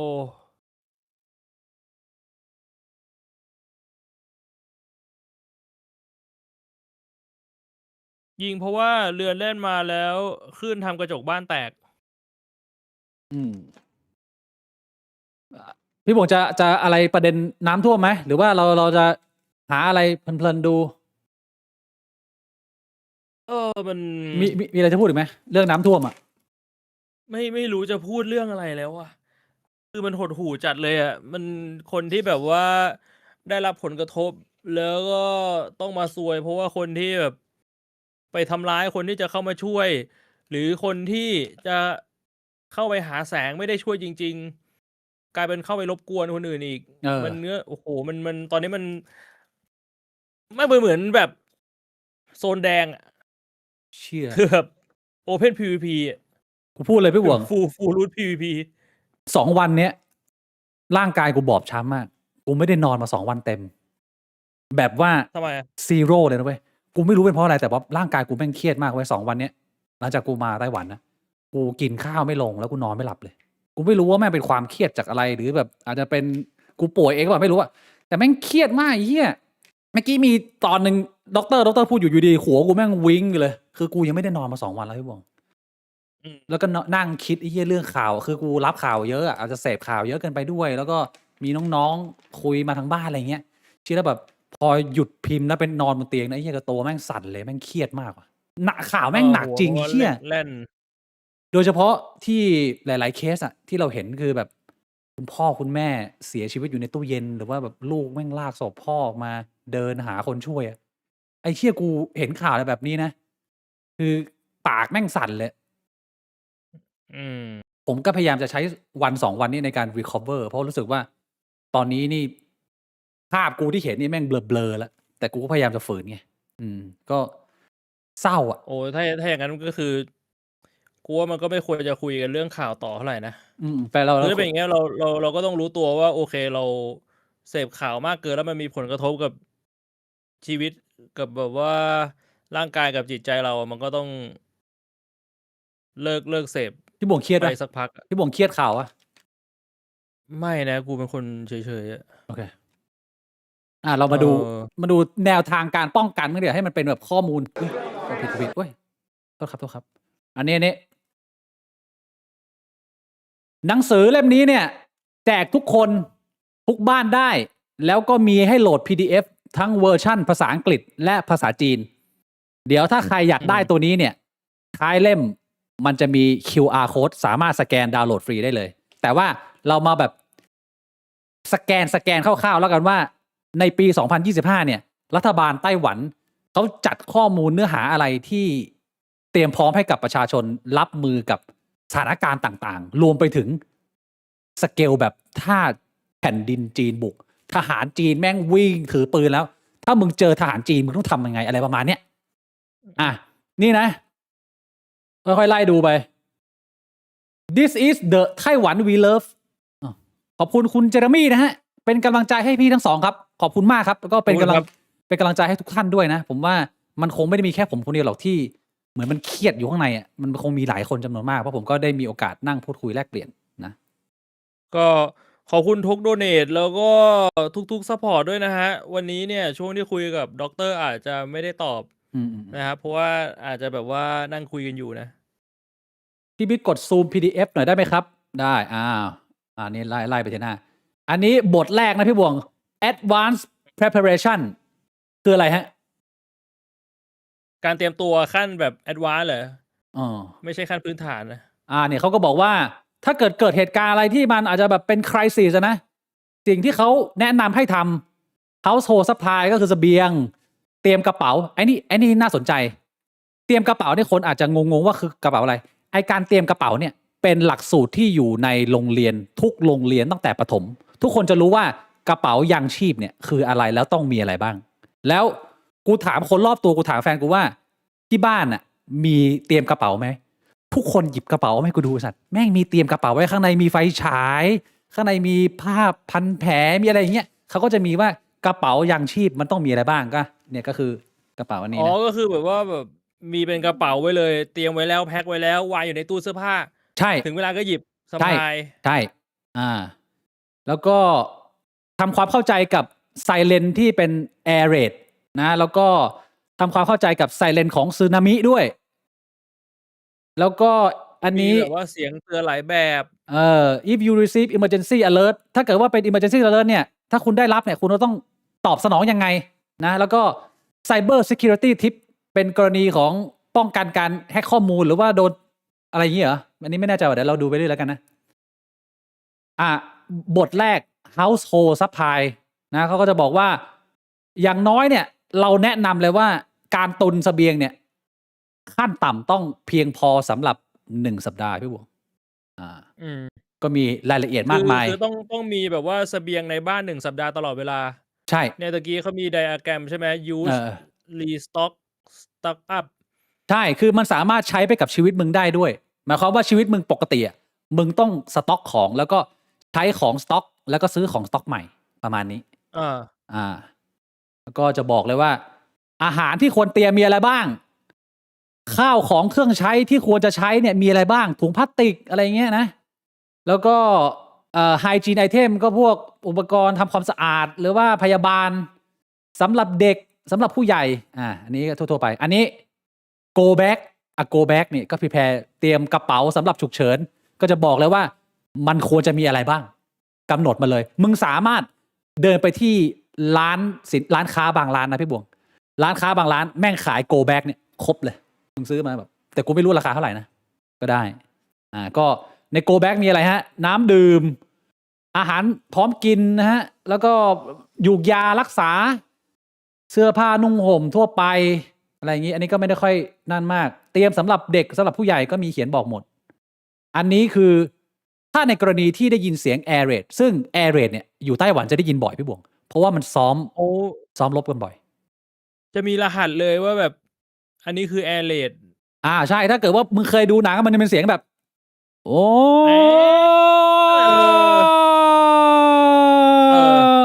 วันก่อนกูนั่งกินสลัดอยู่ไอ้เชี่ย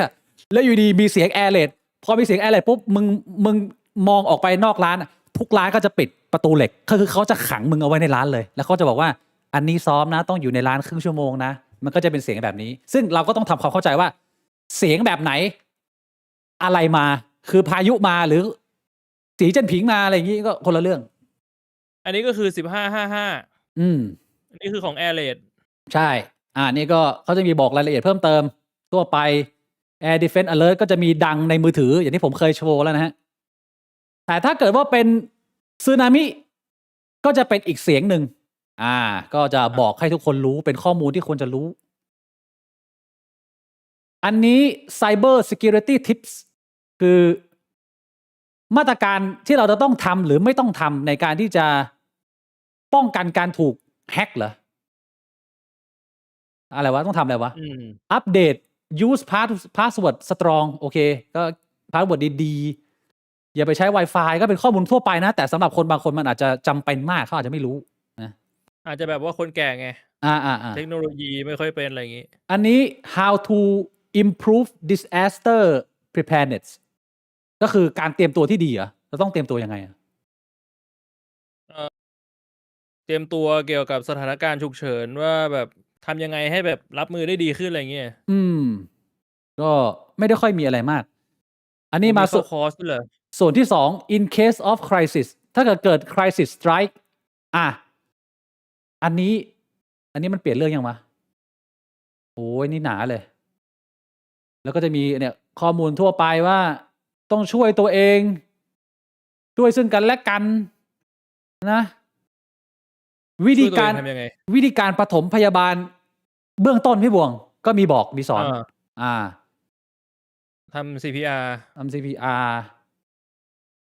ถ้าต้องการจะช่วยคนอื่นมีวิธีการอะไรบ้าง1 2 3 4นะฮะเนี่ยปฐมพยาบาลเบื้องต้นการแบกหามผู้ป่วย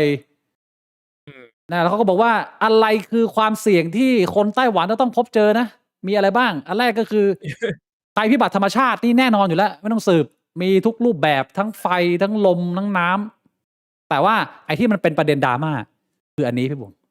เพราะว่าก่อนที่ผ่านมาในอดีตเนี่ย crisis management book ไม่เคยมีบรรทัดนี้เพิ่งมาปีนี้ military aggression ในกรณีที่ UED ก็คือประเทศจีนบุกเนี่ยคุณจะต้องทำยังไงบ้างเนี่ยเขาก็จะมีบอกเลยว่าในนี้เขาไม่โอ้นี่ไต้หวันนี่แผ่นดินจีนนี่บุกอะไรอย่างเงี้ยsome form คือไอ้ข้างบนไม่ได้เขียนว่าใครจะบุกแต่ว่าพอเลื่อนลงมาก็คือเห็นแบบเป็นแผ่นดินจีนมึงรู้ว่าใครมันจะบุกมันมีอยู่คนเดียวแถวเนี้ย อันนี้วิธีการตอบสนองต่อ natural disaster นะฮะก็แผ่นดินไหวจะต้องทำยังไงบ้างเวลาอยู่ในอาคารแล้วก็เวลาอยู่นอกอาคารแล้วก็แลนด์สไลด์แบบดินโคลนถล่มสึนามิมีเจอไต้ฝุ่นเนี่ยก็เป็นข้อมูลอธิบายทั่วไปที่เขาพยายามจะทำให้คนแก่หรือเด็กๆเนี่ยเข้าใจได้ง่ายนี่พี่บวง spotting enemy activity ในกรณีที่อยู่ดีๆคุณก็ spot enemy ไอ้สัตว์ใครคือ enemy วะเจอทหารถือปืนแบกปูนไปโบกตึกคือเหมือนกับมึงเล่น Ark Raider แล้วแบบมึงเดินไปแล้วมึงเจอมึงกำลังงัดกำลังแงะพี่บวง enemy spotted เขาก็บอกว่าให้หลีกเลี่ยงหรือว่าให้อะไรยังไงเนี่ยก็ลองไปหาอ่านถ่ายรูปห้ามบอกพื้นที่เหรอไหนดูดิมีอะไรบ้างพี่บวงเนี่ยรูปผู้หญิงเขาบอกห้ามถ่ายรูปเนี่ยแล้วทำไมมันทหารมันมีธงอะไรด้วยธงประเทศจีนไงก็รู้อยู่ว่าใครนั่นif you cannot ถ้าเกิดว่าคุณเจอทหารเนี่ยคุณควรจะหนีออกมาจากสถานที่นั้นโดยเร็วแต่ถ้าหนีไม่ได้เนี่ย คุณก็ต้องหา cover ไปหาที่กำบังที่เป็นที่ปลอดภัย และจะต้องอยู่ให้ห่างจากประตูและหน้าต่าง อย่าถ่ายรูปหรือถ่ายวิดีโอทหารไต้หวันเด็ดขาดนะ เพื่อป้องกันการโดนแฮ็กข้อมูล แล้วก็ อืม อย่างอื่นก็ไม่ได้มีอะไรมาก อันนี้น่าสนใจเหมือนกันคือ how to access information อันนี้ก็เป็นพาร์ทที่สำคัญก็คือ พอเวลาอินเทอร์เน็ต หรือการสื่อสารอะไรแม่งพังไปหมดแล้วอะมันก็จะกลับไปสื่อสารกันด้วยวิทยุ เขาก็จะเลยบอกว่า วิทยุช่องไหน พื้นที่ตรงไหน จะต้องจูนไปที่อะไร ซึ่งใน go back มึงก็ควรจะมีวิทยุในการสื่อสารด้วย มันก็เป็นหนึ่งในที่เขา require อะไรอย่างเงี้ยนะอันเนี้ยก็ แล้วงี้แบบนี้คือคนอื่นก็รู้หมดดิ ก็ใช่แต่ว่าถ้าเกิดว่ามึงจะต้องสื่อสารเพื่อขอความช่วยเหลือ มันก็ต้อง ถ้าคนมันขอเยอะๆมันก็คงจะไม่รู้หรอกมั้งว่าใครทำอะไร in case ว่า อะไรเนี่ยเสบียงหมดเหรอพี่บวง เสบียงหมด ทำไง ก็ไม่ได้มีอะไรมาก if your home is damaged or ถ้าบ้านถูกถล่มคือมึงไม่ได้เดินไปเจอทหารอะแต่อันนี้คือระเบิดลงบ้านมึงเลยควรจะทำไงบ้าง 1 2 3 4 ก็บอกนะฮะหรืออันนี้พี่บวง ถ้าคุณรู้สึกเครียดมึงแบบรับสถานการณ์ไม่ไหวแล้ว คุณควรจะทำไงกับเพื่อเป็นการบรรเทาความเครียดของตัวเอง นี่เชี่ยแม่งบอกแบบละเอียดอยู่นะ การพูดคุยกับเด็กแล้วก็อันสุดท้าย protecting our home ก็ประมาณว่า เราต้องปกป้องเกาะของเรานะwe need you ก็บอกว่าเขาต้องการกำลังพลหรือว่าทรัพยากรมนุษย์ในการไปทำอะไรบ้างนะฮะแล้วสุดท้ายก็จะแนบลิงก์พวกเนี่ย อันนี้อะไรวะอันนี้มันให้สมัครนี่มาไม่ใช่เราไม่ต้องใช้ อันนี้คืออะไร important government emergency hotline อันนี้เบอร์โทรสำคัญ อันนี้ค่อนข้างสำคัญนะเนี่ยเขาก็จะทิ้งเอาไว้ตัวใหญ่เห็นง่ายๆ preparing go back อีกแล้วอันนี้ถ้าใครสนใจอยากจะโหลดไปศึกษาเพิ่มเติมเป็นการส่วนตัวนะฮะสแกน QR code อันนี้เลือกเวอร์ชันภาษาอังกฤษได้ตัวนี้มาเลยพี่บวงเป็นไงดีไหมไอหนังสือนี่แล้วตอนที่แบบว่ามันมีไอ้เรื่อง military aggression เข้ามาเนี่ยมันมีดราม่ายังไงกันบ้างอะหรือมันก็แค่แบบว่าคนแบบพูดถึงเฉยๆคนมันก็มีความกังวลพี่บวงมันคือคนที่อยู่ฝั่งขวาเนี่ยก็จะมองว่าไอ้พวกนี้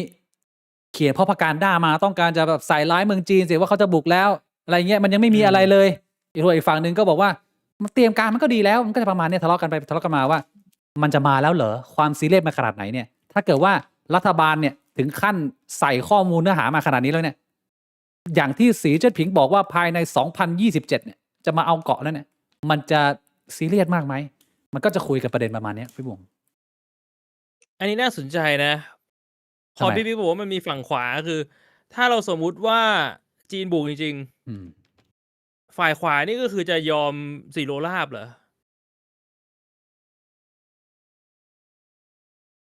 ใช่ฝ่ายขวาก็คือว่าเท่าที่ผมคือพูดอย่างนี้ก่อนพี่บวงผมตัดสินทุกความคิดเห็นไม่ได้มันมีคนคิดหลากหลายรูปแบบมากแต่เอาเท่าที่ผมพอสัมผัสได้แล้วกันก็คือประมาณว่าเราไม่มีปัญหาในการรวมชาติเราไม่อยากรวมนะแต่ถ้าจะต้องรวมเรารวมได้เพราะเราไม่อยากให้มีสงครามเขาจะประมาณนี้เขาจะประมาณว่าฝ่ายซ้ายมึงแบบชนเลยสงครามมามึงก็ต้องจัดแต่ว่าฝ่ายขวาก็คือเราก็อยากเป็นไต้หวันแต่ถ้าเกิดเขาจะเอามันก็ต้องรวมเพราะว่าไม่งั้นมึงจะไปตายเหรอมึงจะไปสู้ยังไงประเทศมึงเล็กนิดเดียวอะไรประมาณนี้พี่บวงได้ไหมไม่ก็คือกูกำลังคิดว่าถ้าเป็นแบบนั้นน่ะมันก็เหมือนแตกภายในกันแล้วป่ะวะการเมืองมันก็อย่างนี้พี่บวงใช่ไหมมันก็2 ฝ่ายคือมันก็คือถ้าจีนบุกมันก็เหมือนได้ครึ่งนึงแล้วครูถามคนไต้หวันว่าถ้าประเทศจีนบุกเนี่ยคุณคิดว่าศักยภาพทหารของคุณเนี่ยยืนได้นานไหมหลายคนก็บอกว่าไม่นานหรอกเขาก็รู้พี่บวงว่าถ้าเกิดจะเอางั้นจริงมันจะใช้เวลาไม่นานเพียงแต่เขาก็มองว่าแต่ถ้าเขาสามารถเรียกทีมสนับสนุนมาได้มันก็จะเปลี่ยนเกม หมายความว่า อืม ถ้าทางญี่ปุ่นเกาหลีใต้ออสเตรเลียอเมริกาเข้ามา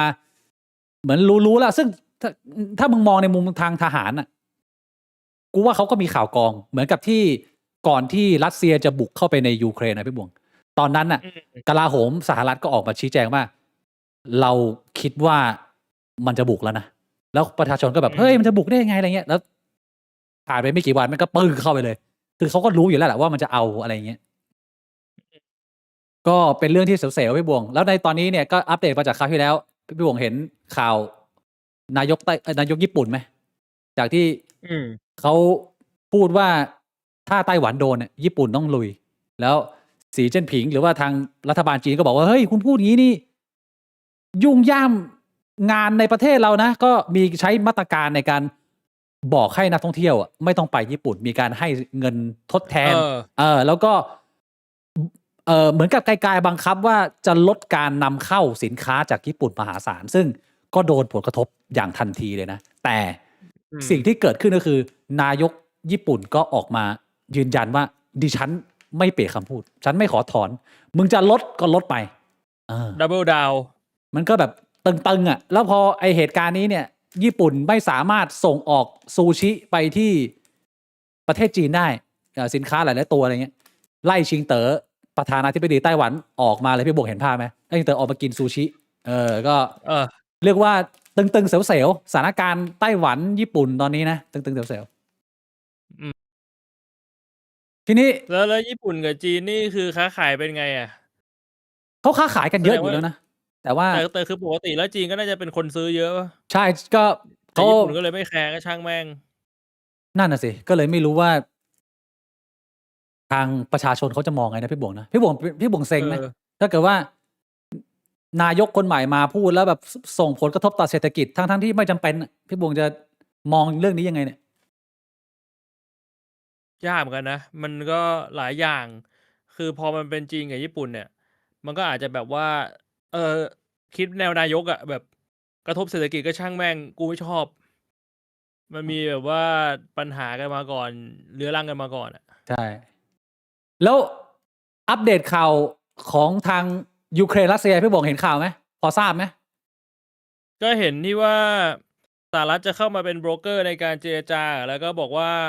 เนี่ยมีข้อกำหนดตรงนี้แหละมึงรับไปเถอะแต่ยูเครนก็บอกไม่รับรัสเซียก็บอกไม่รับงั้นมึงโดน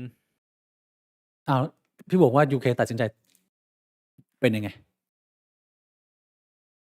คือเอาจริงๆมันก็เป็นการตัดสินใจที่มันยากแหละมันเหมือนว่าในมุมของยูเครนยอมไปก็เหมือนกับไม่ยอมอยู่ดีป่ะวะมันเหมือนมันเป็นตัวเลือกที่มันทำอะไรไม่ได้แล้วสู้แค่ตายก็พอเชี่ยขอบคุณคุณอยากกินหนมนะฮะมาไม่ทันเนื้อหาดร.โสพลขอสรุปใน5 วินาทีและขอดูปูป้าพี่บวงขอแบบเซลแฟนขับตัวยง What the fuck ขอดูปูป้านี่น่าจะไม่ได้นะครับแล้วสรุป5 วินาทีมันก็ยากครับคุณอยากกินนมแต่ว่าอันนี้มันก็เป็นอัปเดตเมื่อประมาณต้นอาทิตย์หรือว่าปลายอาทิตย์ที่แล้วนะเห็นมีช่องแชทบางคนบอกว่าอันนี้คือเขายอมแล้วเหรอใครตอนนี้ยูเครนยอมแล้วเหรอคือถ้าที่ผมเข้าใจคือไม่รู้ทรัมป์ไปคุยกับเซเลนกี้ว่า3 จังหวัดหลักของคุณต้องยกให้เลยไครเมียลูฮานส์แล้วก็ดอนเนสใช่ไหมแล้วก็มีไอ้จังหวัดย่อยๆที่ชื่ออะไรเคอร์ซอนกับซาโปลิเซียอันนั้นคือตัดไปบางส่วนก็คือได้ไปประมาณ4 จังหวัดพี่บงแล้วจะหยุดยิงแต่มีเงื่อนไขเพิ่มเติมด้วยนะสหรัฐบอกว่าถ้ายูเครนเอานะสหรัฐจะรับประกันเอกราชให้กับยูเครนแต่ว่าตอนนี้ไม่รับประกันนะแต่ว่าจะรับประกันถ้ามึงดีลก็คือรัสเซียจะไม่บุกยูเครนอีกตราบชั่วฟ้าดินสลายอันนี้คือสิ่งที่สหรัฐยื่นให้2กองทัพยูเครนถูกจำกัดให้จะต้องไม่มีคนเกิน600,000ตลอดไป3ห้ามทหารต่างชาติมาวางกำลังในยูเครนก็คือห้ามยูเครนเข้านาโต้แหละซึ่งก็ทรัมป์ก็ประกาศชัดเจนพอบอกคือมันมี28 ข้อที่ทรัมป์เรียกร้องแต่อย่างที่เราเห็นก็เขาก็ปฏิเสธนะเพราะว่าเขาก็ต้องยืนยันว่าหน้าที่ของเขาในรัฐธรรมนูญคือการปกป้องประชาธิปไตยใช่ไหมเข้าใจได้ไหมล่ะพี่บัวสุดท้ายเขาก็ยอมเนี่ยมีคนบอกว่ายอมแล้วยอมแล้วเหรอสรุปยูเครนสู้ต่อไป สู้ต่อไม่ได้อะไร เพราะนาโต้ถอยหมดแล้วจำเป็นต้องกลับ นี่นี่นี่มันเยอะใช่เหรอ ผมว่ามันน่าจะยากนะพี่โอถ้าเกิดว่ามีการยอมจริงๆเนี่ยข่าวใหญ่มากนะ งงว่าไอคนที่บอกว่ายอมนี่มาจากไหน เฟกนิวหรือเปล่าเฟกนิวก็เป็นอีก เพ หนึ่ ราะ ง ว่าล่าสุดที่ผมเห็นน่ะมันยังไม่ยอมไง ใช่ ประธานาธิบดีก็บอกว่า คือเหมือนเขาพูดกับประชาชนเลยว่าแบบ ทำไม่ได้ ก็กูว่าก็ตายด้วยกันอ่ะ ประมาณนั้นอะเชี่ยมันก็เลยทำทุกอย่างแม่งยิ่งยากเข้าไปใหญ่นะเฮ้ยงั้นเรามาดูข่าวเล็กๆน้อยๆที่เมืองไทยสักนิดนึงครับพี่บวง อาทิตย์นี้ผมว่ามันมีแค่2ข่าวใหญ่ๆที่ผมอยากจะดึงขึ้นมาพูดก่อนปิดจบไล่ทุกคนไปนอน คือข่าวราชทัณฑ์เฉากับข่าวของคุณนานาไรบีน่าเอาไหนก่อนพี่บวง เอาราชทัณฑ์ก่อนก็ได้ ราชทัณฑ์เฉาเหตุการณ์ที่หลายๆคนก็อาจจะพอทราบอยู่แล้ว แต่ผมบอกเลยว่าหลายๆคนก็ไม่รู้ว่าในเรือนจำพิเศษกรุงเทพและหลายๆเรือนจำในประเทศไทยเนี่ยมันไม่ได้แค่มีอภิสิทธิชนเหมือนที่เราจินตนาการว่ามันก็น่าจะมีว่าไอ้สมเด็จอะไรเงี้ยแต่สิ่งที่มันเกิดขึ้นในอาทิตย์นี้ก็คือมีการบุกเข้าไปที่เรือนจำพิเศษกรุงเทพเพื่อที่จะไปจับหัวหน้าแก๊งจีนเทาที่กำลังโซยสาวนางแบบส่งตรงมาจากเมืองจีนไอ้เชี่ยโซยกันอยู่ในห้องรับแขกที่อยู่ใต้ห้องของผบ.เรือนจำไม่ใช่นางแบบญี่ปุ่นนะที่กูเห็นมันคือนางแบบญี่ปุ่นนะคนจีนเขาบอกว่าออเดอร์มาจากเมืองจีนส่งตรงมาจากเมืองจีนคือ ฟังแล้วมันก็แปลกๆนะพี่บิ๊กแปลกๆยังไงวะไม่แปลกเหรอยังไงมึงเข้าไปจับในคุก แล้วมึงจะเอามันไปไว้ที่ไหนได้อีก มันอยู่ในคุกแล้ว มึงไปจับมันคือมันก็มีแค่ประหารแล้วบอกว่าเอาคุกมืดเลยพี่วงคุกขังเดียวไม่เคยนะคือมันอยู่ในคุกแล้วมันทำขนาดนั้นได้มึงไปจับมันขังเดียวมันเดี๋ยวมันก็เอาเงินยัดออกมาอยู่ดีคือไอ้ที่มันมีความเหลื่อมล้ำไอ้ที่มันมีสมเด็จในภาพหัวที่ผมเคยเข้าใจผมเข้าใจว่า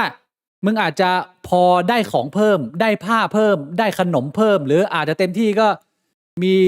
วิทยุหรือว่ามีพัดลมเป็นของตัวเองอะไรอย่างนี้นะหรือว่ามึงอาจจะเจอญาติได้นานขึ้นอันนั้นคือกูมองว่าสมเด็จประมาณนั้นแต่ภาพที่มันถูกตีมาในที่นี้ก็คือว่าแม่งอยู่เป็นแบบราชาเลยพี่บงแม่งอยู่ว่าห้องแม่งมันจะเอาใครเข้ามาก็ได้แล้วก็ของอำนวยความสะดวกทุกอย่างไปยันแอร์ไปยันอาหารอร่อยคือมีหมดแล้วก็มีลูกน้องเป็นแบบหลาย10 คนจนถึงขั้นที่ว่ามึงสามารถดีลกับไอ้เชี่ยผบ.กรมราชทัณฑ์ให้จัดสาวมาเซิร์งไอ้เหี้ยมึงว่ามันหนักไปขนาดไหนกูว่าคนที่อ่านข่าวนี้แล้วเจ็บใจที่สุดคือใครรู้ป่ะใครทักษิณชินวัตรเฮ้ยทำไมต้องเสียใจก็ถ้าสมมุติว่าทักษิณเขารู้ว่าในคุกดีขนาดนี้เขาคงไม่ไปอยู่ชั้น14หรอกเขาอยู่ในคุกแม่งก็ไม่มีเรื่องอะไรแล้ววะมึงว่าคุณทักษิณเนี่ยอยู่ดีกว่าจีนเทาไหมเลเวลนี้กูว่าไม่จริงเหรอทำไมโดนจับตาดิอยู่ไม่ได้แต่ว่าที่ได้ยินมาก็มีความเป็นห้องพิเศษนะได้ยินใช่ไหมพี่บุ๋มเคยได้ยินใช่ไหมห้องมันพิเศษในระดับหนึ่งก็แต่ว่ามันก็ได้โดนจับตายอยู่แล้วมึงคิดว่าถ้าทักษิณอยู่แบบนั้นอะเฮ้ยตั้งแต่วันแรกนักข่าวแม่งก็แบบลงข่าวกันรัวๆแล้วใช่มันเป็นอะไรที่มันเน่าจนไม่รู้จะเน่าไงพี่บุ๋มคอมเมนต์หน่อยกับระบบคอร์รัปชันที่แม่งคอร์รัปไปจนถึงว่าต่อให้มึงผิดแบบติด20 ปีมึงสามารถอยู่แบบราชาได้ถ้าเป็นคุกไทยมันแย่แค่ไหนพี่บุ๋มก่อนอื่นขอบคุณคุณอยากกินนมก่อนขอบคุณครับอยากกินนมตัวใหม่แล้วผมขอให้พี่ผมพูดว่าบิตคอยคือสแกมเมอร์ที่ใหญ่ที่สุดในโลกโอ้แฮชแท็กรออัดเสียงโอ้โหพูดไปแล้วนะบิตคอยนะเป็นสแกมเมอร์ที่ใหญ่ที่สุดในโลกนะพวกคริปโตโบกับบิตคอยเนอร์จริงๆก็ไม่ต่างกันหรอกชิบหายแล้วพี่บงมันการคอร์รัปชันเนี่ยมันหนักจัด สุดท้ายคุกมันก็ อย่างที่เขาว่าคุกมันก็เป็นแค่ที่ขังคนจนน่ะ ไอ้เชี่ยคือมันก็ขังคนรวยอะแต่ว่ามึงไม่ได้ขังแบบโดนขังอะมึงก็ใช้ชีวิตแฮปปี้ปกติ มีเงินกินของปาร์ตี้ได้ มีเซ็กได้เปลี่ยนคนได้ด้วยค่าตัวเป็นล้านนะพี่บวง แล้วก็มีอินฟลูไทยอะที่เขาเคยติดคุกไทยอะพอมันมีเหตุการณ์นี้ใช่ไหมมันก็มีอินฟลูไทยที่เคยติดคุกเขาไปให้สัมภาษณ์ในรายการข่าวเขาบอกว่าคนไทยก็มีนะพี่บวงตอนสมัยเขาติดคุกอะเขาบอกว่า ตอนนั้นอะเขาก็พูดคุยอย่างนี้แหละ แล้วมันก็มีผู้คุมคนหนึ่งอะเดินมาเสนอเขาบอกว่าเฮ้ยพ่อหนุ่มแฟนมาเยี่ยมทุกอาทิตย์ไม่ใช่เหรอเอาไหมเดี๋ยวให้พื้นที่ส่วนตัว100,000พี่คนนั้นก็บอกว่าลด50,000ได้ไหมผู้คุมบอกได้ ก็เลยจ่าย50,000แล้วก็ไปเซิร์งกับแฟนอยู่ในห้องแบบพบเยี่ยมญาติอะเนี่ยก็คือ อืม มันมีเกิดขึ้นกับเมืองไทยนะพี่บวงมานานแล้ว อืม ไอ้เหี้ยก็จบเลยดิอย่างเงี้ยตายหา ก็ แล้ว มัน ต้องต้องถามว่าไอ้แบบเนี้ยมันแย่ไหม อ้าวคำถามคือถ้ามึงให้มันมีแบบเนี้ยแล้วไอ้ระบบการลงโทษที่ทำให้มึงสำนึกผิดแล้วเปลี่ยนเป็นคนใหม่ไม่ต้องทำผิดอะมันจะยังมีอยู่แล้วมันก็ไม่มีแล้วทีพี่วงก็คือไอ้พวกตัวใหญ่ๆก็คือรู้ว่าถ้ากูโดนจับนะขอแค่กูไม่โดนส่งไปจีนก็พอเพราะถ้าส่งไปจีนแม่งตัดกระเจียวกูแน่นอนแม่งยิงกูแน่นอนกูก็แค่แบบว่า อืม ติดคุกอยู่ไทยกูก็ใช้ชีวิตปกติ แล้วมันจะมีเกิดการเปลี่ยนแปลงหรืออะไรเงี้ยมันก็ไม่มีพี่วงใช่ปะ ก็ดูดเงินแม่งเยอะ ดูดเงินใคร ๆทำเป็นกฎหมายเลย มึงอยากปี้เหรอ ครั้งละล้าน เอา เอ้า เงินเข้ารัฐ แล้วก็เอามาใช้ประโยชน์ เหลื่อมล้ำนี่พี่บวงแล้วไม่มีตังค์ก็อดปี้เหรอ เออ ก็ เอ้า แน่นอนอยู่แล้วไม่มีตังค์อะ ไม่ได้ดิมันก็ต้องเท่าๆกันดิเปอร์เซ็นต์ไม่ได้เหรอแบบว่าเปอร์เซ็นต์50%ของทรัพย์สินน่ะหรือว่า10%ของทรัพย์สิน เอาก็ได้นะแบบนั้น เอาแบ แต่ บ อย่าง ฟ้า นี้มันก็ไม่เหลื่อมล้ำอย่างคนจนมันก็ปี้มั่วเลยเดี๋ยวทีเนี้ย คนรวยแม่งคิดหนักเลยสัตว์เอ้ยกูปี้ได้แค่10 ครั้ง คนจนแม่งกูปี้ได้ตั้ง10 ครั้งเลยเหรอ มันก็ไม่เหลื่อมล้ำอยู่ดีอะ ไม่ดีมันไม่ได้พี่บวงมึงจะมาให้คนมาปี้กันในคุกได้ที่ไหนแล้ว เอ้าเขาไม่ได้ปี้กันอยู่แล้วเหรอ เขาไม่ได้ปี้กันอยู่แล้ว ไอ้ พี่บ ขั วง ง8ไอ้วัยหนุ่มอะไรอย่างงี้ไม่ได้ปี้กันอยู่แล้วเหรอ อันนั้นคือเรื่องจินตนาการ อันนั้นก็คือมึงก็เลือกไม่ได้ เป็ มึ น ง แบบหน่มน้าหน่มน้า มึงก็ต้องหนมมึงก็คือมึงปี้กันก็ต้องมีกระเจียวมาตลอดแล้วมึงจะแบบโอ้โหจิ๋มนางแบบ1,000,000 บาทมาจากเมืองจีนไม่ได้ สรุปแล้วเนี่ยมันเหลื่อมล้ำหรือเปล่าเนี่ยพี่บิ๊กจะบอกว่าปี้แบบมีกระเจียวกับรูตูดมันไม่เหมือนกับปี้แบบมีแบบจูกับจิ๋มเหรอสรุปอันไหนเหลื่อมล้ำหรือไม่เหลื่อมล้ำมัน ว่ะ เซ็กมันต่างกันยังไงสุดท้ายมันก็เป็นเซ็กวะ เชี่ยสรุปพี่บวงคิดว่าควรจะมีนโยบายนี้เหรอ ก็มันทำอะไรไม่ได้แล้วอะ ทำได้พี่บวงก็เอาไอ้เหี้ยเจ้าหน้าที่ไปลงโทษดิความผิดขนาดนี้มึงว่าควรจะโดนขนาดไหนติดคุกไหมล่ะหรือว่า มันควรจะโดนหนักขนาดไหนมึงเป็นผอแบบกรมราชทัณฑ์อะแล้วมึงทำแบบเนี้ย ก็เห็นว่าโดนย้ายนี่แค่โดนย้าย แค่โดนสั่งพักงานออกจากราชการแป๊บนึงอะแบบย้ายไปอะไรอย่างเงี้ยมันก็คือรอการตรวจสอบไงคนก็ไม่รู้ว่าหลังจากนี้ไปแม่งจะไปถึงไหน แต่ประเด็นที่คนเขาเรสขึ้นมาก็คือว่าไอ้ระบบแบบเนี้ยมันไม่ได้เพิ่งมี แล้วมันไม่ได้เกี่ยวข้องกับแค่เจ้าหน้าที่ราชทัณฑ์หรอก เรื่องที่มันเป็นใหญ่ได้ขนาดนี้มันต้องคอนเน็กกับคนจำนวนมากในราชการออกมาจากราชทัณฑ์ด้วยซ้ำอาจจะแบบไปถึงขั้นแบบทางศาลด้วยไหมหรือไปการเมืองด้วยไหมเนี่ย หลายคนก็บอกว่ามันต้องขนาดนั้น แต่ก็นะเมืองไทยมันก็ดูว่ามันจะไปได้ถึงไหนอะ อืม เป็นสำหรับผมเนี่ยเป็นข่าวที่ค่อนข้างแย่มาก ที่ เดี๋ยวก็เงียบ แล้วก็ปี้กันต่อ ไอ้เหี้ยไอ้หมากไอ้ซัด มันก็แบบนี้แหละ เฮ้ยงั้นเราไปข่าวสุดท้ายเดี๋ยวพี่บงมันดึกแล้ว เออ เหตุการณ์ดังที่สุดในอาทิตย์นี้ และยังดังมาถึงตอนนี้ ก็คือแก๊งนางฟ้าแตกแล้ว พี่บงรู้จักแก๊งนางฟ้าไหม อะไรแตกถามก่อน กลุ่มแตก อ๋อ มีการ แก๊งนางฟ้ากลุ่มแตก มีการอันฟอลไป ก็คือในมุมของคนที่อาจจะไม่ได้รู้จักมากนะคือ ผมก็มองว่าคุณนานาเนี่ยเป็นหนึ่งในคนที่เป็นตัวยืนของทีมมาตลอด คือคนอื่นก็จะมีปัญหาลักเลิกปัญหานู่นอะไรเงี้ยคุณนานาก็จะเป็นคนหนึ่งที่เหมือนกับครอบครัวสมบูรณ์ที่สุดมีธุรกิจไม่มีปัญหาอะไรยังไงแล้วก็จะเป็นคนคอยแบบว่าจัดแจงช่วยเพื่อน แต่วันดีคือดีไอ้เชี่ยคือถ้าให้สรุปง่ายๆคือทำธุรกิจเจ๊งเกินตัว เป็นหนี้เกือบ400 ล้าน แล้วสิ่งที่มันแย่คือหลอกเอาเงินจากเพื่อนสนิทมา แล้วก็เหมือนกับว่าตอนที่เขาทวง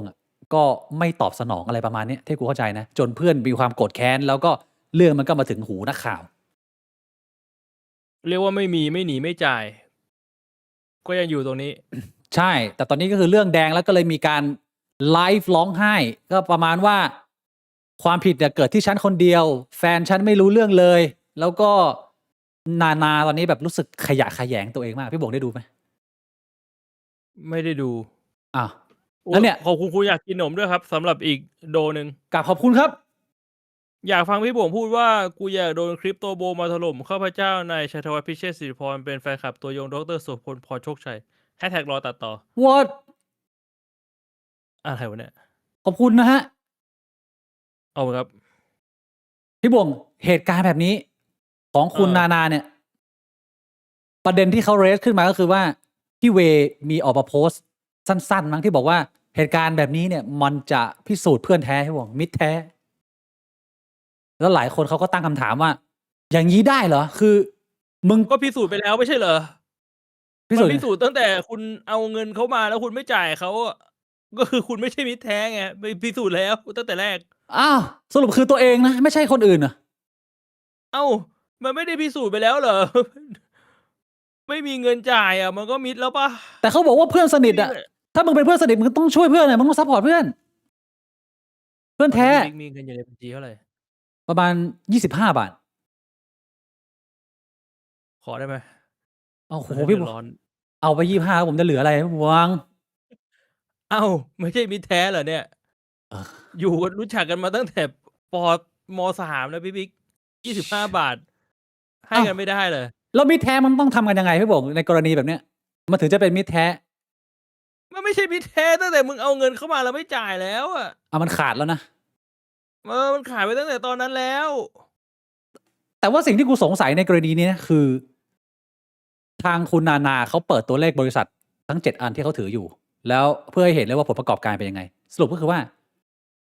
ตัวเลขมันอยู่แบบหลักแสนหลักแบบล้าน10 ล้านนี้พี่บวงตัวกำไรอ่ะกูงงว่าทำไมหนี้มันไปถึง400 ล้าน คือมันมีอะไรนอกเหนือจากนี้ที่เราไม่รู้ไหมที่เขาเอาเงินไปใช้ คือการที่มึงจะยืมคนเงิน400 ล้านได้จากหลายๆคน มันยากนะเว้ยไอ้เหี้ยฮะ คือมันมีรับลมคมใน ซึ่งเราก็คงไม่มีทางรู้อ่ะ มันก็ต้องให้คนไปตรวจอ่ะ คนตรวจมันก็ต้องเขาก็ตรวจ อย่างกรณีของคุณนาที่ทำแบบนี้เนี่ยคล้ายๆกับของกรณีดิวไหมพี่บวงดิวอริสลา ก็ไม่รู้เหมือนกันแฮะว่าของดิวเขาทำยังไง ที่เราเคย แต่มันก็ คุยเคสของเขา ส อ่ะ เต็ปเดียวกันแหละ ก็คือคุ มั ณ นก็ นา คือสเต็ปเดียวกันอ่ะ ก็ไปยืมคนอื่นมา แล้วก็ใช้เงินเกินตัวปะ ใช่ แล้วก็ไม่มี คือบางคนเขาบอกเลยว่านี่เป็นพฤติกรรมของคนที่เสียหน้าไม่ได้ เสียชื่อเสียงไม่ได้ จนไม่ลงพี่บวง ก็คือสถานการณ์คือว่ามึงมายืนอยู่เป็นตัวท็อปของกลุ่ม มึงทำเงินได้ครอบครัวอบอุ่น แต่วันหนึ่งคือธุรกิจที่มึงบริหารเกินตัวมันอาจจะมากเกินไปแล้วมึงแฮนเดิลไม่ไหว แต่ว่า อืม ไม่อยากบอกความจริงกับทุกคนก็เลยต้อง อืม ไปหาวิธีการหลอกเงินเพื่อน เอามาลงทุนแล้วก็อย่างนี้เหรอ สร้างปราสาททรายอะคิดว่าลงทุนแล้วจะได้กำไร แล้วก็เอาเงินไปคืน แล้วทุกอย่างก็จะจบสวยหรู แล้วก็มีชีวิตดีๆต่อไป แต่ไม่เป็นเช่นนั้น เออ เจ๊งเลยไหมงวดเนี้ย ก็น่าจะเละอะ กูเห็นข่าวก่อนขึ้นมาบอกว่าพี่เวกับพี่ขัน ก็อันฟอร์กันแล้วนะ ไม่ได้แตกแค่แก๊งนางฟ้าแล้วตอนนี้ แตกไปถึงกลุ่มเขาชื่อกลุ่มเลยนะ กลุ่มพี่เว ไทเทเนียม ไทเทเนียมมาแตกแล้วพี่บวงเชี่ยก็อีกแล้วนะฮะ เลอะเทอะหมดเลย เรื่องเงินนะพี่บวง อันนี้มันคือเรื่องเงินไหมหรือมันมีเรื่องอื่นมาด้วย มันก็คือเรื่องเงินนั่นแหละ แต่ว่ามันไม่ใช่เรื่องเงิน อาจจะ ของการแบ่งผันประโยชน์นะ แต่มันเป็นการหลอกเอาเงินเพื่อนมาแก้ปัญหาตัวเองอะ ใช่ อืม แต่ก็เป็นเรื่องเงินอะนะ เอ้ยประมาณนี้ไม่บวงวันเนี้ย ผมคุยคร่าวๆมีพี่บวงมีเรื่องอะไร มีเรื่องอะไรในทิศนี้อยากจะเอามาเสริมเติมแต่งไหม ถึงมีก็จำไม่ได้แล้วตอนเนี้ย เบลอแล้วเหรอ ไม่ใช่เบอร์เรามันจำไม่ได้เลย ไม่ได้จด ทางบ้านมีประเด็นอะไรอยากจะเรสไหมคือผมต้องขออย่างนี้คือ ตอนเนี้ยภาพผมมันไม่ชัดละผมรู้สึกเหนื่อยมากเลยผมต้องการพักผ่อนมากเลย ผมอาจจะอยากจะลงเร็วนิดนึงก็เดี๋ยวมีประเด็นอะไรอยากจะให้พูดไหมฮะ อีกสักหนึ่งอันแล้วเดี๋ยวเราจะเข้า Q&A แล้ว แต่ถ้าสมมุติว่ามันเป็นแบบนี้ก็จริง ๆ พักก็ได้นะ สักวันหนึ่งพักเร็วๆ ได้ ไม่ ได้ ต้องฝืนหรอก งั้น Q&A ได้พี่บวงสบายๆสนุกๆเผื่อทั้งบ้านเขายังไม่ได้คุยกับเราเลยพี่บวง Q&A นะ ไป ขอบคุณ พี่ คุ บิ๊ ณ กช่วยด้วย เออ คุณจอมเทพนิวซีเฮดเหรอ ขอบคุณครับ 3677 พี่บิ๊กช่วยด้วย ลัคกี้โคนหมายเลข 136,789 ถูกจัดการแล้ว หมดเกี่ยวอะไรกับผม อะไรวะเนี่ย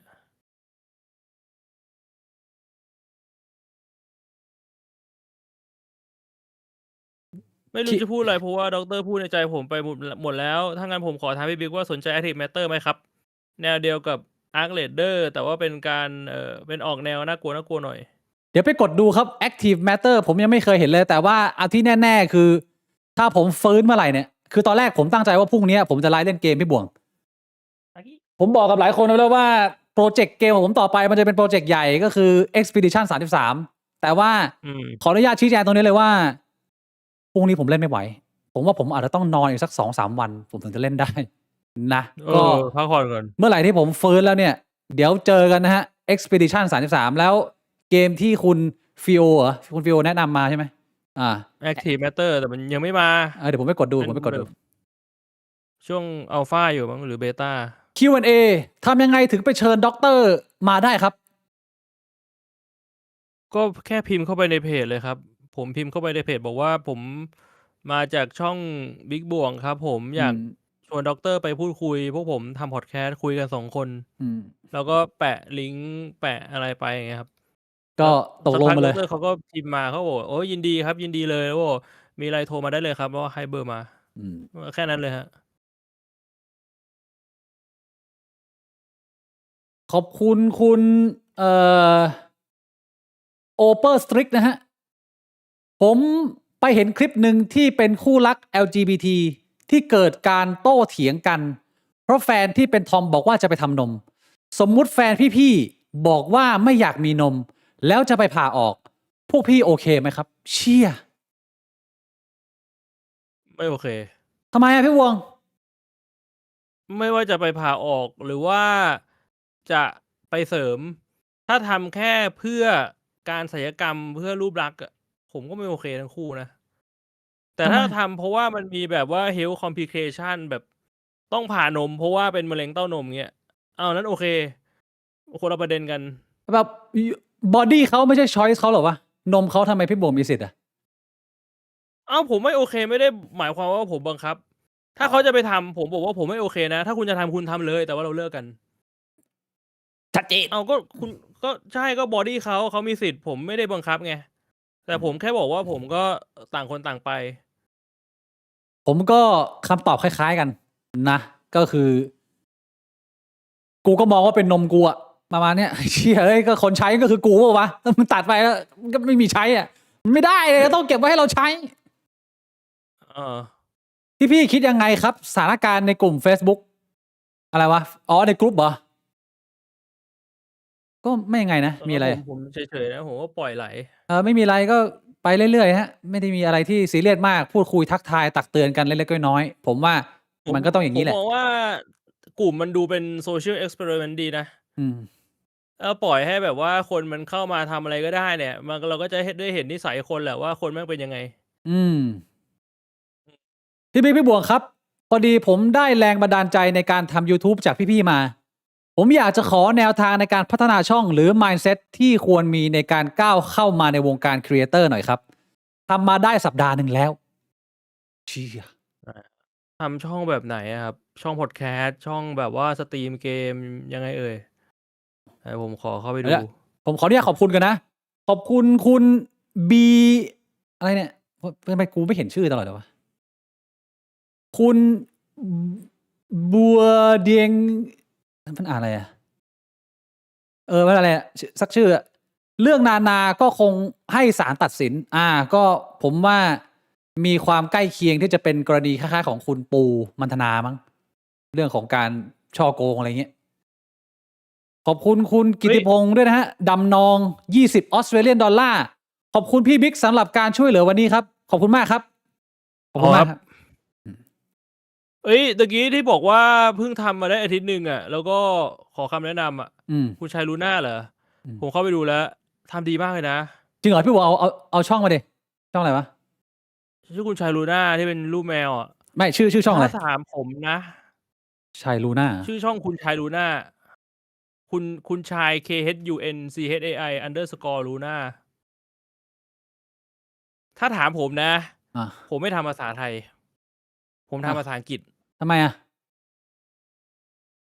ถ้าพี่วิกเข้าไปดูอ่ะเขาทำแนวช็อต เป็น แล้ว แมว ก็เป็นแมว เดี๋ยวให้ดู ไอแบบเนี้ย คือมันเป็นคอนเทนต์ที่มันไม่ต้องใช้ความสามารถภาษาของเราไง เราแค่แปลภาษาแล้วก็แบบเปลี่ยนคอนเทนต์ให้เป็นภาษาอังกฤษ อืม ผมบอกเลยว่าไปได้ไกล เราลองดูสักงานนึงนะ คุณจะเลือกพลังอะไร ถ้าพวกนี้ซอมบี้บุกโลกให้เลือกได้ 2 อย่าง 1. คุณสามารถควบคุมซอมบี้มาเป็นพวกได้ มันจะฟังคำสั่งของคุณทุกอย่าง งานหนักแค่ไหนก็ไม่บ่น แต่ว่าใช้ได้แค่วันละตัว 2. คุณสามารถวิ่งได้ไวกว่ารถ และตอนวิ่งคุณจะไม่เหนื่อย แต่ระวังให้ดี เพราะจะเกิดเสียงดังโคตรๆ คุณสามารถแบกคนหรือสิ่งของไปด้วยได้ 100 กิโล 3. คุณสามารถมองเห็นอนาคตได้ล่วงหน้า คุณจะรู้ทันทีว่าอีก1 นาทีข้างหน้าจะเกิดอะไรขึ้น ใช้งานได้ตลอด แต่โอกาสถูกมีแค่ 50% 4. คุณสามารถฟื้นฟูบาดแผลได้ ไม่ว่าจะแผลเล็กหรือแผลใหญ่ แต่ถ้าแขนขาดต้องเอามาต่อด้วย คุณไม่สามารถรักษาเชื้อซอมบี้และคนอื่นได้ ระยะเวลารักษาขึ้นอยู่กับความรุนแรงของบาดแผล ตั้งแต่ 5 นาทีถึง 6 ชั่วโมง 5. คุณสามารถล่องหนได้ และสิ่งของที่คุณจับจะล่องหนด้วย ไม่มีทั้งเสียงและร่องรอย ใช้ได้วันละ 10 พอเขาใจพอเก็ตภาพพี่บวงแนะนำน้อง คือถ้าทำเป็นภาษาอังกฤษเราก็ลดระยะเวลาลงมาสักเหลือประมาณครึ่งหนึ่งอะถ้าทำได้ผมว่าเวิร์ก สำหรับผมในฐานะของครีเอเตอร์มือใหม่ ผมมองว่าการทำอะไรแบบเนี้ยมันเป็นการเรียนรู้ ผมเหมือนกับผมทำการทดลองไปด้วย คือผมก็อยากจะรู้ว่าถ้าเราตัดประมาณนี้เรานำเสนอประมาณนี้เนี่ยคนเขา react กลับมายังไง แล้วก็จะพอจะเก็ตได้ว่า ถ้าเล่นประมาณนี้ หรือว่าประเด็นประมาณนี้มันได้เว้ย หรือถ้าเกิดว่าเราพูดเรื่องนี้แล้วมันไม่มีคนดู ก็ทำไปเรื่อยๆ mindset ของผมก็คือมีวินัย อย่างบางทีอ่ะเราอยากจะทำแบบว่างานแม่งต้องดี งานแม่งต้องออกมาแล้วปังเหมือนกับที่ซันนี่เคยบอกพี่บวกคือมันมีช่วงหนึ่งที่ซันนี่แบบว่า ถ้ากูทำคลิปออกมาแล้วไม่ล้านวิวภายในแบบครึ่งชั่วโมงเนี้ยกูเครียดอะไรอย่างเงี้ยผมคิดว่าเราทำเป็นวินัยแล้วเราก็ค่อยๆศึกษาดูตัวเองว่าแบบไหนมันออกมาดี ให้ความต่อเนื่องมันเป็นกรอบที่ทำให้เรายังทำไปเรื่อยๆขอบคุณคุณมาดาระ N4 นะฮะทำไมคนไทยชอบให้กำลังใจคนผิดเหรอครับ กลุ่มเพื่อนเสื้อดำ ใครคือกลุ่มเพื่อนเสื้อดเอาแฮชแท็กกลุ่มเพื่อนเสื้อดำมา หมายถึงกลุ่มไหน คนไทยชอบให้กำลังใจคนผิดเหรอ ไม่รู้ฮะ ผม หมาย ว่า ถึงแบบว่า แบบเดอร์มีนโอฮาน่าเหรอครับ ผมไม่รู้ว่าหมายถึงใครโอฮาน่าเหรอ พี่ พี่บวงตอบคำถามทำไมคนชอบเข้าข้างคนผิด มันไม่เชิงว่าคนชอบเข้าข้างคนผิดนะผมว่ามันก็มีหลากหลายรูปแบบ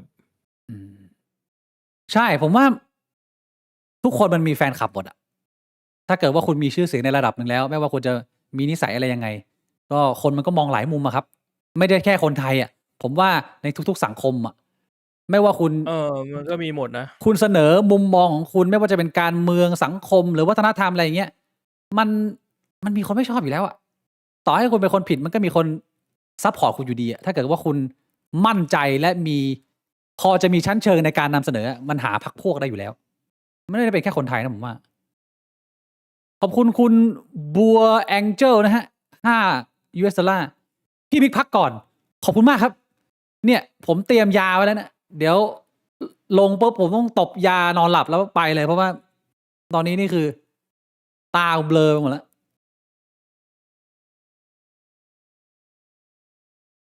Q&A ให้พี่บวง ขอบคุณคุณบาสเจมด้วยครับสำหรับซัพพอร์ตเดือนที่10ครับขอบคุณครับ ขอบคุณครับ Q&A คิดยังไงกับปีนี้ที่เราเห็นความเน่าเหม็นของประเทศการทุจริตในแทบทุกหน่วยงานตั้งแต่ระดับประเทศจนถึงระดับชุมชน ประเทศเราคิดว่าจะมีทางออกตรงไหนอย่างไรบ้างครับ ก็เราโชคดีครับ ประเทศเราอุดมสมบูรณ์มีทรัพยากรเยอะ อ่า เราก็ยังอยู่กันไปได้ เขาบอกว่าจะแก้ยังไงพี่บวง ทางออกอ่ะ ก็ปลูกข้าวครับ ข้าวมันขึ้นเราก็กินข้าวได้ ต่อให้ไม่มีเงินก็ยังมีนะ ข้าวอ่ะ ผลไม้พืชผักเลี้ยงไก่เลี้ยงเป็ดแบบนี้ ไอ้เชี่ยมัน ทำได้ ไม่ทำกันได้ทุกคนนะพี่บวง เอาบางประเทศทำไม่ได้ไปทำแบบนี้ในประเทศแบบทะเลทรายได้ไหนไม่ได้ ไอ้เหี้ยประเทศไทยก็ทำไม่ได้กูบอกให้มึงลองชีวิตมึงลองไปปลูกผักปลูกผลไม้เลี้ยงเป็ดเลี้ยงไก่ดูโคตรยากบอกเลย มันก็ยังดีกว่าไม่มีออปชันไง ผมตอบอย่างนี้ดีกว่าว่า ใช่ไหม มันทำอะไรไม่ได้ นอกไปกว่า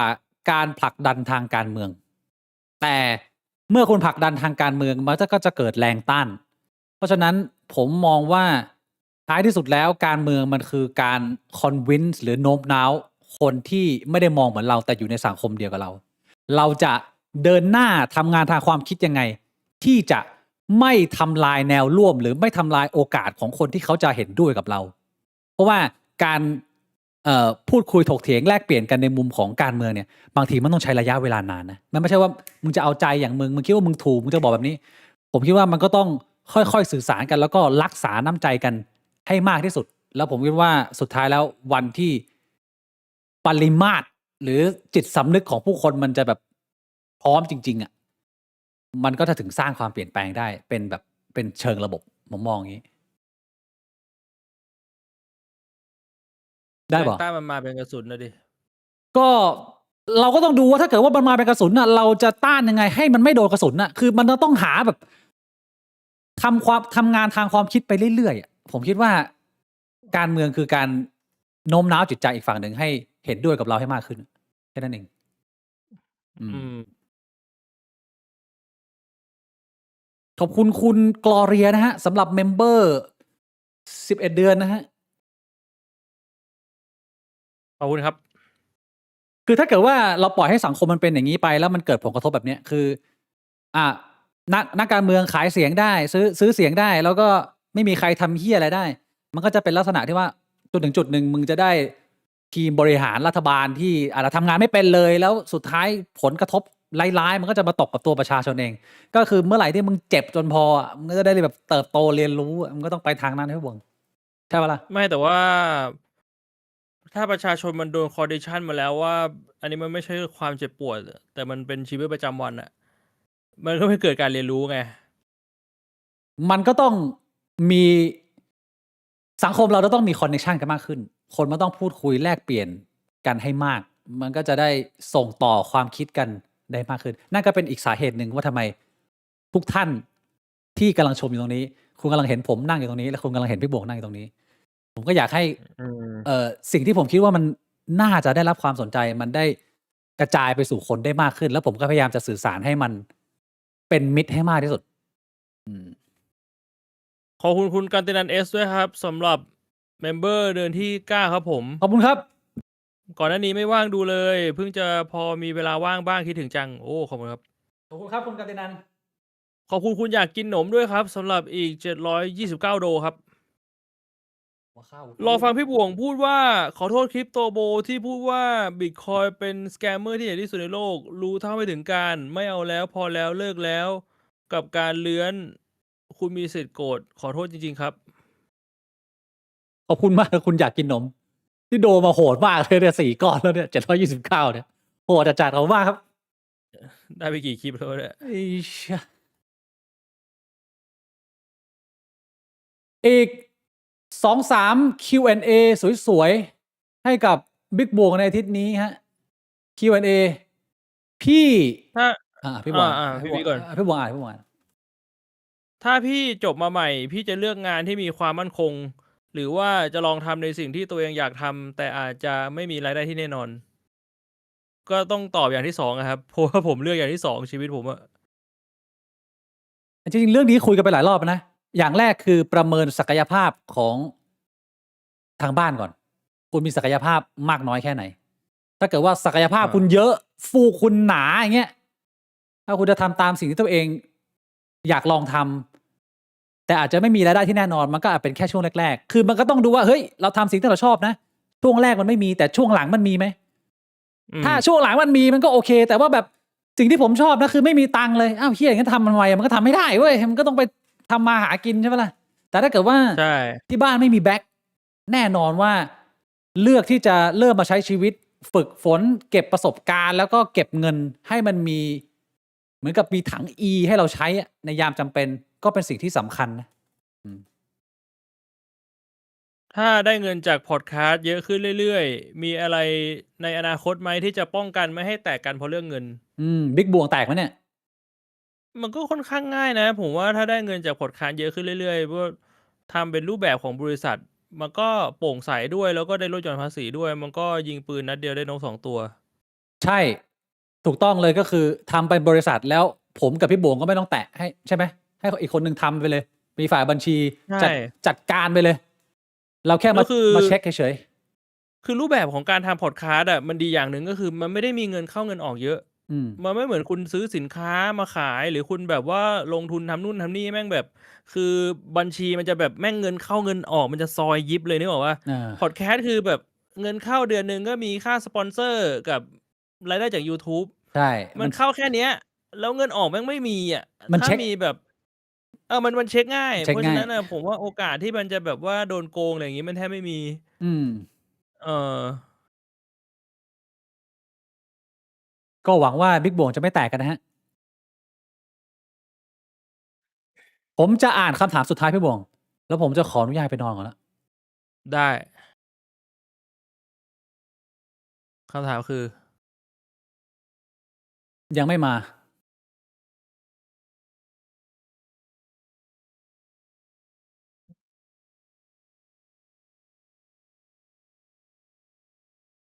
อันนี้เขาบอกว่า แต่ว่าบัญชีชื่อ The Mean พี่บวง ไอ้สัตว์ คนที่ไปทำบัญชีเป็นคนเอาเงินไป ชิบหายแล้ว อุ๊ย ขอบคุณคุณอารังนะครับ 179 เพิ่งผ่านวันเกิดมาค่ะ อยากให้พี่อวยพรให้หน่อย ขอบคุณนะคะ ที่อยู่เป็นเพื่อนกันมาตลอดปี เราเจอคุณอารังในงานนะพี่บวง คุณอารังมาทักทายเรานะ อ๋อ น้องสาวน่ารัก ขอบ มา คุ ก ณครับ ผมก็ขออนุญาตอวยพรให้กับน้องรังนะครับ ก็ขอบคุณมากที่มาเป็นเพื่อนกัน ติดตามกันมา มาอยู่เป็นเพื่อน ดีใจมาก ๆ ขอให้รังเติบโตไปเป็นสาวที่สวยสะพรั่ง และมีความคิดที่แหลมคมครับ ก็รู้จักกันไปนาน ๆ ทักทายกันได้เสมอ ครับผม พี่บวง อวยพร สุข น้ สั อน ง ต์ ห วนั่อย นเกิดครับ อืม มีความสุขในวันเกิด แล้วก็ในทุก ๆ วันครับผม ขอบคุณครับ ที่ติดตามกันมา โอเค ประมาณนี้นะพี่บวง พักผ่อนตามอัธยาศัยนะ พักผ่อนตามอัธยาศัยนะ ขอบคุณทุกท่านมากนะ แล้วเดี๋ยวเอาไว้เจอกันใหม่ เนี่ย มีคนถามมา หนังสือส้มไต้หวันตะกี้เหมือนจะไม่มีบอกวิธีรับมือสำหรับคนเลี้ยงสัตว์ใช่ไหม? ไม่มีเลี้ยงสัตว์ ครับผม โอเคครับ ขออนุญาตลาไปก่อน วันนี้ผมร่างกายไม่ไหวจริง เจอกันใหม่พุธหน้า จัดแบบเข้ม ๆ ยาว ๆ สำหรับวันนี้บิ๊กบวงขออนุญาตลาไปก่อนครับ สวัสดีครับ สวัสดีครับ